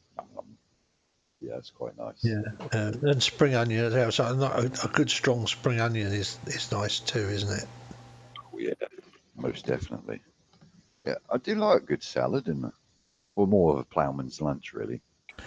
Yeah, I was hoping. Talking with the Australians quite a lot, you know, Terry and what have you. And so, you know, the old Americans sitting chatting, and it'd be lunchtime. It'd be like, well, what you got for lunch? And of course, the first comment would be, I've got ham and cheese sandwich with ham and cheese salad sandwich, and a pork pie. What's a pork pie?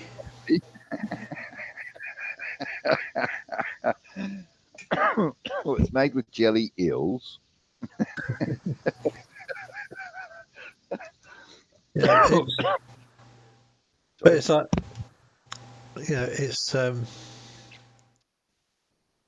yeah, what's a pork pie? Oh, you'd love it if you come to the States, come to England, you'll love one. Pork pie and jelly eel, mate. It's a delicacy. You've got to try it with tripe. yeah, yeah. So I ended up having to sort of stick that show them that. Yeah. What's Rosie made you for lunch? Is it pork pie? Yeah, and yeah. Oh, nice. Hey, yeah. Although it's usually better because it's usually better when she does one and it's tiger loaf with the egg. Yeah, tiger loaf bread for the sandwich. Yes. Yeah. Cut fairly thick. Oh yeah, my daughter's quite good at making sandwiches. The eldest one. Yeah. Things like I'll say that's one of Rosie's sandwiches that she made me for my lunch. That's quite funny because I do miss my dad cooking. I don't know, it's something about your dad cooking breakfast in the morning. Because I suppose it's just changed from your mum. And mum was a brilliant cook. She could make anything out of nothing. Yeah, it's just amazing. But it's just always special when your dad cooked your breakfast. My dad never. I don't even know if my dad could cook because I never saw him cook. But my mum can cook. Dad was a brilliant cook. He could do breakfasts like a chef, but he just do it so quick. I mean, we used to have like a cordon bleu cooker. I had a griddle one end, 6 plates. Mum used to do bed and breakfast when we were in Southport. She wanted a decent cooker. Eye level grill up above, twin dual size oven sort of thing. So that's where I got all my cooking skills was. Just bloody great griddle. You know, it's like half the size of a ordinary size cooker. So just the griddle bit, you know, that was huge, this cooker. But anyways, you know, I never really thought about it until I sort of went around my daughters. She goes, oh, Dad, could you make me a sandwich, please? The way you make it, you just seem to put the right amount of mayonnaise in it. and it just sort of brought back memories, of your parents making your own stuff. Oh, Mum, can you make some of your meatloaf? Yeah, so that was quite an honour, really. I find it. Rosie got very disappointed when she found out that Rosie loves my mum's chicken casserole recipe. Oh right, yeah. Mum does this chicken, and Rosie got my mum to teach her the recipe, and it's like, put the chicken in the thing. Pour 2 cans of Heinz cream of chicken soup over it, and throw in whatever vegetables you've got. Like a bag of mixed, like half a bag of frozen mixed vegetables out of the freezer. Classic. And then simmer gently for a while. Yeah, and it's like, Rosie loves it, and it is really nice, especially when you serve it with mashed potato, with proper homemade mashed potato. Yeah. But Rosie was kind of in a way half disappointed when she found out it was like, get the chicken meat and pour a couple of tins of tomato soup over it. Not tomato, chicken soup even over it. It's thought it's some kind of exotic. Yeah, it's just like, it's chicken. It's chicken soup with chicken and vegetables added. Sometimes the simplest meals are the best, though. Yeah, I know. It's brilliant, but I mean, it's one of my it was a favourite of a lot of of family friends and that when they come around as well. They'd be like, oh Edna, you've made the chicken casserole again. Yeah, it's really nice. That is. You ought to sell that to a restaurant. You make a fortune. I think my favourite mum's meal she ever used to make. She made this thing called tamale pie. Because the tomatoes, I suppose, is where the tamale come from. And I haven't actually made it because my brother crazed me. He said, "Can you make some of Mum's tamale pie? Do you know the recipe?" I said, "Pretty much," because my dad doesn't. He does, but he won't make it. They did a minced meatloaf made in a sort of saucepan. But her secret was the amount of tomato puree she put in it. Right. It was to make it really rich, and green pepper, onions. I can't remember what she put in there. Olives. Got to have the olives, the black olives, to give it that tang sort of thing. Yeah. I keep meaning to make some to tell my brother so he can come over, my eldest brother, because he absolutely adored it as well. Well, we all did, but I know me and my brother used to polish off. She'd make a massive amount of it. Because it'd be like probably 3 inches high. It's basically just pure meat, mince meat, steak, I should say, steak mince. And I think she used to put like 2 tubes of tomato puree in it. So you can imagine how much meat there was. And she'd fry all the onions before she'd mix them in, and various things. But then she'd shove it in the oven. It's just such a simple dish. Occasionally she'd put a tin of corn in it, kernels. Yeah. But I suppose it depends what she had in the cupboard, I guess. But it's just, I could eat that. I can still taste it now. I could just eat and eat and eat that stuff. But which I used to. I used to eat. Well, when we had a give you a size of our family. I mean, we used to have a 22-pound turkey most Christmases.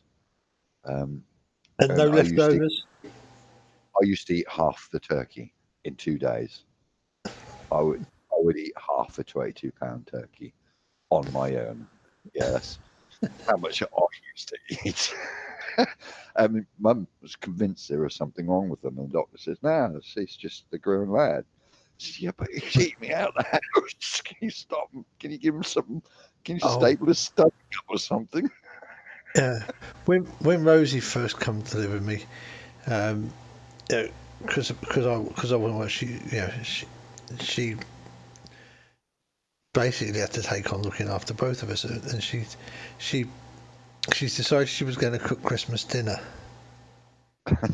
and she bought this huge turkey. And you know what's coming now, don't you? He bought this huge turkey, and it was so big it wouldn't go in the fucking oven.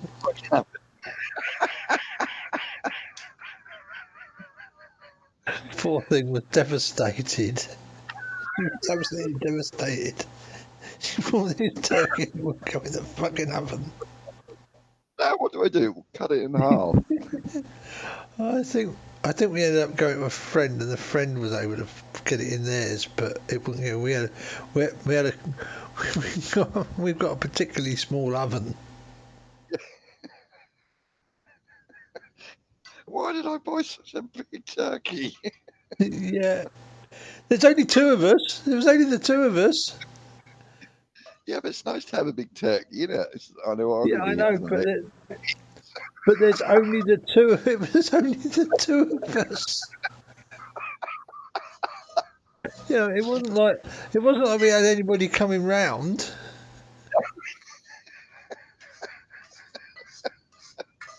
I didn't think of that, Dad. Never mind. I hope you like turkey, Dad. Yeah. All through January.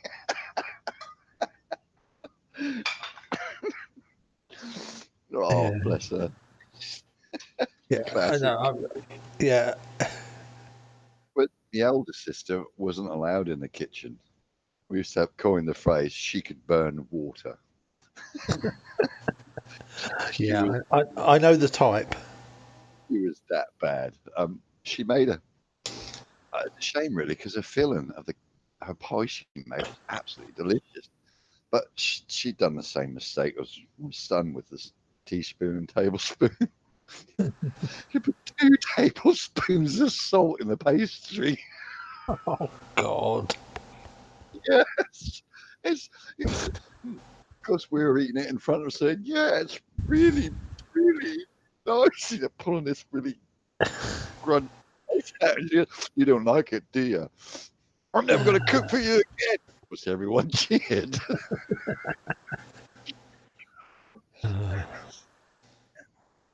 I never seen my dad laugh so much in his life. Stop laughing, it's not funny. He was going. Even the dog would eat it. No, with the birds.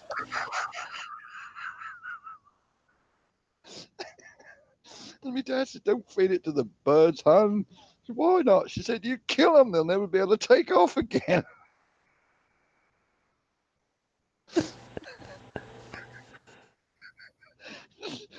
Stop being mean about my food. We're not. We can be mean if you want. We're just being nice. No, from that day on, she never did cook again. Yeah. I think it might have been my 18th birthday. We were having a barbecue, and I'd cooked. I'd cooked, and I'd done the classic chuck a sausage on there, and the outside was near enough carboniferous, and the inside was practically raw still in the middle. So of course my mate got right, you know, so he fed it to my dog. No. The dog woofed it down, and then about 30 seconds later, up it came again. Look, there you go. It's even made the dog sick. You're not supposed to feed dogs raw pork. Especially not wrapped in Carbon. Carbon. Is that how they discovered carbon fiber?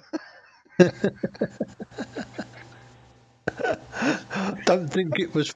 It wasn't very fibrous. It was just the carbon.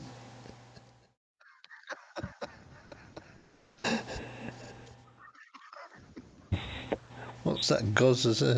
Might as well try to cook a.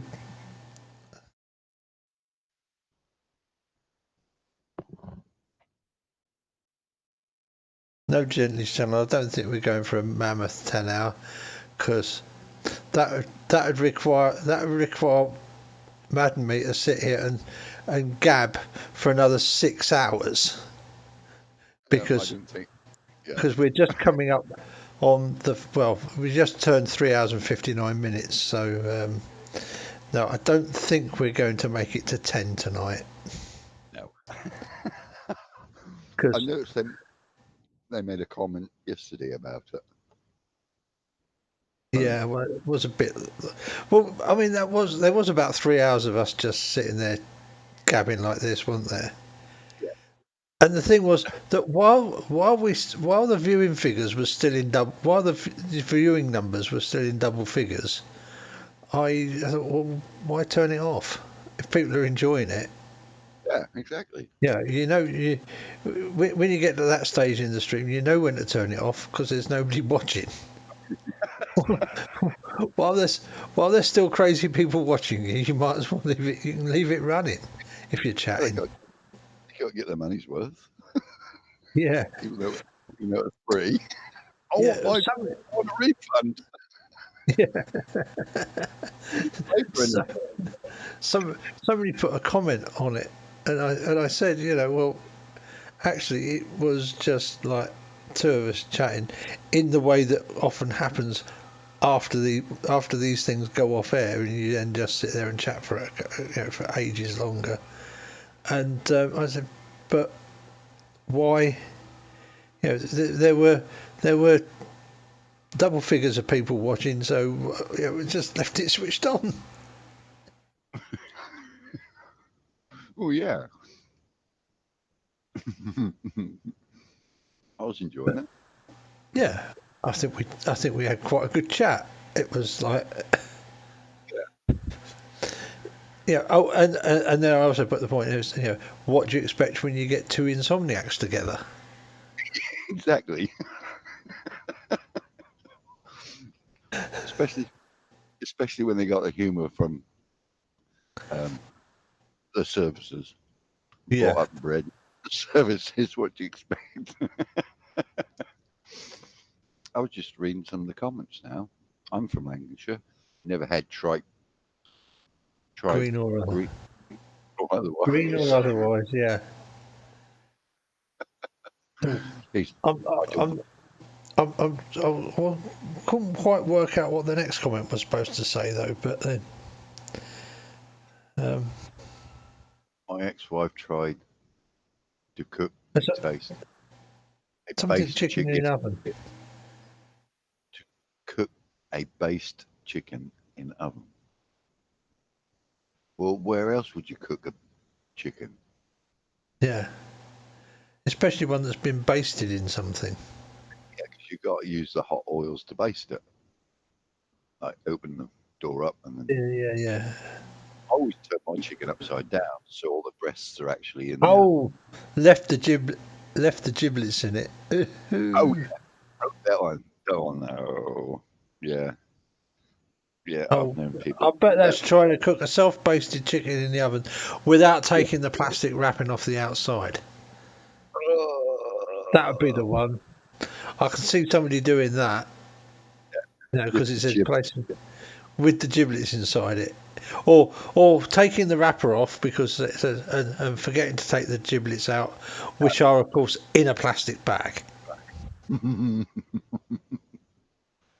What's that smell? Yeah. I was going to say, I always you don't get the giblets now, do you? From chicken. Not very often. You get them in a turkey at Christmas if you. Yeah. That's good for making the gravy. But I always put an onion inside my chicken. Yeah. Cider, and always put butter in between the skin and the meat. Yeah. And then turn it upside down so it cooks actually in the juices. And that's just mwah. My ex-wife tried to paste a chicken in the oven. Chicken was in as well.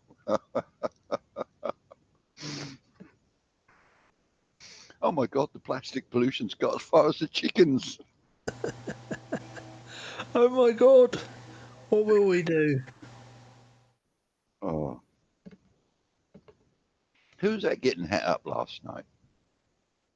Between, was it Blue Marble and the woman? No, Sean Hufford and Channel Q. Channel Over the honey thing. She made a comment that it killed people and he Yeah, pulled her up on it. yeah, She had. Oh yeah, sorry, I made that mistake. But yeah, be careful. But oh, and she vicious. Yeah, and actually, the really funny thing was that the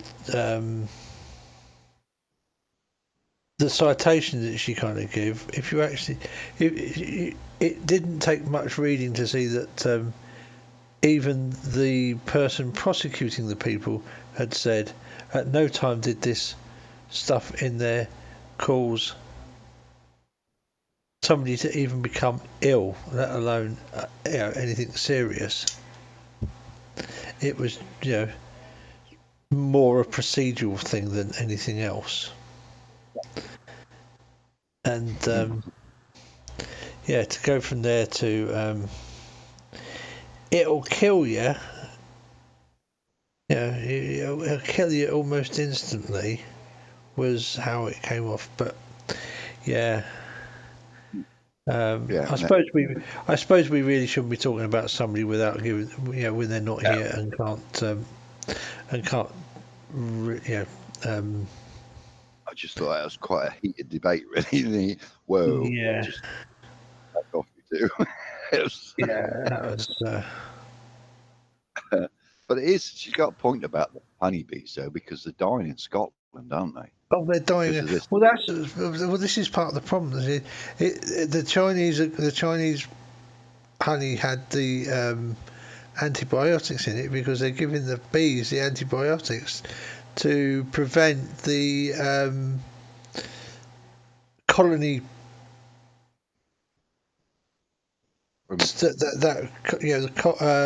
colony, whatever it is, that's killing the bloody bees. Yeah. So this stuff is there. They don't actually put it in the honey. They make sure the bees actually get the antibiotics, which of course means the antibiotics will then show up in the honey because honey is one of these things where most of its flavour comes from the fact that it's got. You do long after shows, Alan? Well, yeah, this is a short one because it's not, it's only 4 hours at the minute. That's a short one. I mean, normally during the week when we've had some decent, a decent number where we've had 2 or 3 flat earthers coming in on the panel, we'd still have 10 or 15 people in the panel after 4 hours, with a bit of backwards and forwards, and the occasional raised voice. Occasional. On both sides, the occasional raised voice on both sides. So, yes, Metal Slug Master. Thursday night we managed to go to 10 hours and 8 minutes.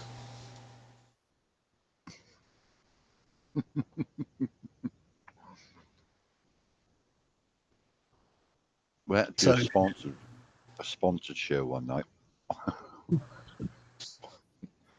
Donated to Jose. Yeah. Yeah, although of course I would also appreciate a bit going to the organisation that is linked in the description. But of course. But as I always say, only if you can really afford it. Exactly. Yes, because some Because people are. some people feel that, and I'm not going to say pressured because you know.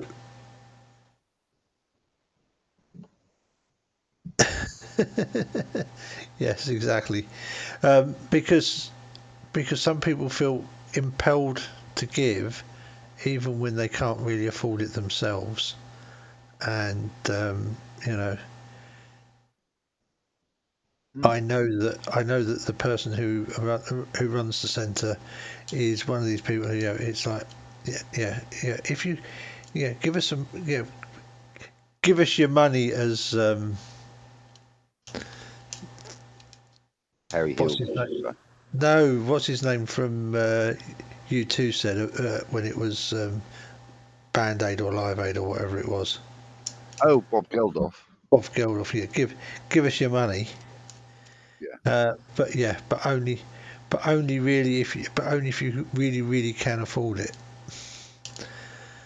Because I mean, there was that case of that old lady that had been given that was giving to so many charities that she was not looking after herself properly, wasn't there? When she passed away, and they found out because she'd been getting the phone calls from the charity chuggers pushing her to donate money. Yeah. So it's like give us the money, but only if you really can afford it.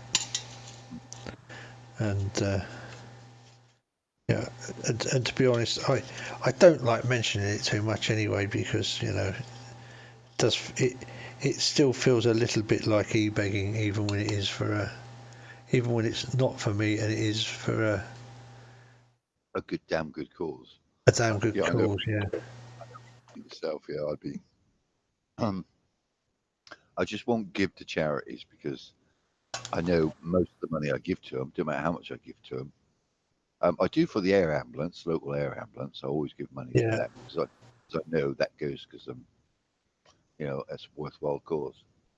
Yeah, RAF Benevolent Fund is very good, and so actually is British Legion.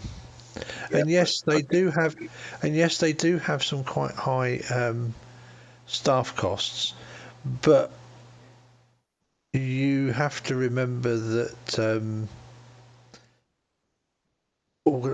of like the British Legion and RAF Benevolent Fund and those sort of people now. Yes, they have staff costs, but a lot of the time that's actually not admin staff. That's staff providing frontline services that all gets lumped in together in a lot of cases. And when you're employing professional, when you have, because you have to employ people to provide the services. You can't. So sometimes that, I think that doesn't necessarily come across in the accounts, or in the headline accounts, which is what a lot of these people go, oh look, this organisation's taking this much money and they're spending that much money on staffing costs. Well, yeah, but remember that the staffing costs are not just for admin. It is also for often for the support work they're actually doing. Yeah, there's because employing occupational therapists and the like ain't cheap. and cheap, because these are professional people, and you have to pay them commensurately, and mostly they pay the same standard rate as the NHS will pay somebody. Yeah. So, it's not.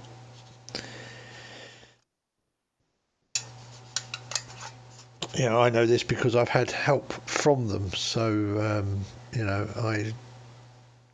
I know that the money that you put into the donation, into the boxes, actually does go to where it should do. Does get used to provide the support where it needs to be provided, and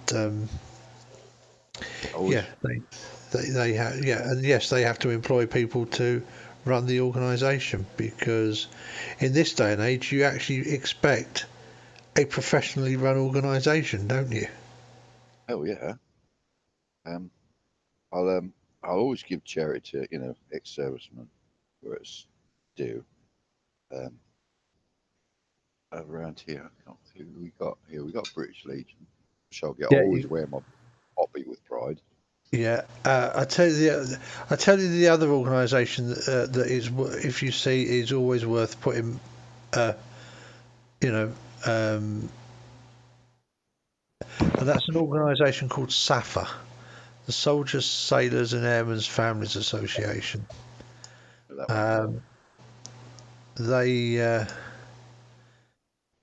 do a lot of very good work with.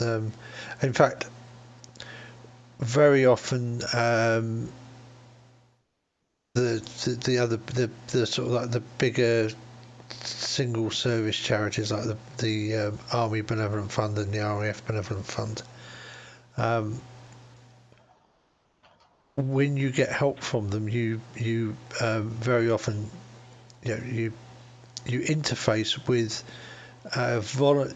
what are usually volunteer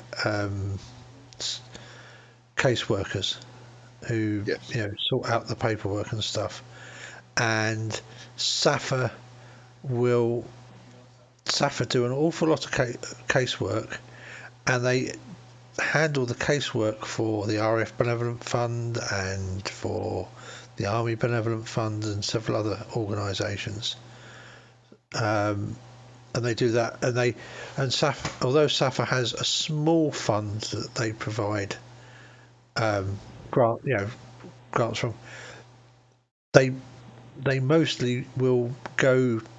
They'll say, okay, right, we're going to see if we can get you this, and then the first thing they'll do is they'll try going through through your services benevolent fund, and then they manage the grants, and they manage applying for the grant on your behalf through the other organisations. Yes. So you got a mouthful of food. Yeah, that's all right. I mean, that's like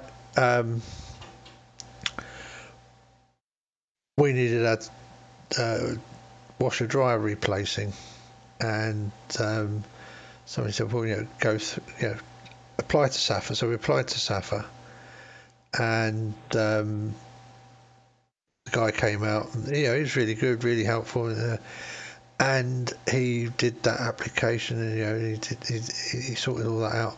But he also, I'd been given an old power chair by another veteran that I knew, and it was great, but it had some issues, like it was made to measure for this other veteran, and it was a female veteran, and she was about 5 foot tall. And I'm not. I'm a very big 6 footer. So yeah, getting in the chair was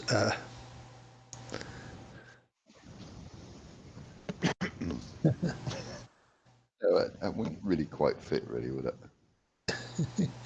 yeah, I used it for over a year, but it was it was a bit of a tight squeeze at times, and there was some problems with the control electronics that were evident and were, but without saying anything, he also asked the RAF Benevolent Fund whether they could actually help with the new power chair. So, and which they did. So I'm really lucky to have a power chair. And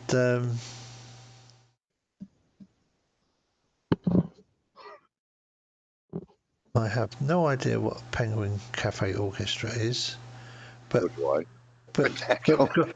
Goz, penguins do in fact rule.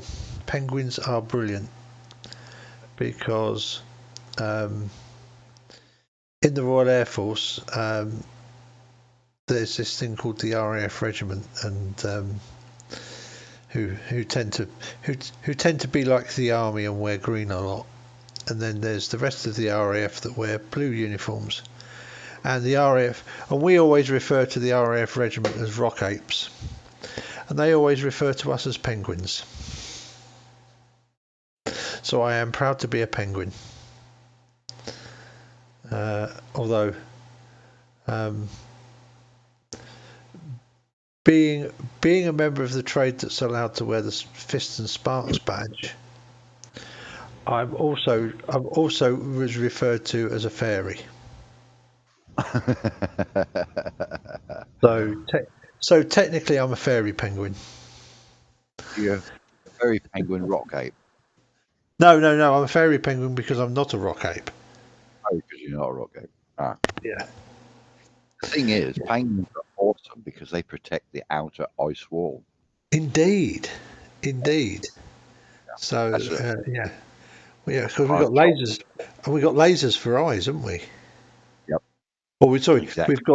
we've got highly destructive lasers that we can shoot out of our eyes. That's better. That's closer, isn't it? I think that's closer to the general description. I think so, yeah. That we can fire highly destructive lasers out of our eyes, just like Superman. It's just, but the thing is with penguins, they can't fly like Superman. No. Well, not unless you. Well, no, they can fly like Superman. They just have to be in a much more viscous fluid. Density and buoyancy. Yeah. Density and buoyancy. Superman's lighter than a penguin. Or something. Or something, yeah. Something along that line. Yeah, I'm not au fait with them sort of theories, so. But I'm just taking a stab in the dark at it. But I'm pretty certain they protect the outer wall. Yeah, they guard the outer wall. All right, he's just put Penguin Cafe Orchestra as one of the best known unknown groups. Who's got best known now? No. Cano, yeah. Was one of the best unknown groups of the 80s and 90s. You have probably heard of Perpetuum Mobile before. NPR and BBC always use it as a. I don't listen to the BBC, the Shields. Yeah, Yeah, they don't report about flat earthers, the Shields. Yeah. And they lie lots. And they get paid more than me.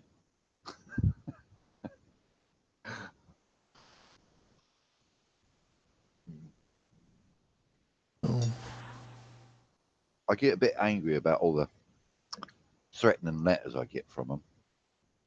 Why haven't you told us? You haven't got a license. Well, I don't have to tell you, so I'm not going to tell you. Yeah. I don't have to tell the EPA I haven't got a license. I don't have to tell the Air Defence Squad that I haven't got a pilot's license. And I certainly haven't got to tell the War Board I haven't got a fishing license. What makes you so special, BBC? Yeah. And of course, they dress it all up. I'm now getting red letters now. Ooh, I'm I think we actually finally convinced them that to pee off and leave us alone, because we don't have a TV. We don't use a TV receiver. We don't watch BBC iPlayer, and we don't watch live streamed TV. Yeah. So we don't. We can watch all the catch up we like from the on demand websites from all the other TV channels in the UK, as long as it's not on iPlayer. And we can watch Netflix and Now TV, and we can even make use of our friends' Sky login to watch Sky catch up if we really want to, because none of that requires a TV license. And no, you're not coming in to talk to us, and please don't trespass on our property again. They're technically they're not allowed. And yes, there is a TV aerial on the roof of our property, but that's because it's put there by the council, and we haven't got any choice over the matter. The thing is, by law now, because it's now illegal to cold call on private doors, right? Unless you've had a previous contract, which I haven't, because I've just only moved in recently, or you've asked them to come round. So technically, because they're salesmen trying to get you to buy a license through their bully tactics and their bullshit lies, they're trying to actually gain access to your home through deception, which is illegal in this country. But I mean, if they ever do turn up on my doorstep, I said, if you don't leave now, mate, and stop sending me letters, I'm reporting to the trading authorities. Ofcom or and trading standards, because they're not allowed to break the law to enforce the law, which they seem to think they have a law. I said, you don't own the radio airwaves, mate. Piss off. Well, I don't actually listen to that. That's a shot of my power, the back of my power chair, anyway. REF biff. And where you've got wheelie bars.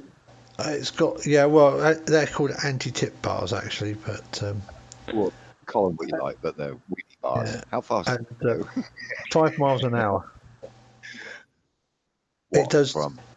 I actually measured it with the GPS app on my phone, and it does on the flat bits. It does 2.25 meters per second. Yeah.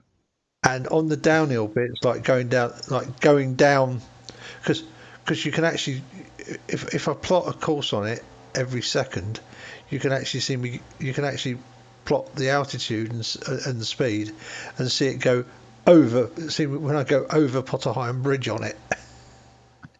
Because as you go up, it slows down a bit. Because you go along the flat and you go along, and you stay pretty constant at the same speed all the way on the relatively flat stuff, and then you go up the bridge, up Potterheim Bridge, up over the humpback bit, and it slows down a bit, and then as you go down the other side, it does actually speed up to 2.5 meters per second as you go down the slope.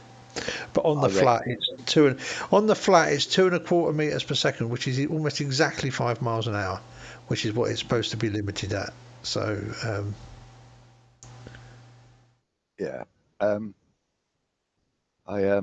I reckon you're sort of telling a white lie there, because I still reckon they're wheelie bars, because you got such a high inertia acceleration. Yeah. Oh, and the G-force must be immense to have them on there. Because it's really difficult to put, especially if I had to have the cape over me with the waterproofs if it's raining for Remembrance Sunday. I bought a bunch of poppies, but then I actually cheated and I've got one of these little hobby vinyl cutting machines, the Brother scan and cut machine. they're quite handy because you can cut all sorts of stuff with them, but you can cut vinyl stickers with them, so you can cut out vinyl. So I actually made myself some poppies, and then I stuck my trade badge over the top of them. I love it. People keep asking me why I've got a spider on there. I'd be more inclined to say, why have you got lightning bolts coming out of your head? Well, actually, it's supposed to be a fist. Yes, I gather that. Yeah, grabbing the. Yeah, a handful of sparks. But yeah, because it's for the radio. It's for specified radio trades. So, because it became mostly technicians and what have you. But of course, in the very early days, the radio operators were expected to also do all their own maintenance before they split technician. Before they split the fixing and the operating off, you were expected to maintain your own equipment. So the maintainers carried on getting the pistons. It was issued as a badge because during the First World War, at the time of the First World War, it was against the military law for another rank, for for a private soldier to speak to an officer without getting you'd have to go to your corporal, who would have to go to a sergeant, who would then go to the officer and get permission for you to speak to the officer. Well, when you're the radio operator, you're operating this newfangled radio thing. Being able to pass along the message to the officer quickly becomes really important. Especially when you're talking about operationally important, because you're actually getting radio messages coming back from aircraft in flight. Because they had radios in the aircraft to send the signals back to the gun emplacements when they were doing the artillery observation to correct the guns. Well, so what they did was they issued this badge, and this badge entitled you to speak with the officer who the signal was addressed to, without first having to get permission from an NCO. At least while it was related, while it was related to your duties as a radio operator. You couldn't just go up and speak to them. Yeah, couldn't quite have it. But yeah, so that's why the RAF actually got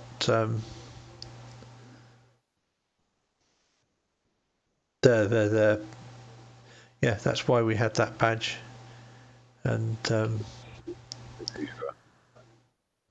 it was the very first trade badge authorised to be worn by members of the Royal Air Force in 1918, because there's the bit of the Air Force Act that forms the RAF, and then they talk about uniform, and then the very first thing is the Fist and Sparks badge, then it's the PTI's badge, and that's it, because the RAF don't have lots of trade badges. There's only the two PTIs and that, and if you've done the bomb disposal course, you get to wear the BD badge on your cuff.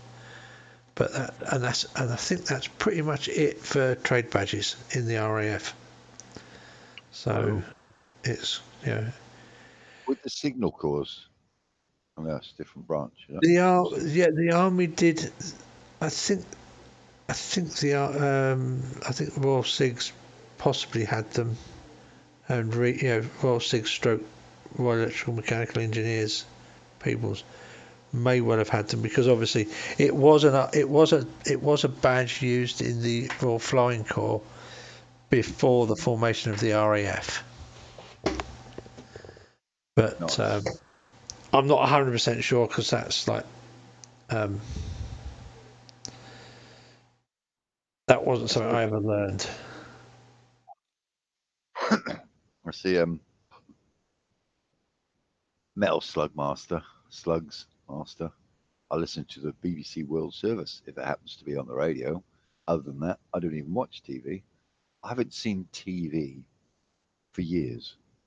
Just I've got a big old plasma screen, but I use that for my computer. And if they want to argue that, I said, go on then, get a signal on it, mate. There's the aerial lead. Go on, off you go, because there's an old analog. So we've got a TV with a receiver in it, but we have we have no means of connecting it to the socket for the aerial in the wall. But we can't take the aerial down off the roof because it's a council bungalow. Mm-hmm. So we're stuck with the fact that the aerial has to stay up there. But there's no law saying, because it's already been proven in court, that you can own a television. They have to prove that you're using it, that you're using it to receive broadcast signals. I don't see why you should have to pay the BBC a license to watch ITV when ITV don't get none of that funding.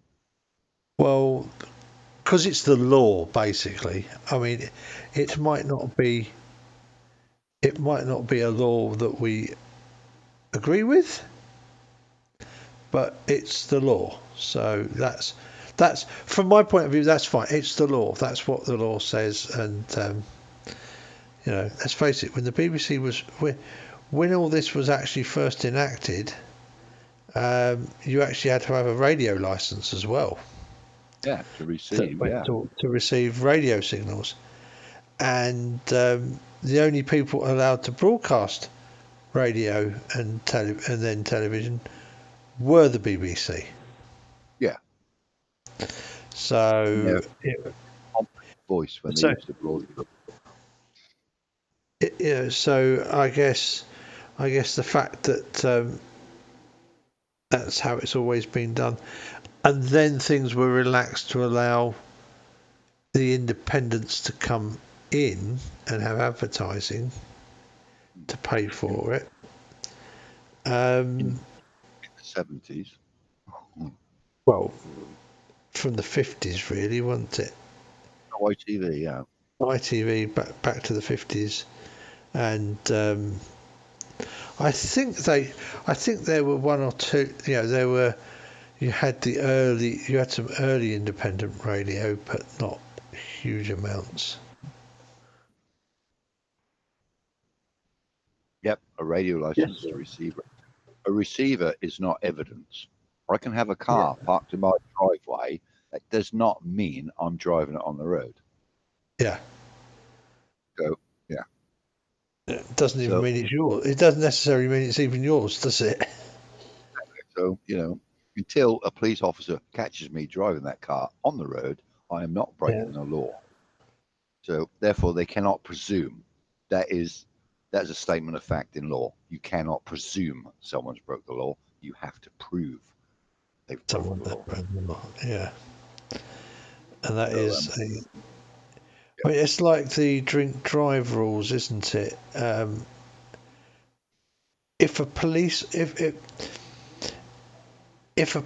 officer sees your car being driven and sees you behind the wheel, they can come to your house afterwards and they can ask you to provide a specimen of breath based on the evidence that they will go to court and say, we saw this person driving the car at such and such a time. And he refused to give. And then we went and saw him and he refused to give a specimen, blah blah blah. And then, or you give a specimen and you blow a positive, and they're able to say, and these days, even if you don't blow a positive,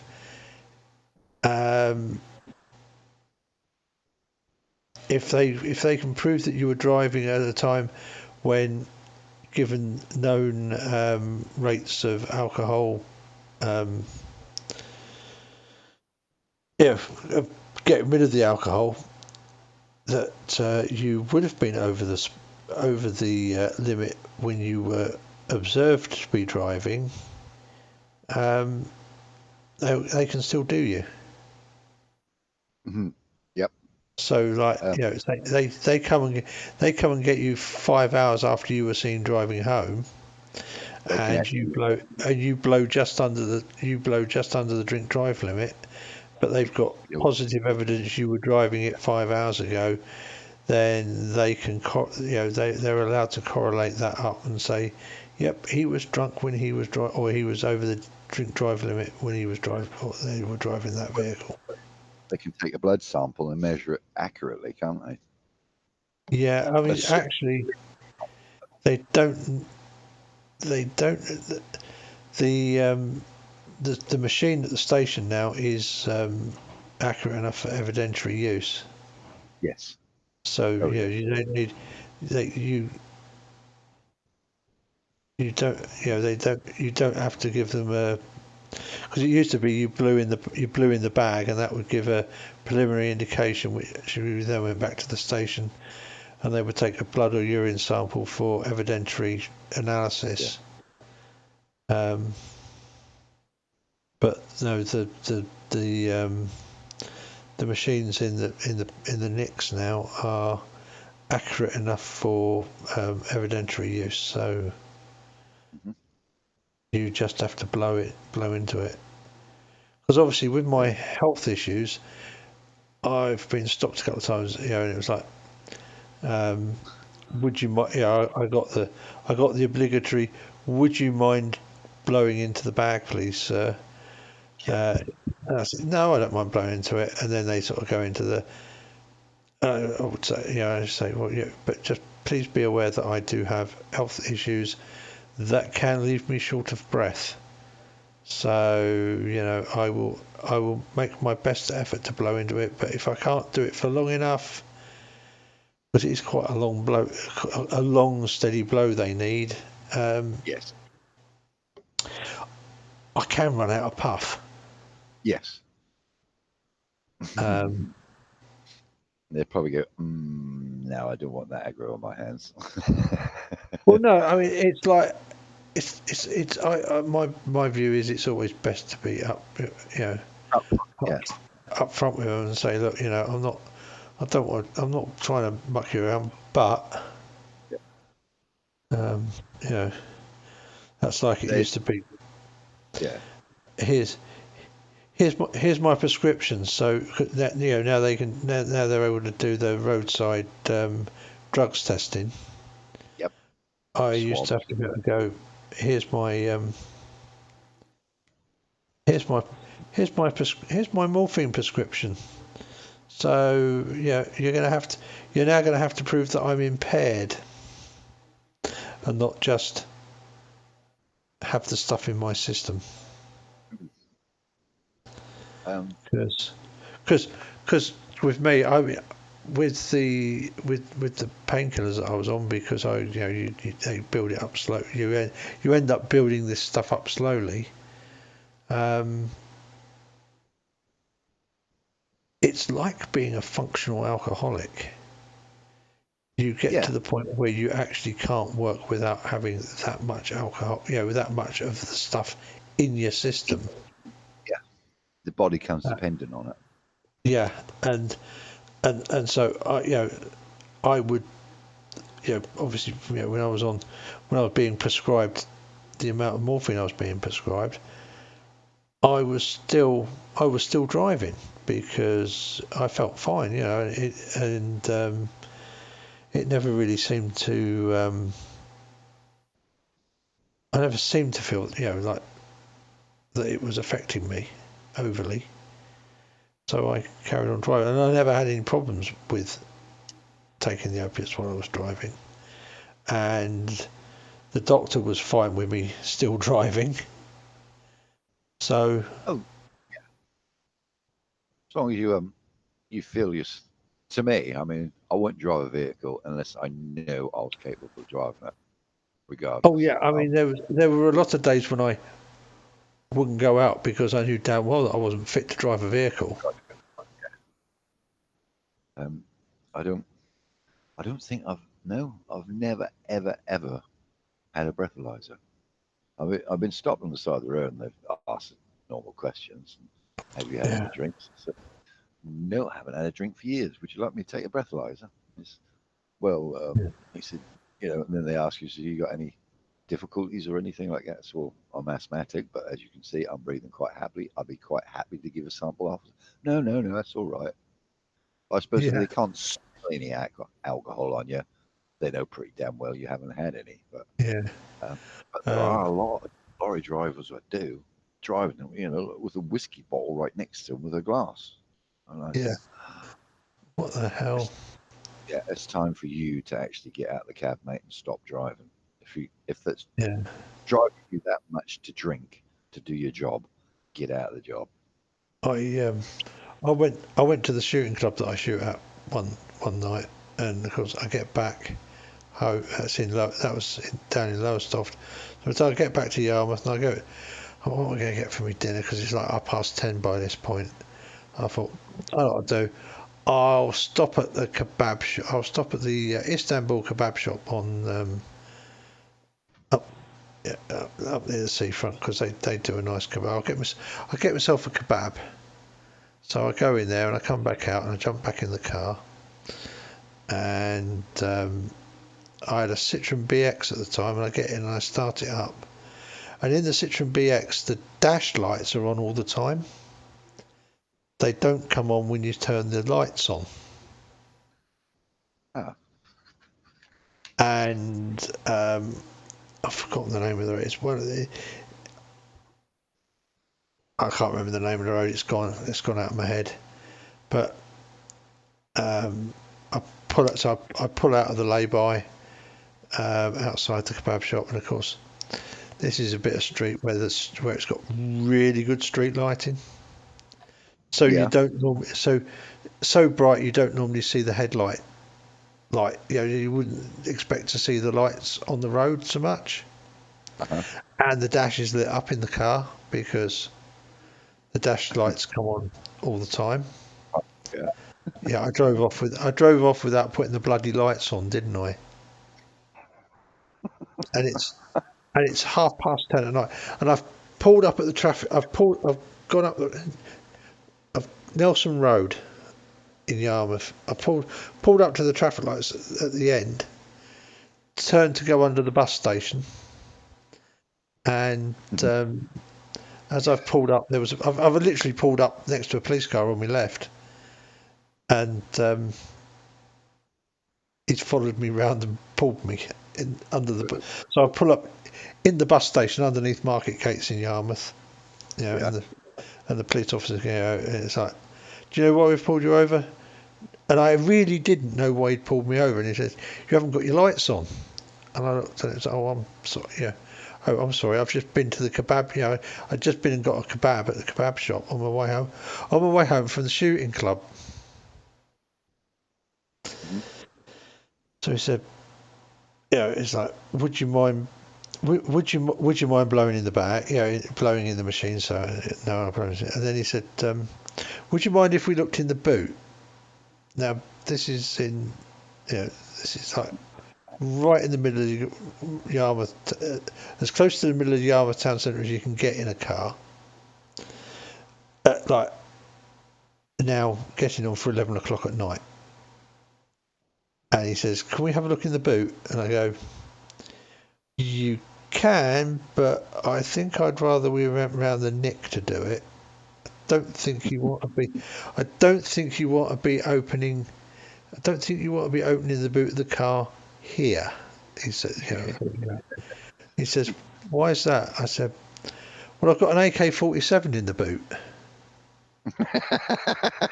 He's probably thinking, ding, my job, yay. You actually had an AK-47 in the boot. Not really.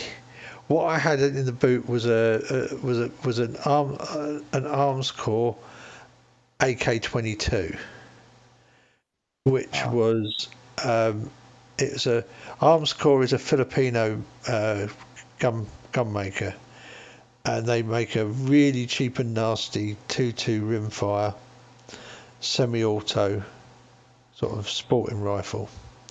Yeah. And then what they do is they made these sort of zinc, crap metal castings that clamp all around the gun, and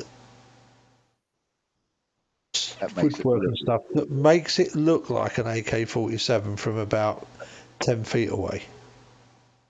Yeah, from 10 feet away, you probably wouldn't mistake it. Oh, and it comes with a big banana magazine that holds 30 rounds of 2.2 ammo, so you can have some fun with it. But it's only a 2.2 rimfire, and it's sort of So it's a bit of fun. It's a bit of fun because But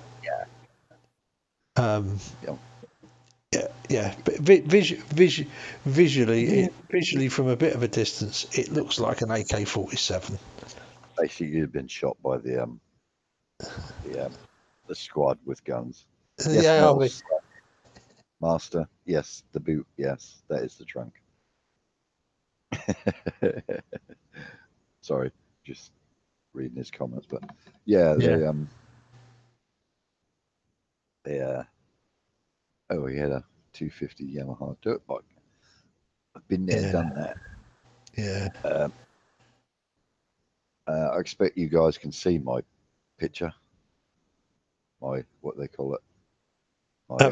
Your avatar, yes, they can currently see your avatar. It's pinned in the middle of the screen. Oh right. I wonder why I couldn't go anywhere.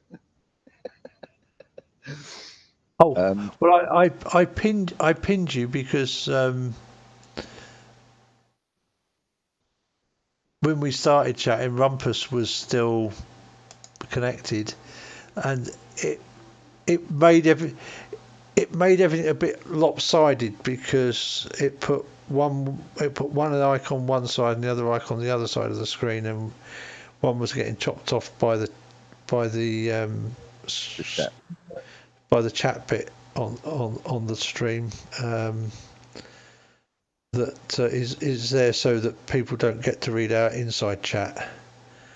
You can see a little avatar. So I pinned it, and it should be.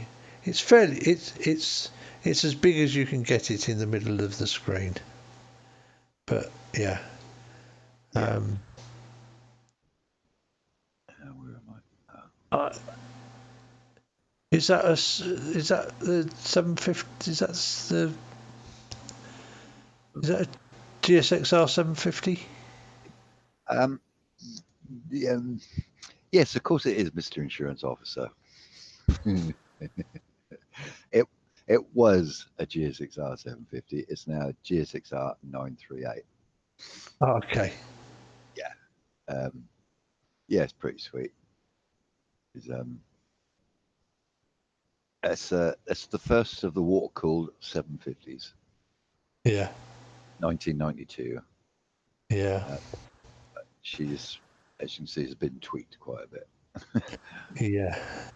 Not standard. It's got a 2001 1000cc front end on it.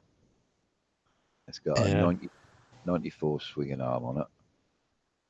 The tail section is a K1 Thal 2000. What else? It hasn't got, at the moment, mine hasn't got the lower fares on like it has in that picture. But I'm doing a tribute to my son sort of thing. When I get around to finishing it, anyways. What I do?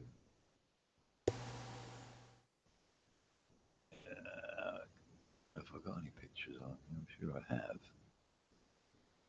I'm a bit disarray with all my photographs. There's a Canon. Whee! Oh no. You can share. Yeah, once you've found the pictures you want, just share. Just hit the share button, and you can share them. Yeah. Just hit the share window. Hit the share button. Pick the window the images are in, and then it'll come up. It's easier for you because although you don't see the picture in, because you won't see the image in your Chrome browser. You'll just see the share notification. Everybody else will see it because obviously I'll see the share. So when I do it, I have to then find I have to push the share out to the internet as well so that everybody can see it. Oh, there we go.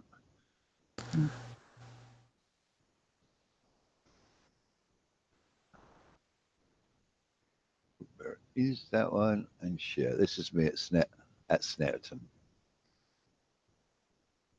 I'm guessing we're not seeing it yet. What we got? Oh, come up with an error. Try cancel it and start again. I've noticed that there has been a few errors on meets of late.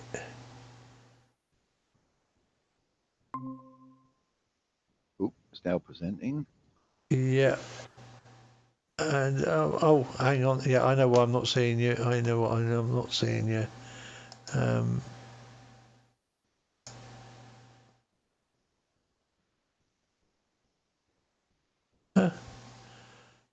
Why Can you guys see it in the? Oh, yeah.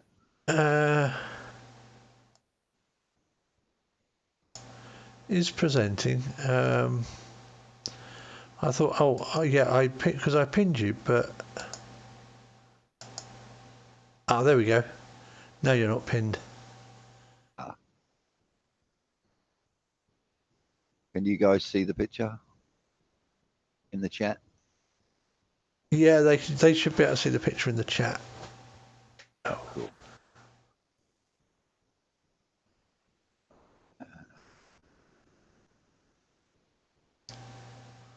God.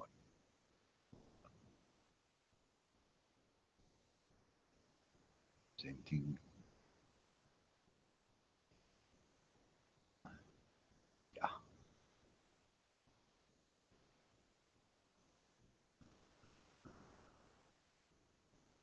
Like sidebar. Yeah. Oh, there you are. What else we got? And that's my avatar. That's my son, the guy's in chat. If they can hear me, and that's my grandkids. Yeah, let me just try something because you would have been better opening the picture and then sharing the picture viewer. Oh right. Window, because that would because we would see the picture filling the screen much more than we would with this, where we've got all the file stuff down the left hand side. All right. Okay, I'll shut that. Give it another try. Yeah, print preview.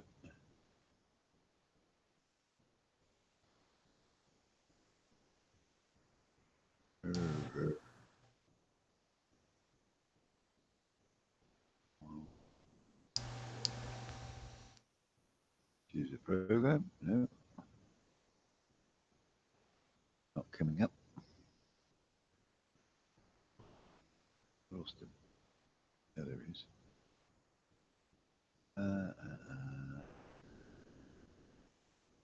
Print preview. Well, open up in picture viewer. Yeah, because you should be able to share picture viewer.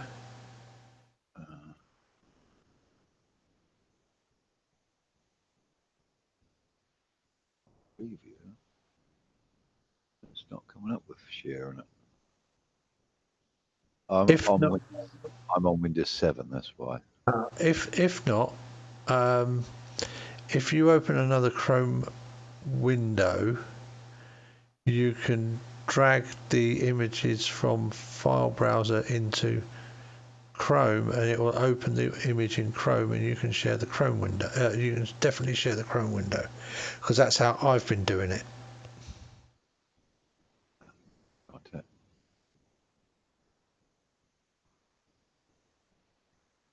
Copy images, search, inspect. Open a new tab, save image, copy image. If you open a new tab in Chrome, yeah. Yep. Got a new tab. And then right now drag it out of the Chrome. Now drag it out so that it opens and makes it a new window rather than a new tab. So you've got two Chrome tabs open. Sorry, two Chrome windows open. Oh, that's how I had it before, and it still wouldn't share. And then just drop the file into the new Chrome browser window, and it'll open the file there, and then you'll be able to share that Chrome window. Drag it into the window. Yeah.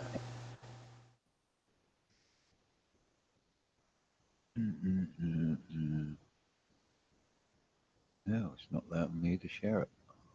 Let me just right click it. see if I share my entire screen quickly.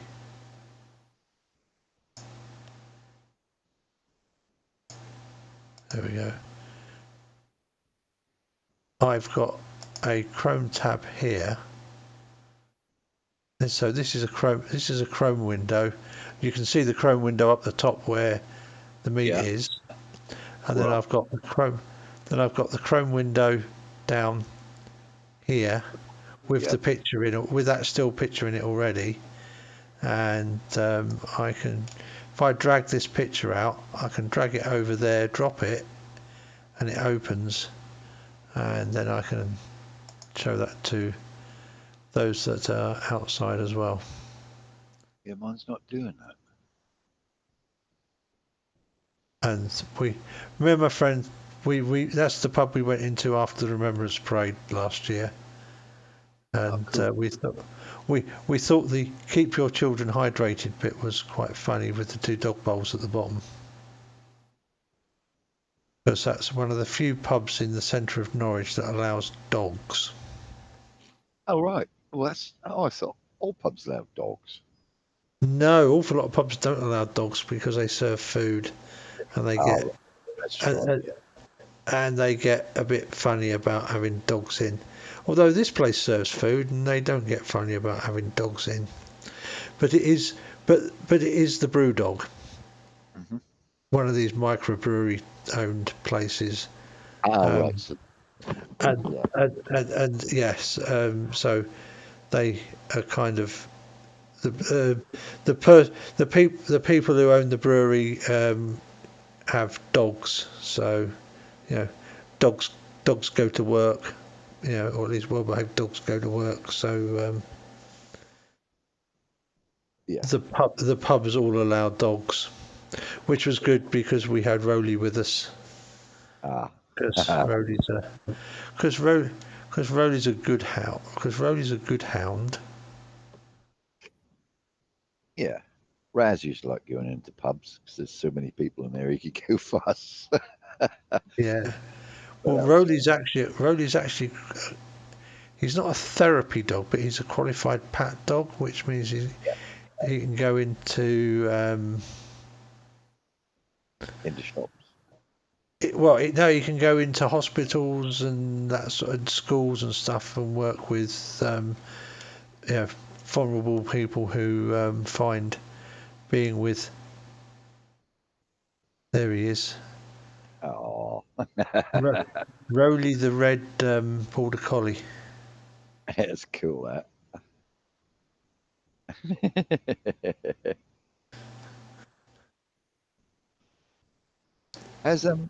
Did Jose give you admin privileges? No, but then we didn't. he talked about it last night, but then of course I got up this morning and then I was helping Terry with his stream, and I was on Terry's stream, and we literally finished Terry's stream and came. We went from Terry's stream over to Jose's stream. Oh right. Yeah. So it was like I'd sent him the email, but it was like, yeah, it was a bit hairy dealing. I didn't really have a chance to deal with anything today because I was basically talking to people all flipping day.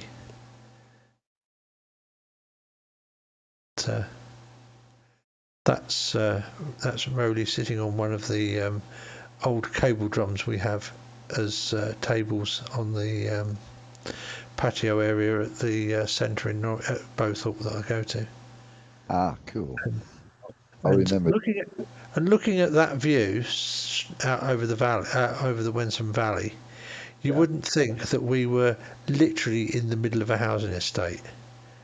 No, you wouldn't. With houses like 20, with a footpath down either side, and then the housing estate literally starting the other side of the hedge, the other side of the footpath.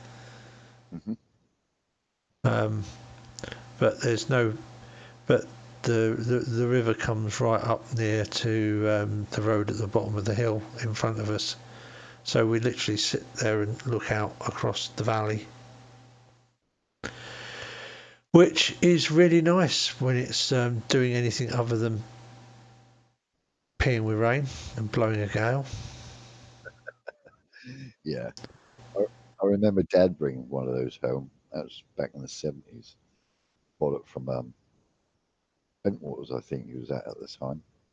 Bought one of those reels home. That was massive. He made it. He put some rolly wheels on the bottom of it, and we had it as a sort of like coffee table in the front room because we had that room was huge. So Yeah, well, that's the really big cable drums you get that most people have. They're what, 5 foot in diameter. Yeah, the one I think the one we had was about 3.5, maybe 4 at the max. They weren't as big as that one, I don't think. But yeah, that was well cool. We used to play on it and push each other across the lounge and everything on it, and then spin each other around on it. Yeah. Well, I see. Oh, I thought that was the one with the capacitor arrays in it. I see one person, the really big ones they have, what they tow behind trailers. They're massive. Someone thought it'd be clever to lay inside it and roll down the hill on one. No. Idea. He got slung off it, and of course the thing wobbled and just landed on top of him. Squashed like a pancake. Yeah. He broke his arm or a collarbone or something. I can't remember now, but he screamed. He managed to do 2 links, 2 rolls, and you can hear his legs go donk, donk, and then that was it. That kicked up, and he went one way, and that sort of pirouetted, and you couldn't believe it, but pirouetted and landed on top of him halfway down the hill. I was watching a YouTube a video last night on my motorbike thing. Yeah. And there's this poor sod on this moped going through this tunnel, and you couldn't see any traffic behind him. He's only on like a scooter. It looked like somewhere like Thailand or somewhere, and you could see this wheel out of nowhere from behind him because it was on a security camera in the tunnel, and just knocked for 6 off the bike, and he just sort of landed in the. It was all right. He was only doing like it looked like 20, 25 mile an hour at the most. Landed in the middle of the road, and the car sort of went round him and everything. You can see the lorry in the inside lane go past him and move to the outside lane to miss the wheel what come off this lorry, and it just carried on, right? And this wheel hit a sort of bit on the tunnel about 100 yards further up and bounced back. And as the bloke sort of brought himself up together, brushed himself down and wheeled his scooter onto the footpath on the side, on the opposite side of the road, you could see this lorry tire coming back, got me for the second time. God's sake. That was classy. That wheel was that was demonetized. That wheel that was going to get him twice. Well, you wouldn't believe it. It just bounced back and it come back down again and got him again. Even though he went on the road, he was on the footpath this time. He Yeah. didn't even come and both times. First time, obviously, because it come from behind him and just knocked him off his bike. And the second time, he was sort of looking down at his bike and it just bowled him over. Yeah. Yeah, I just thought I'd share that picture because it's got some nice crepuscular rays in it. Yeah. That's nice. Like that. What's Yeah, that, is that white one? fluffy stuff? Sorry? What's that white fluffy stuff on the Oh, that hedge white, and the on ground? the, yeah, is that what is that white fluffy stuff that falls out of the sky every now and then? Oh, and foam off the beach. No, it's not foam off the beach. No, we didn't have a foam party. That is that white fluffy stuff that sometimes falls out of the sky in this country. Oh, I've heard about that. Yeah, oddly, that was in like March.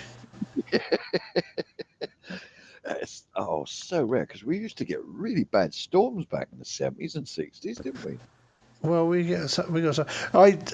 Trouble was I lived in the London suburbs, so we never got anything because it was always too bloody warm. You know, it never lay.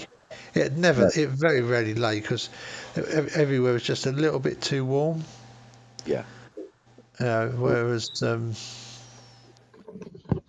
why I used to like riding a motorbike, head for a city to warm up. I went to the bike show on my bikes, and of course, being young fools at heart in your teens, there's me riding my bike with a t-shirt and a leather, and as you know, leather jackets aren't the most warmest of things. Because it was in January, and of course it was a sunny day.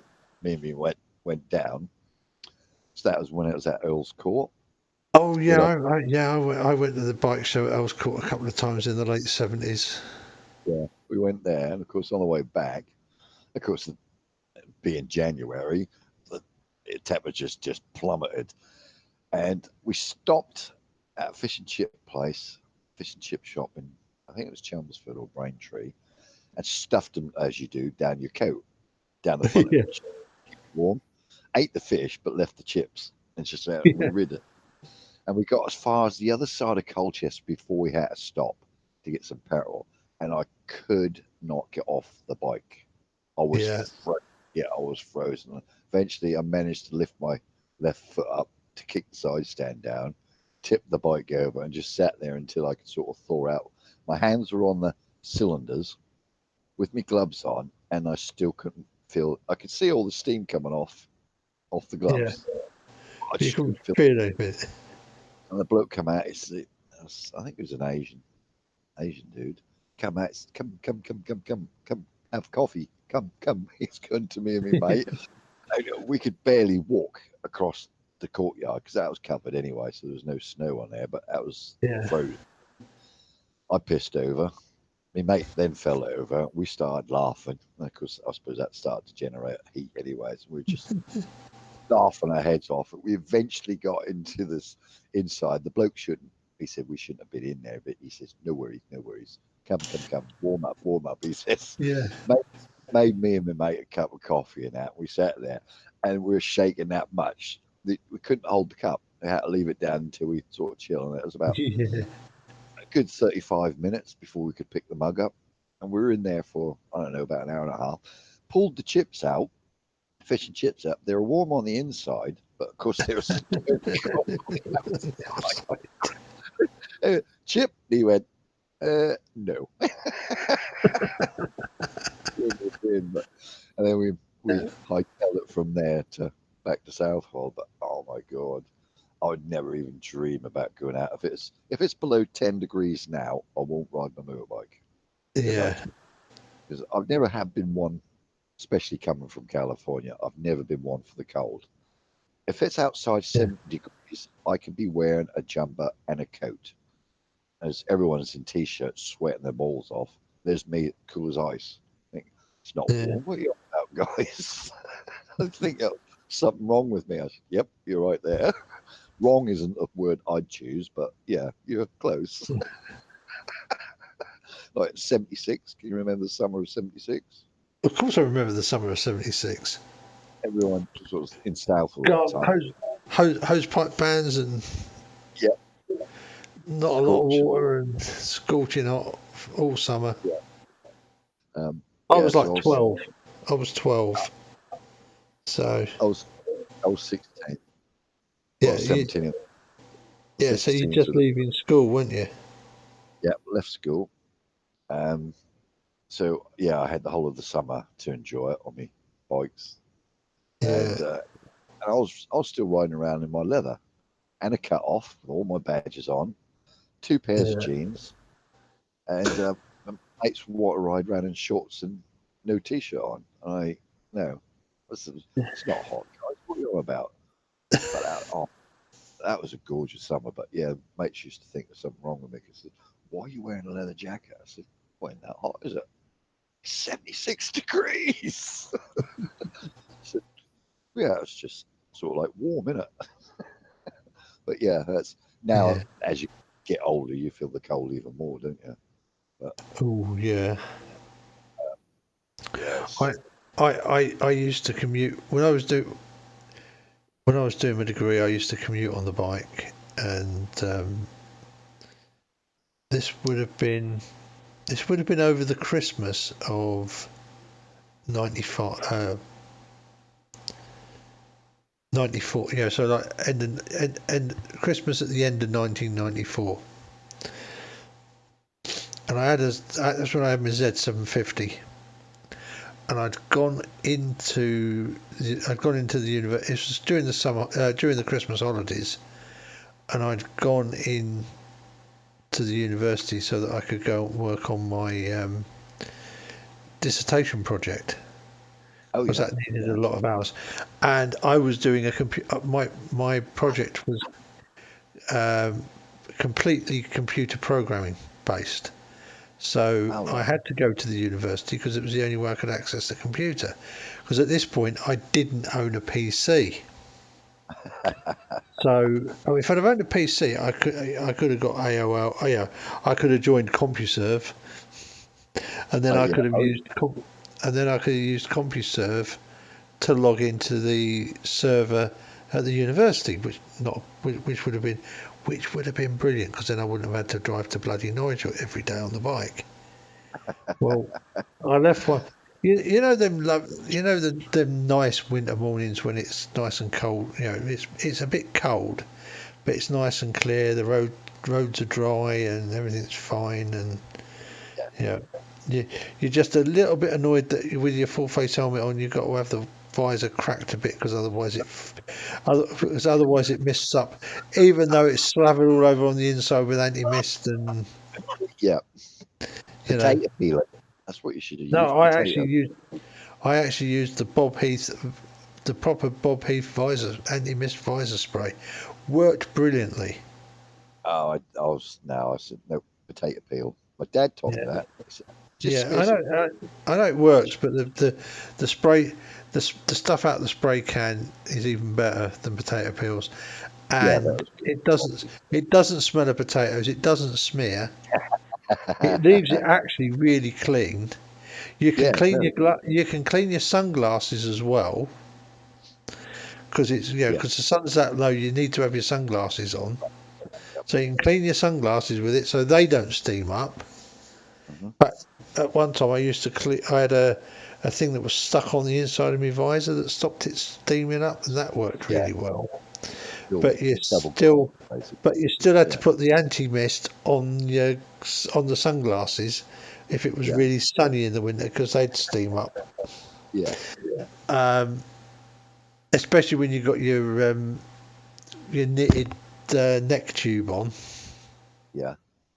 Up over your nose, because that kind of makes the hot air come out really slowly, doesn't it? All up over your glasses, over the glasses.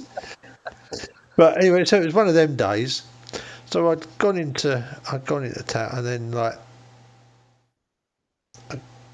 come home in the evening, and jump on the bike, and I head back, and I was thinking to myself, as I come down the 47 and come off the Blowfield bypass and onto the single carriageway bit, thinking that looks a bit mean over there in front of me, that weather.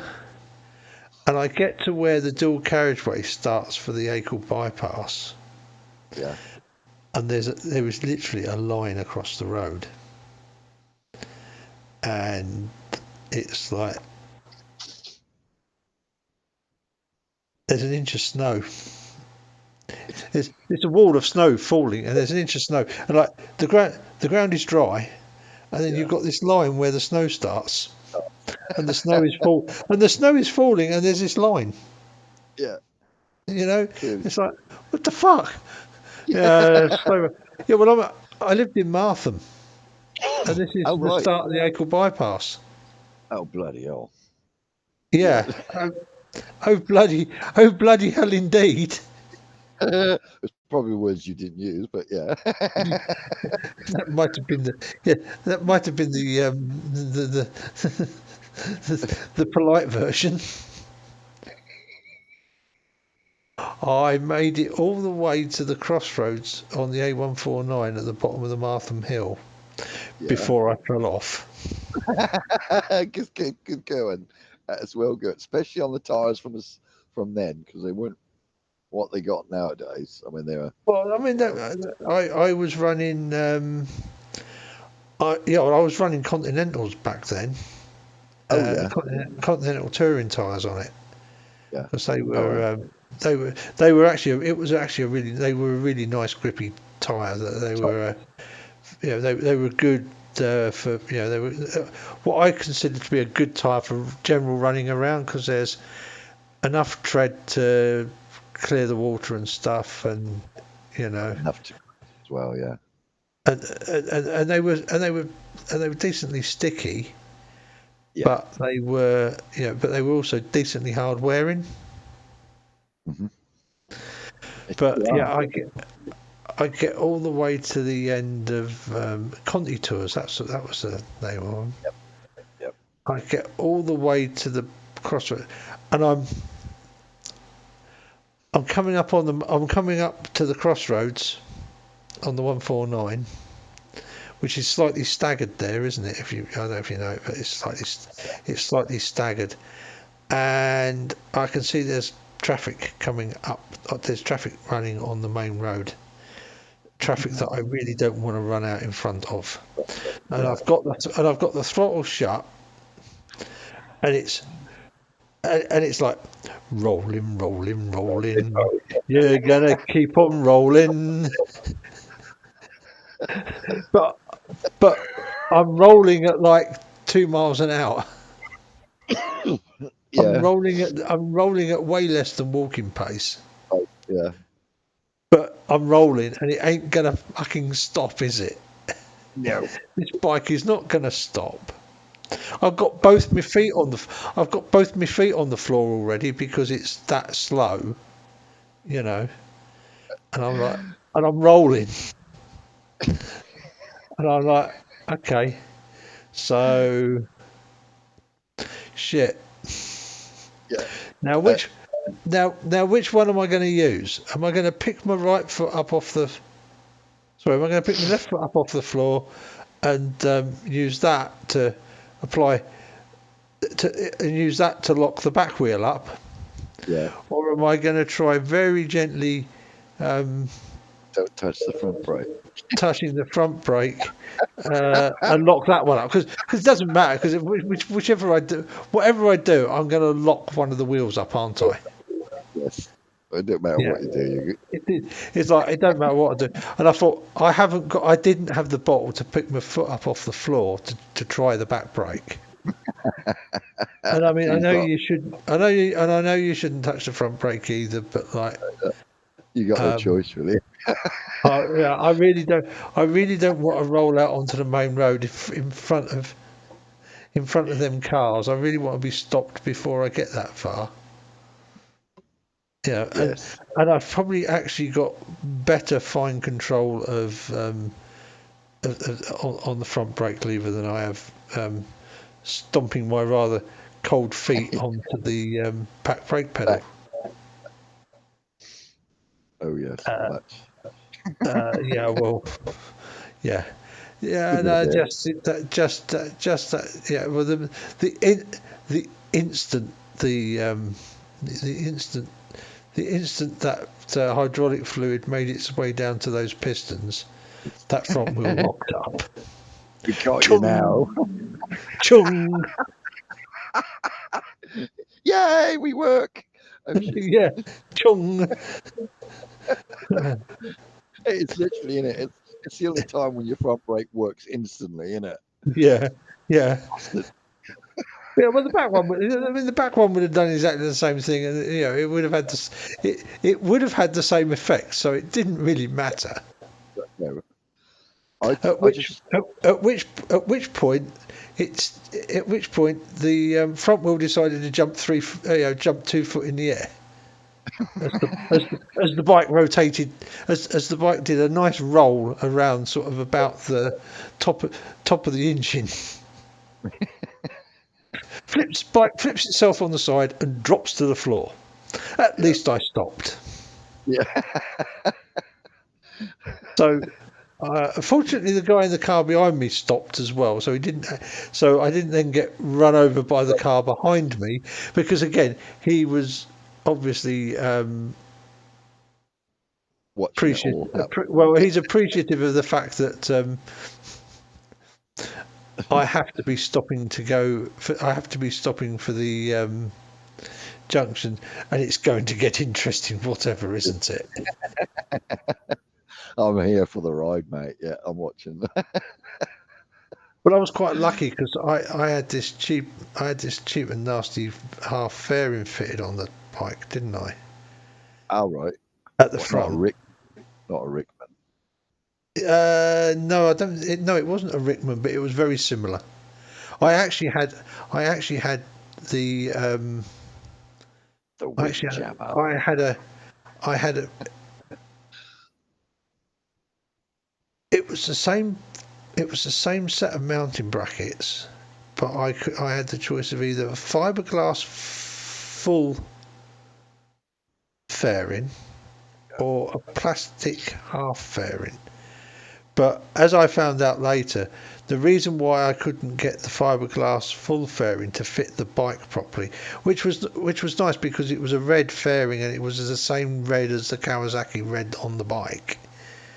The reason it wouldn't fit was because the frame was that twisted that that the only reason it was kind of had any square lookingness was the fact that the engine was in there, and the engine mounts were kind of keeping it a little bit straight-ish.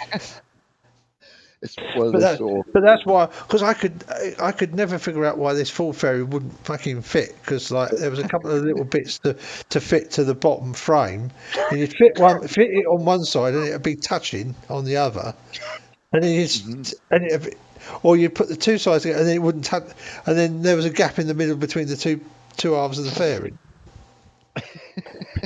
But that's a different story. But it's one of the times when you undo the engine bolts to get the engine out, and the frame just suddenly goes doink. No, that's what happened later. The question then was, how do we get the engine back in the frame? Yeah, you don't. Yeah, we did. Windless. Windless. A proper old-fashioned windlass. The old man went, I know how to do this. Wrapped about wrap this big long bit of quarter-inch rope around it. Start winding up. Put a broom out of it. Started winding it. Yeah, come on, we're winding this up. You still won't take off, sir. But anyway, bikes drops in. Well, the brackets for this fairing were huge. So they kind of held the front end of the bike up, ish, at least the bit that I was under, and I had a really nice set of. They weren't Givey. They were a German brand, expanding pannier boxes on the back. Yeah. Yeah. Oh, they were Krauser, really not. right? Krauser, Krauser. yeah, that's it. Them ones. Yeah. But they were nice, expanding ones. Well, that was great because, like, going to university, I got somewhere to chuck all your books and shit. Because I didn't have a top. It didn't have a top box on. It had these because that was nice because it kept the weight down low, so it handled better because you can put. You split it either side, and it was great. And then being expanding boxes, they would actually expand big enough to get your helmet in. Yeah. So when it was parked, I could leave my helmet in there, or put it in a locker in the university building. So so of course they stopped the back end of the bike hitting the ground. Mm-hmm. So I kind of crawled out from underneath it. The guy in the cart behind me helped me pick the bike back up. At which point I look down and see that the timing case cover is in two pieces. Is like smashed off the bottom. The bottom half of the timing case cover is gone, smashed to bits. I'm like, oh fuck. So at this point I get the mobile phone out and phone the Now X, and she comes down in the car with the kids in the car. And I said, bring a tow rope because I can't drive it, but you're going to tow me home. Because that's a fucking steep hill up to Martham. Yeah. And I ain't pushing the bike up there. Actually, I think I locked it to the road sign that was there, and left it until the next day when the snow had melted, and then we got. Yeah, she came down, picked me up, took me home, and then I went and I locked the bike up overnight so nobody could nick it, and then behind the road sign, and then towed it home in the morning. Well, so I need a new timing case cover now, don't I? Yeah. And I'm like, oh, for fuck's sake! Start phoning around all the bike breakers listed in the yellow pages for because this is before they were all online. Yeah. Ringing around all the bike places in Norwich listed as breakers and that. It's like there used to be hundreds of them. Yeah, I know, but did you think any of them were willing to sell me a timing case cover for a Kawasaki Z750 L4? No, probably not. I had two who had. Yeah, they wanted to sell me complete engines because they ain't going to take. Because it's like, no, I ain't going to take the fucking timing case cover off a good engine, am I? Yeah, you're a breaker. Yeah, but they've broken the bike. They're going to sell the engine complete, aren't they? Oh, yeah. So, does that, and I found in the end, in desperation, I found Bay Cover in Lowestoft, which are the Kawasaki main dealers, aren't they, for Norfolk and Suffolk? Yep. Yeah, I think this is going to be a silly question, but I need a timing case cover for a Kawasaki Z750 L4, 1984. And the bloke goes, he says, will you be needing the metallic sticker that goes in the middle of it? And I went, maybe. Why? Tell me. And he went, well, the timing case cover's not a problem. He says, that'll be 19 quid plus VAT and delivery. So with the VAT and delivery, that'll be 23 quid. Yeah. And I'm like, what? I went, yeah, it's the same timing case cover as was on the GT750, isn't it? Yeah.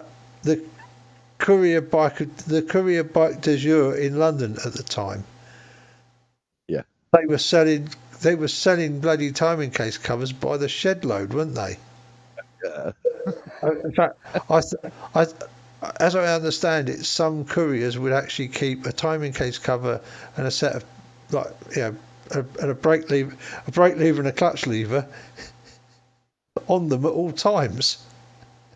In case the bike goes, so the cover from either end of the crankshaft, plus the two levers, just in case the bike goes over. Because you want to be back on the road as quickly as possible, don't you? So they were dirt cheap. So I said, well, how about the sticker? And then the sticker is literally, and it's one of these sort of like printed aluminium things. I know the ones you mean, yeah. Yeah, right. How much do you think the sticker was? Double the price of the casing. 94 quid. So you lived without the sticker then? I lived without the sticker. I suppose they couldn't sell any of that to couriers. No, I don't suppose they sold any of them to the couriers. The sticker's 94 quid. and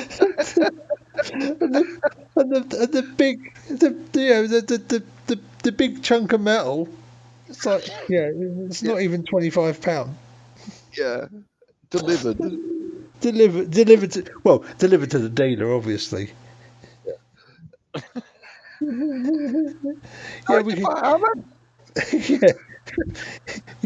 like, are you sitting down? Yeah, he's just like, are you sitting down? What? Is it going to be that bad?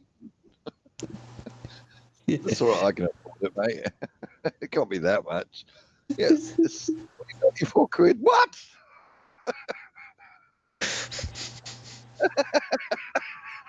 They knew how to charge, didn't they? I expect some bright sparks that, we're selling all these casing covers. We better order loads and loads of stickers as well. Oh, shit, no one's buying them. Yeah, I don't. Not at that price, no. I don't. Yeah, I don't think anybody did actually order the huge numbers of stickers because who would at any price? No, it's 94 quid.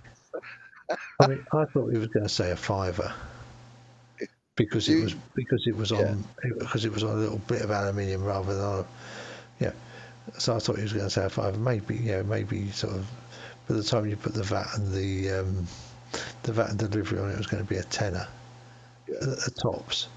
That's what I said. Well, that's what you expect, wouldn't you? Yeah. 94 quid. Would you like to put a deposit down and pay weekly, sir? Or a sticker?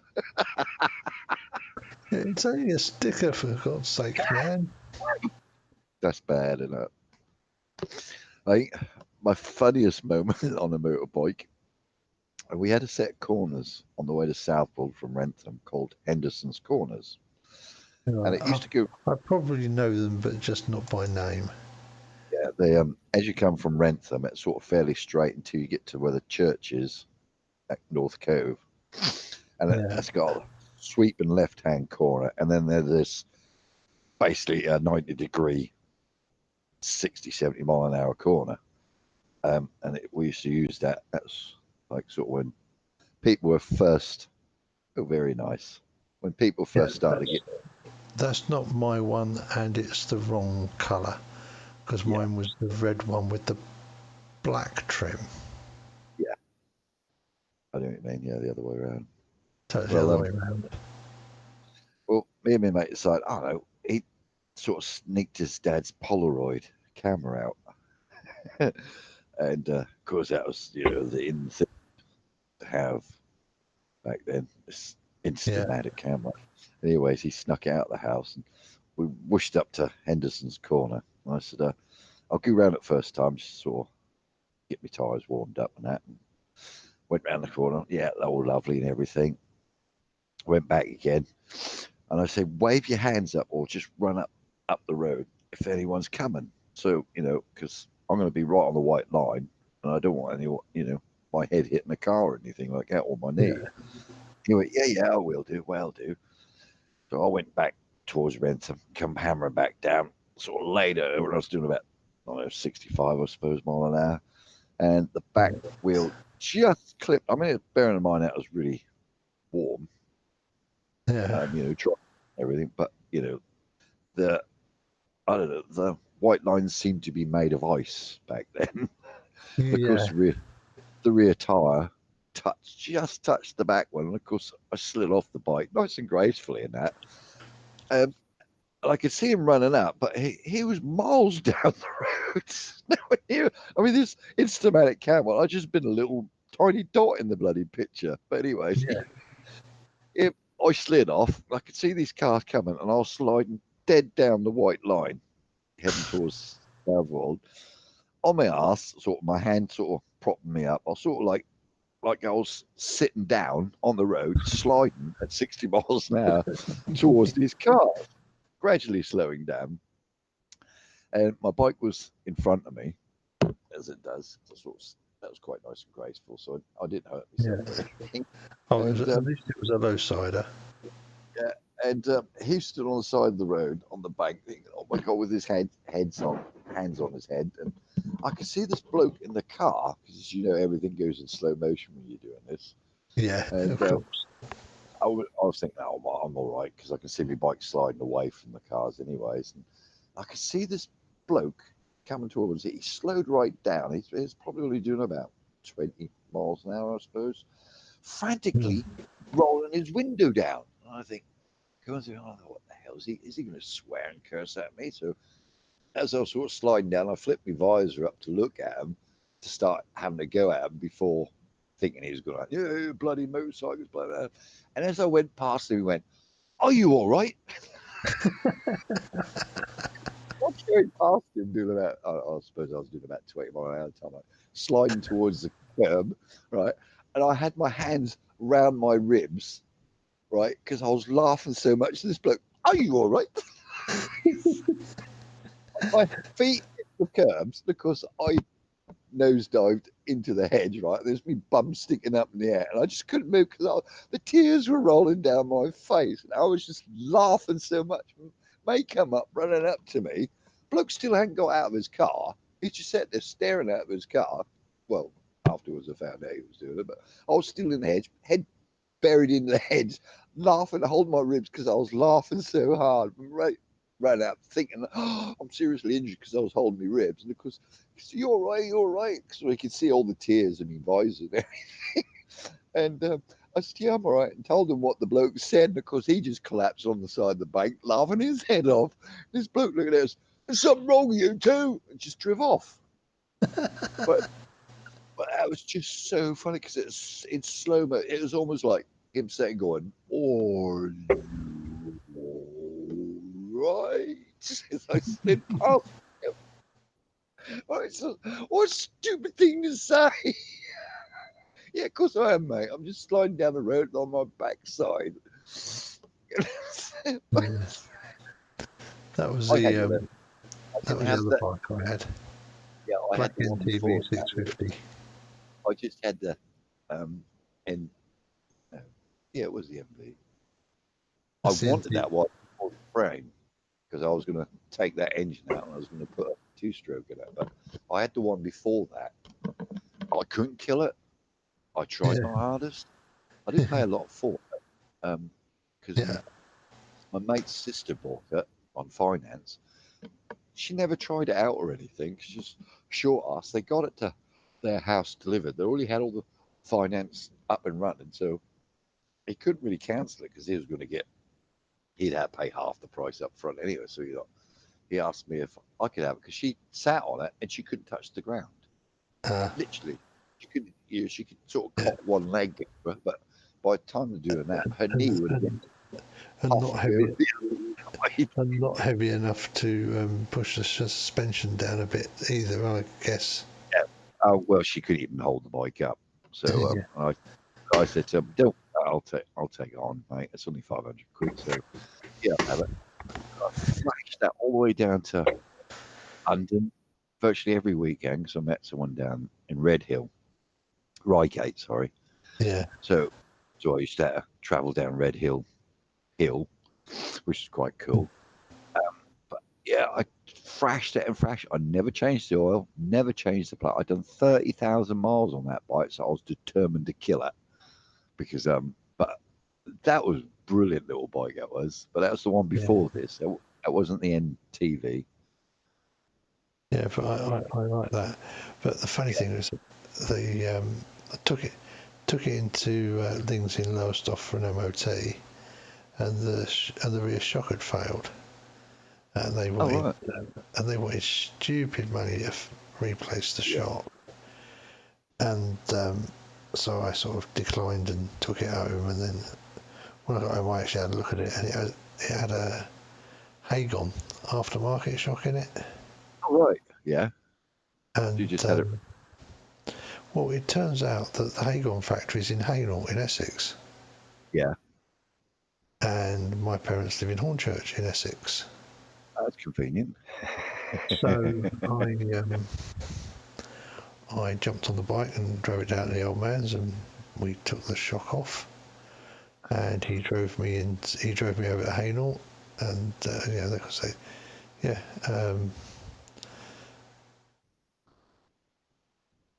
I mean, we're talking about like 200 quid for a new shock from Lings, and take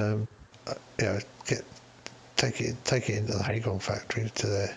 They've got a little patch where you go in, and the guys come and guy comes in and takes it off and says, he says there's a cafe just up the road. Come back in an hour and a half. So we go and have a very slow coffee in the cafe. Yeah. And can come back in an hour and a half, and he goes, "There you go. That'll be 20 quid. Completely rebuilt the shock." Brilliant. I mean, apparently, basically, everything inside was brand new, just about. Awesome. Yeah, we took it back and checked it, but they were really good at Hagon. It was like, Yeah. Because I'd phoned them up from up here and said, I've got this shock, and it's, I found the MOT's got this shock in it, and they went, we can rebuild that. You just have to send it in, and we can sort it out. And I asked them where they were, and they said, "Oh yeah, we're in Hainault." And I went, "Yeah." I went, "Oh yeah, I know where you are. I'll ride the bike down. We'll take it off there, and then just bring it straight here." Because I said to them how long it take, and they said, "Oh yeah, and do it the same day." Because I think actually what they said it was they'd do an exchange one. Yeah. But of course they didn't have. They didn't have one, so it was like, yeah, we'll just rebuild it for you. 20 quid. Yeah. I had that with my old Granada. I had a Mark II Granada Estate, old 2.8. Yeah. And the radiator went, so I had to get a new radiator. And I phoned round, and one of the big companies that does radiators has got a branch on Vulcan Road in Norwich. Yeah. Still there as well. No, I didn't phone round it. I got told by the MT section at Neatershead, because that's where they got them from. They said, "Go in there, tell them you're from here, and you'll get our discount." So I did. Went in there and did that, and it was like, because just go there. They'll do an exchange radiator for you. Well, get there. Yeah, sorry, we ain't got any radiators to do an exchange radiator. You'll have to wait while we rebuild it. Yeah, they're still there, I think. If that's the same company. Probably. Yeah. Yeah. Governor used to have his we used to have our intercoolers built there for the lorries. Yeah.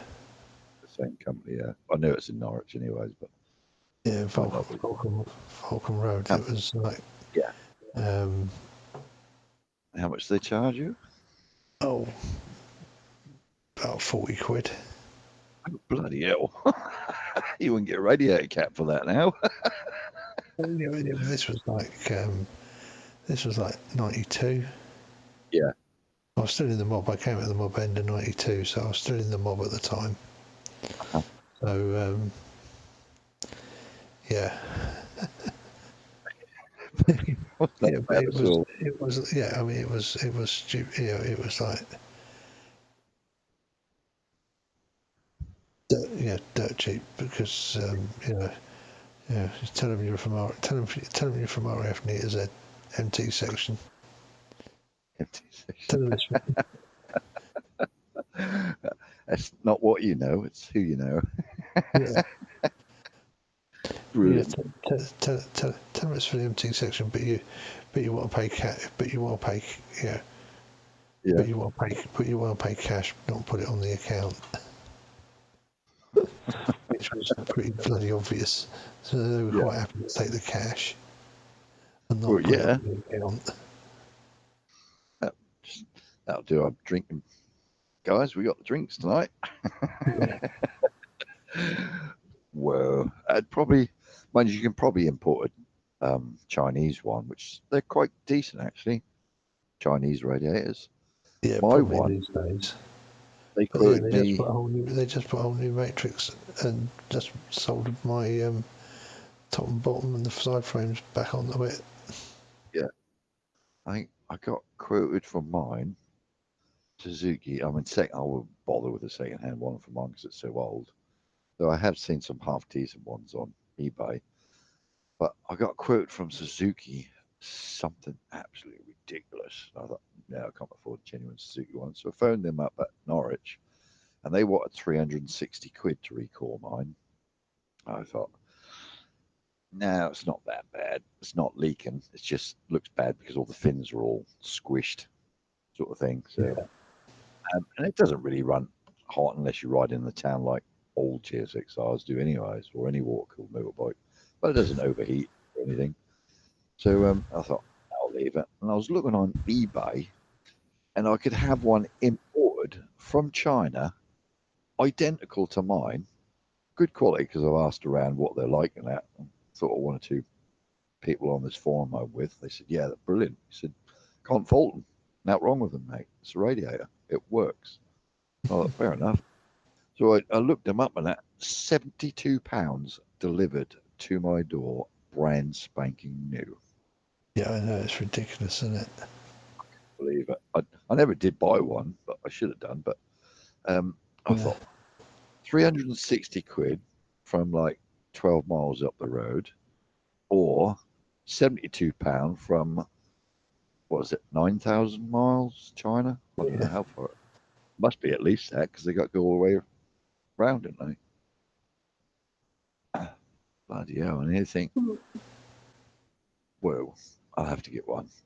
But it was, fortunately, I wouldn't have had to wait because they obviously import it to someone here. I don't know who it is and how they get round, how they do it and that, but they come in big containers, don't they? And they get dropped off at some bloke's house in Manchester or something, and he ships it to you with a little bit more money. But I just gobsmacked. I actually seen one actually on someone's bike. He was on the old version, and you couldn't fault it. There was just, it just looked like a decent radiator, a really good quality radiator, and you think, whoa. And he was a lot cheaper. He was shallower, but when you think about it, what's the fuck up in building a radiator?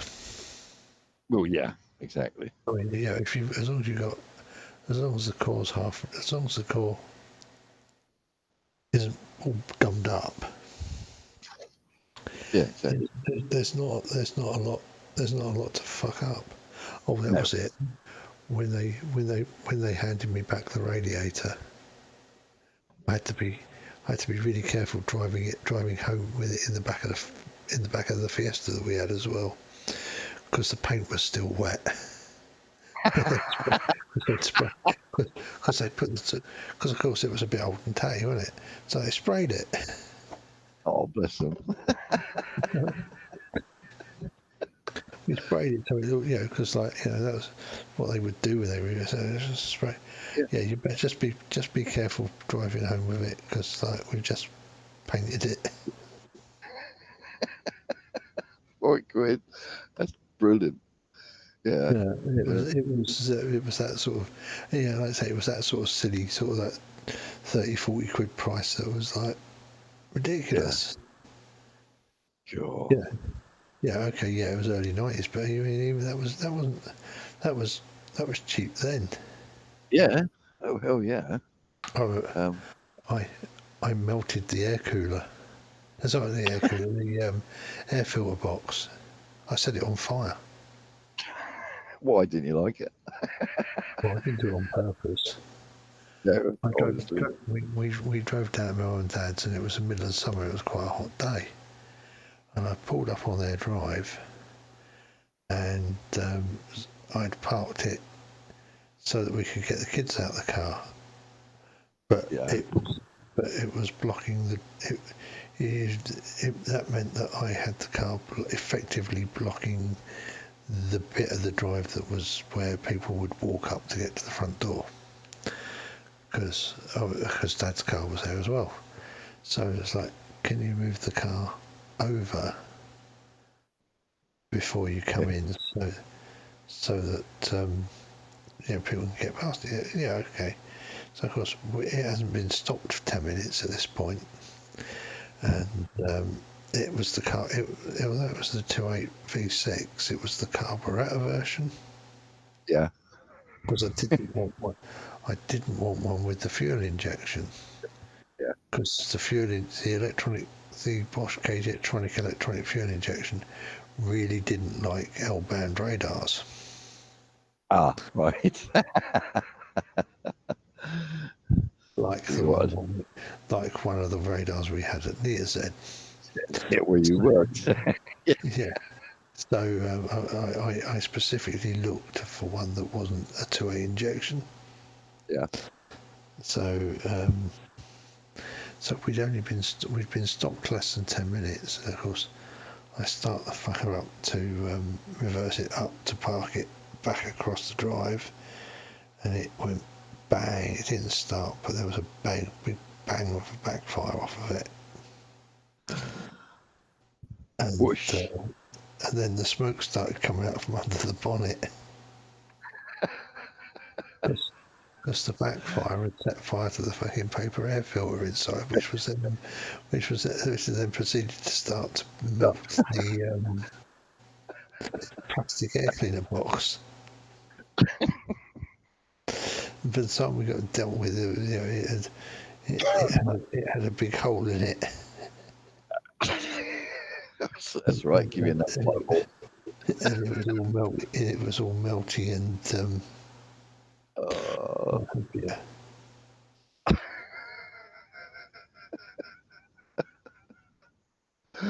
Oh God! Mind you, I suppose they're easy enough to get hold of one back then. But... No. I start phoning around I mean, you've got to remember, I'm in Ford Central here. I've got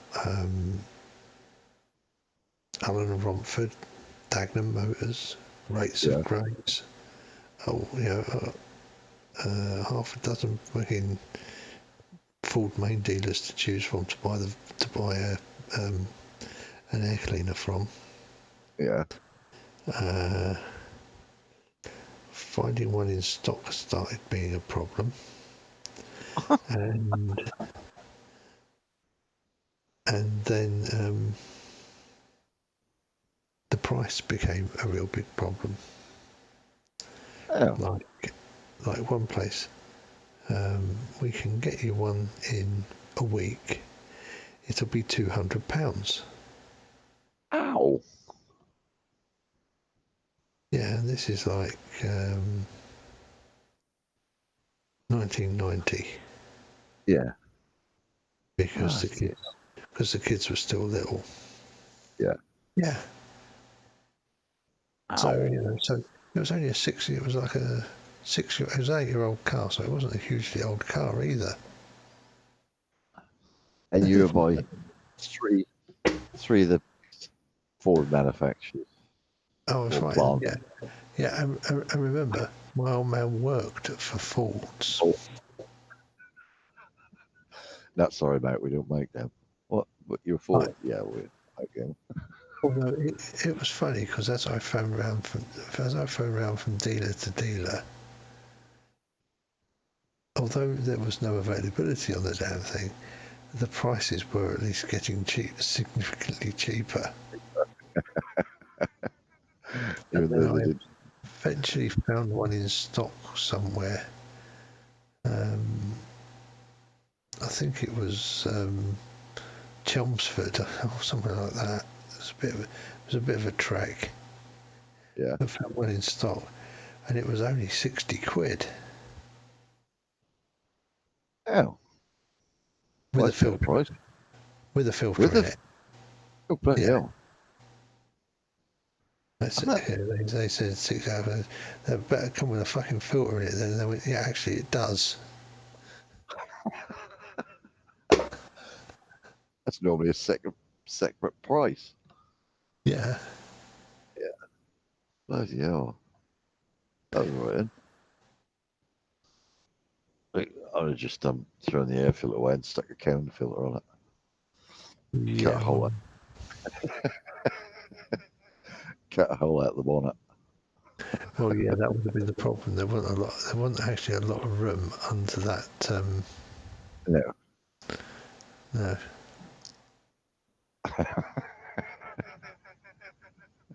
It's from one disaster to the next thing.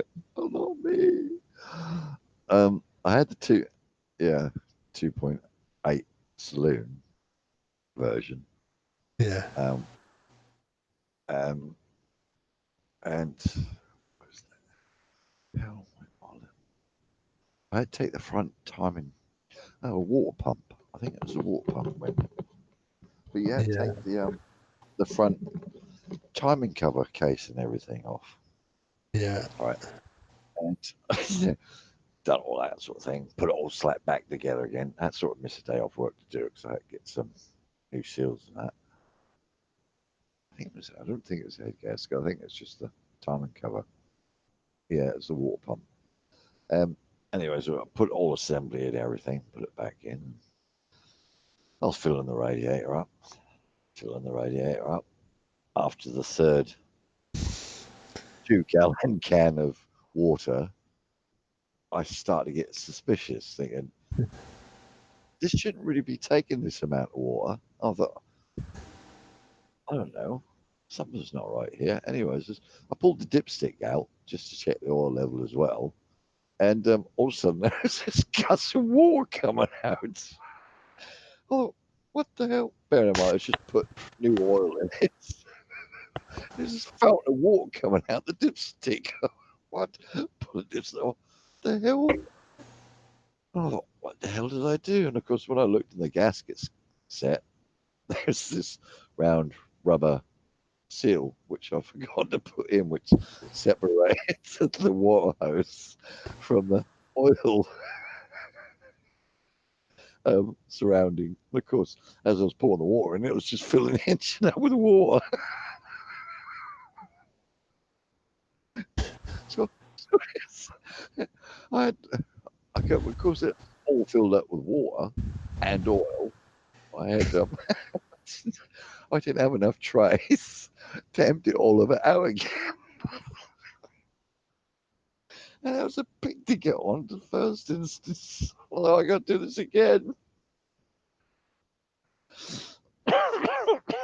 And Mrs. come out. She said, "Oh, is that how you clean the internal engine out with water?"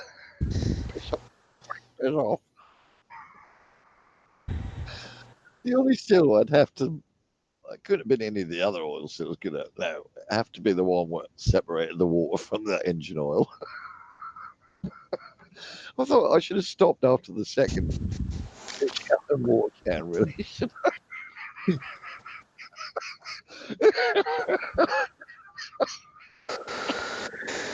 That reminds me of the time one of the floats stuck in my Z750 in the carburetor bank. And yeah, the float needle stuck open, didn't it? So it drained petrol through the carburetor and into the block. Well, the rings and that were a bit gone in the engine. Yeah. So of course, the petrol that was draining down through the carb, through the needle valve into the engine, basically filled the engine up with petrol. Because okay, it's fine. It flows into the cylinder that's an issue, and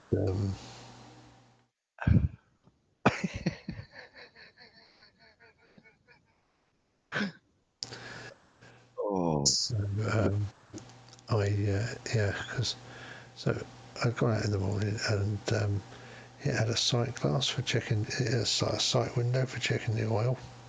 Yeah. And I used to check the oil, and I looked down at it, so like you could see the line for the oil. Although it looked a little bit odd, but I thought, well, that's all right. I started the bike up and it didn't run. It ran for not very long. I ended up there. Used to be a place that tuned bikes on the edge of Rollesby Village, and I ended up pushing the bike there when it sort of refused to keep running. And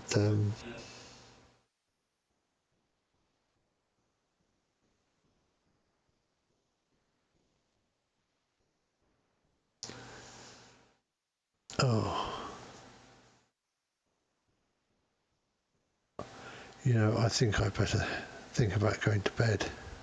Are you keeping someone awake? Yeah, and I just very nearly face planted the desk.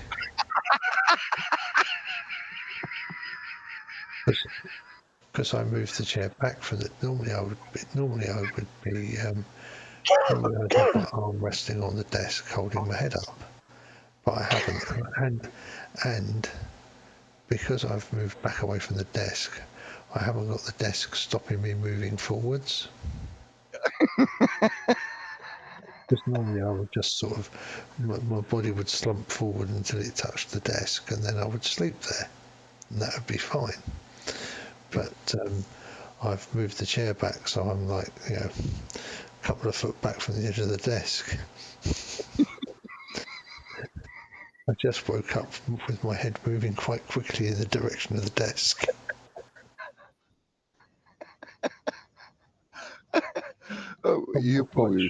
I'm not quite sure how long I'd zonked out for there, but it was a bit of a fright opening my eyes to see the desk approaching.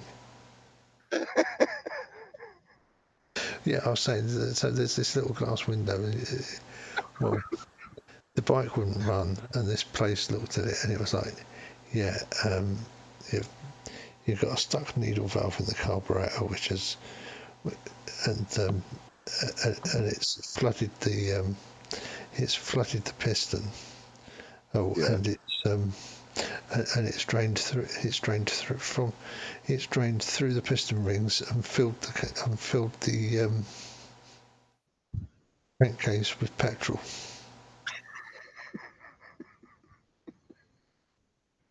Oops.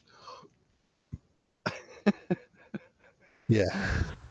Yeah, not good. You're lucky it didn't explode, he says. Oh, not good.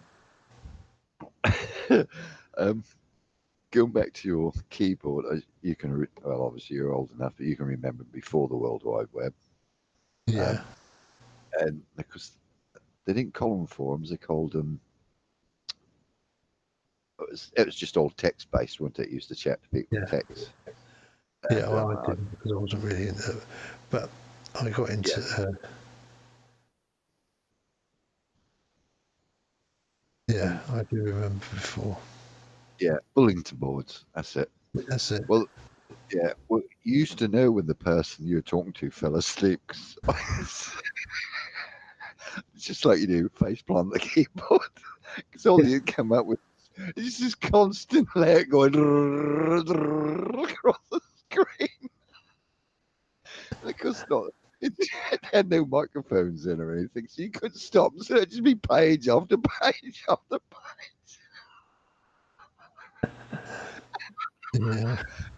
And then suddenly they'd wake up, so after about, I don't know, 30, 40 seconds, did I miss anything? Who's typed all these fucking letters?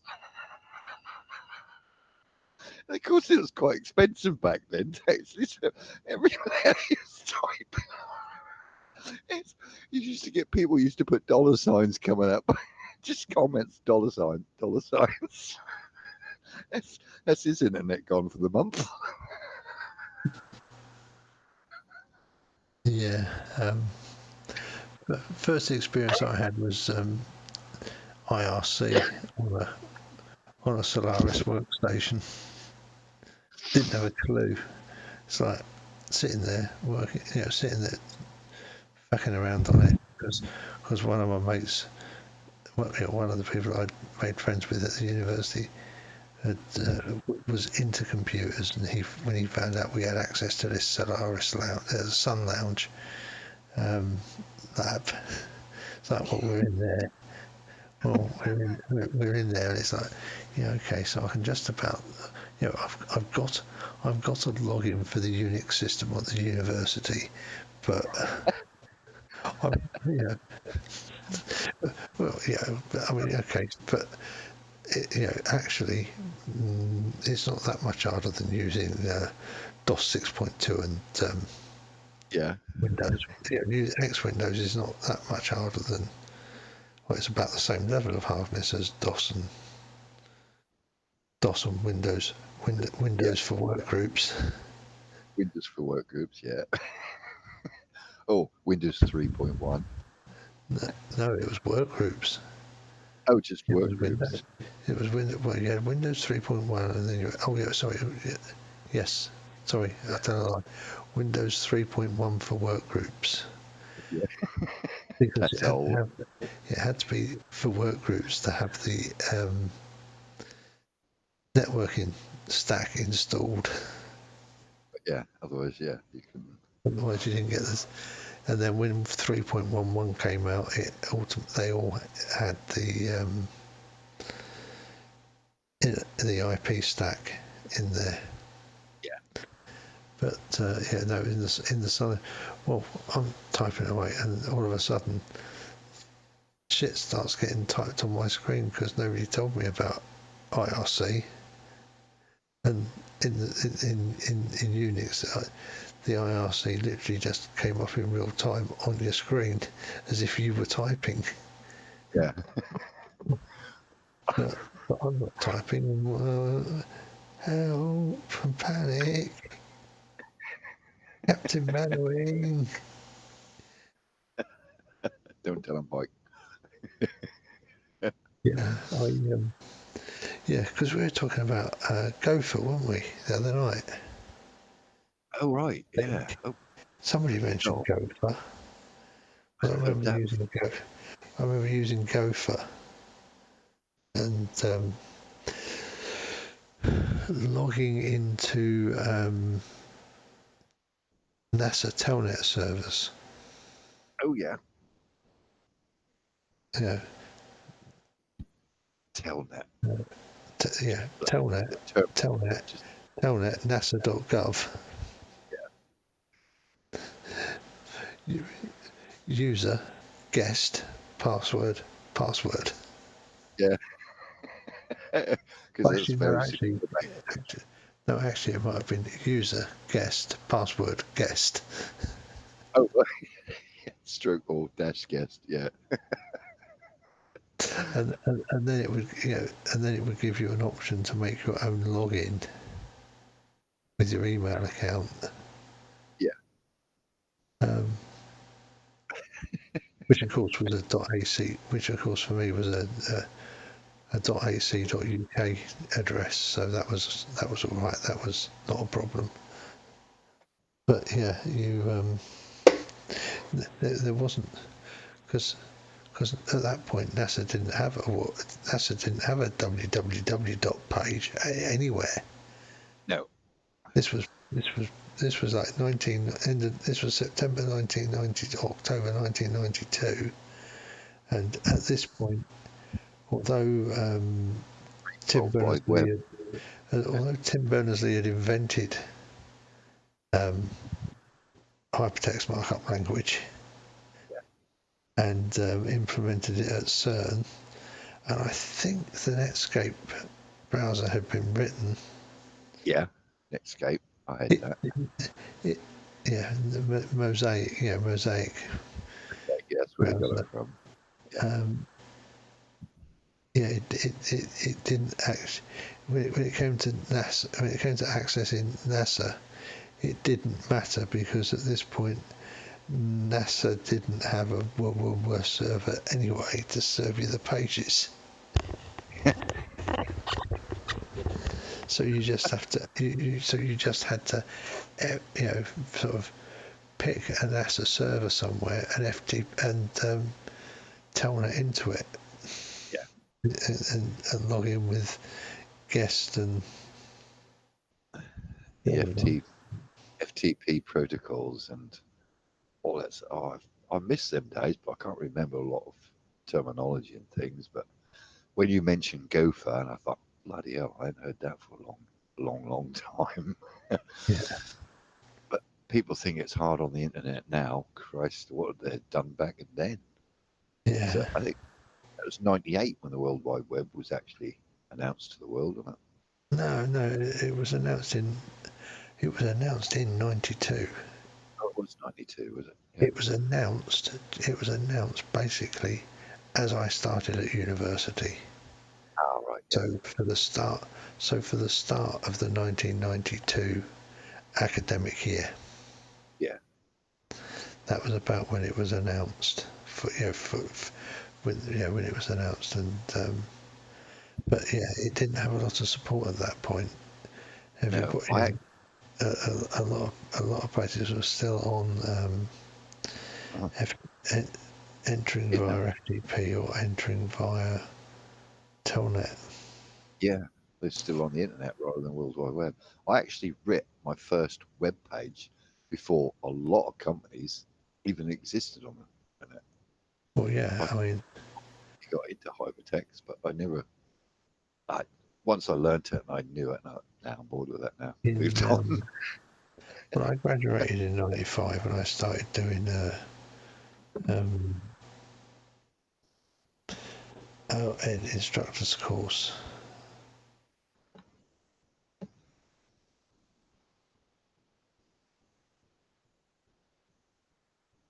What course? Oh, sorry, missed that.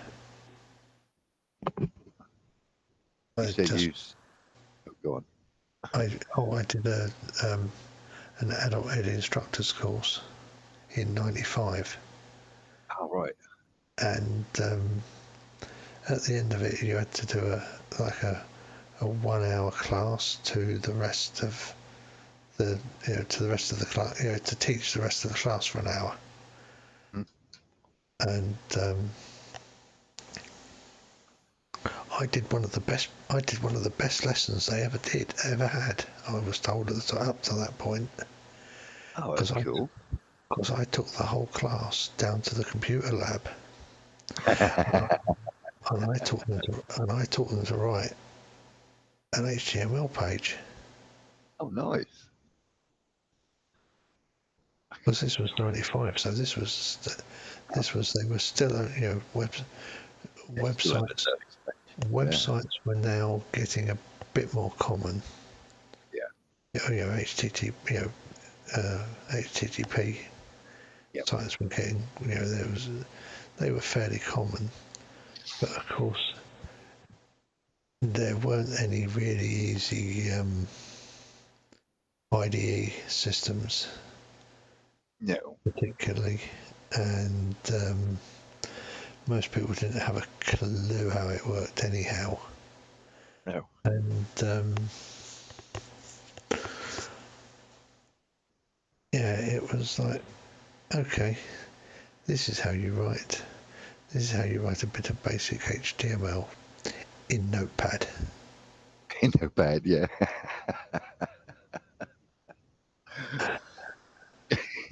Because who hasn't coded web pages in Notepad? Yeah, you haven't lived if you haven't coded in Notepad. If you haven't written, if you haven't lived, if you haven't written HTTP in HTML in Notepad. Yeah. I can't remember what my web page was called. That was through, because they're a Norwich-based Netscape. Company they're called. It's similar to the web browser.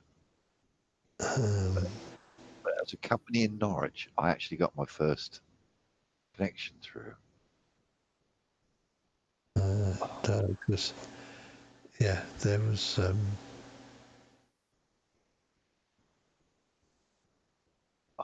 that began with N. Can't remember. No, it doesn't matter anyways, but that was good. Yeah. That was rather nice to actually see colours and pages rather than just text. Yeah. Graphics. Wow. Yeah. Yeah, that's good. It's nice to watch it evolve. I mean, a lot of people don't realise YouTube started in 1995. Well, that bloke who started it, he actually, his first video, he was the first guy to put the owner of YouTube was the first person to post a video on YouTube, which, yeah. A year later, Google bought him out. Yeah. Yeah, and Google's basically owned it ever since, excuse the first year of it existing, but since 96, Google actually owned it. And they've owned it ever since. Well, basically they own the internet, don't they? But yeah. Anyway, mate, I'm definitely going to have to go and get into bed because it's like midnight and I'm up early and I've got breakfast club in the morning, haven't I? So I do need to try and actually pretend to go to bed. I wouldn't want to deprive you of your full size breakfast. Oh no! So I think it's we are now down to just 5 people watching. So and 2 of them are probably us. Yeah. So it's it's a good night. It's good night for me. And it's good night from him. Good night. Good night, Alan.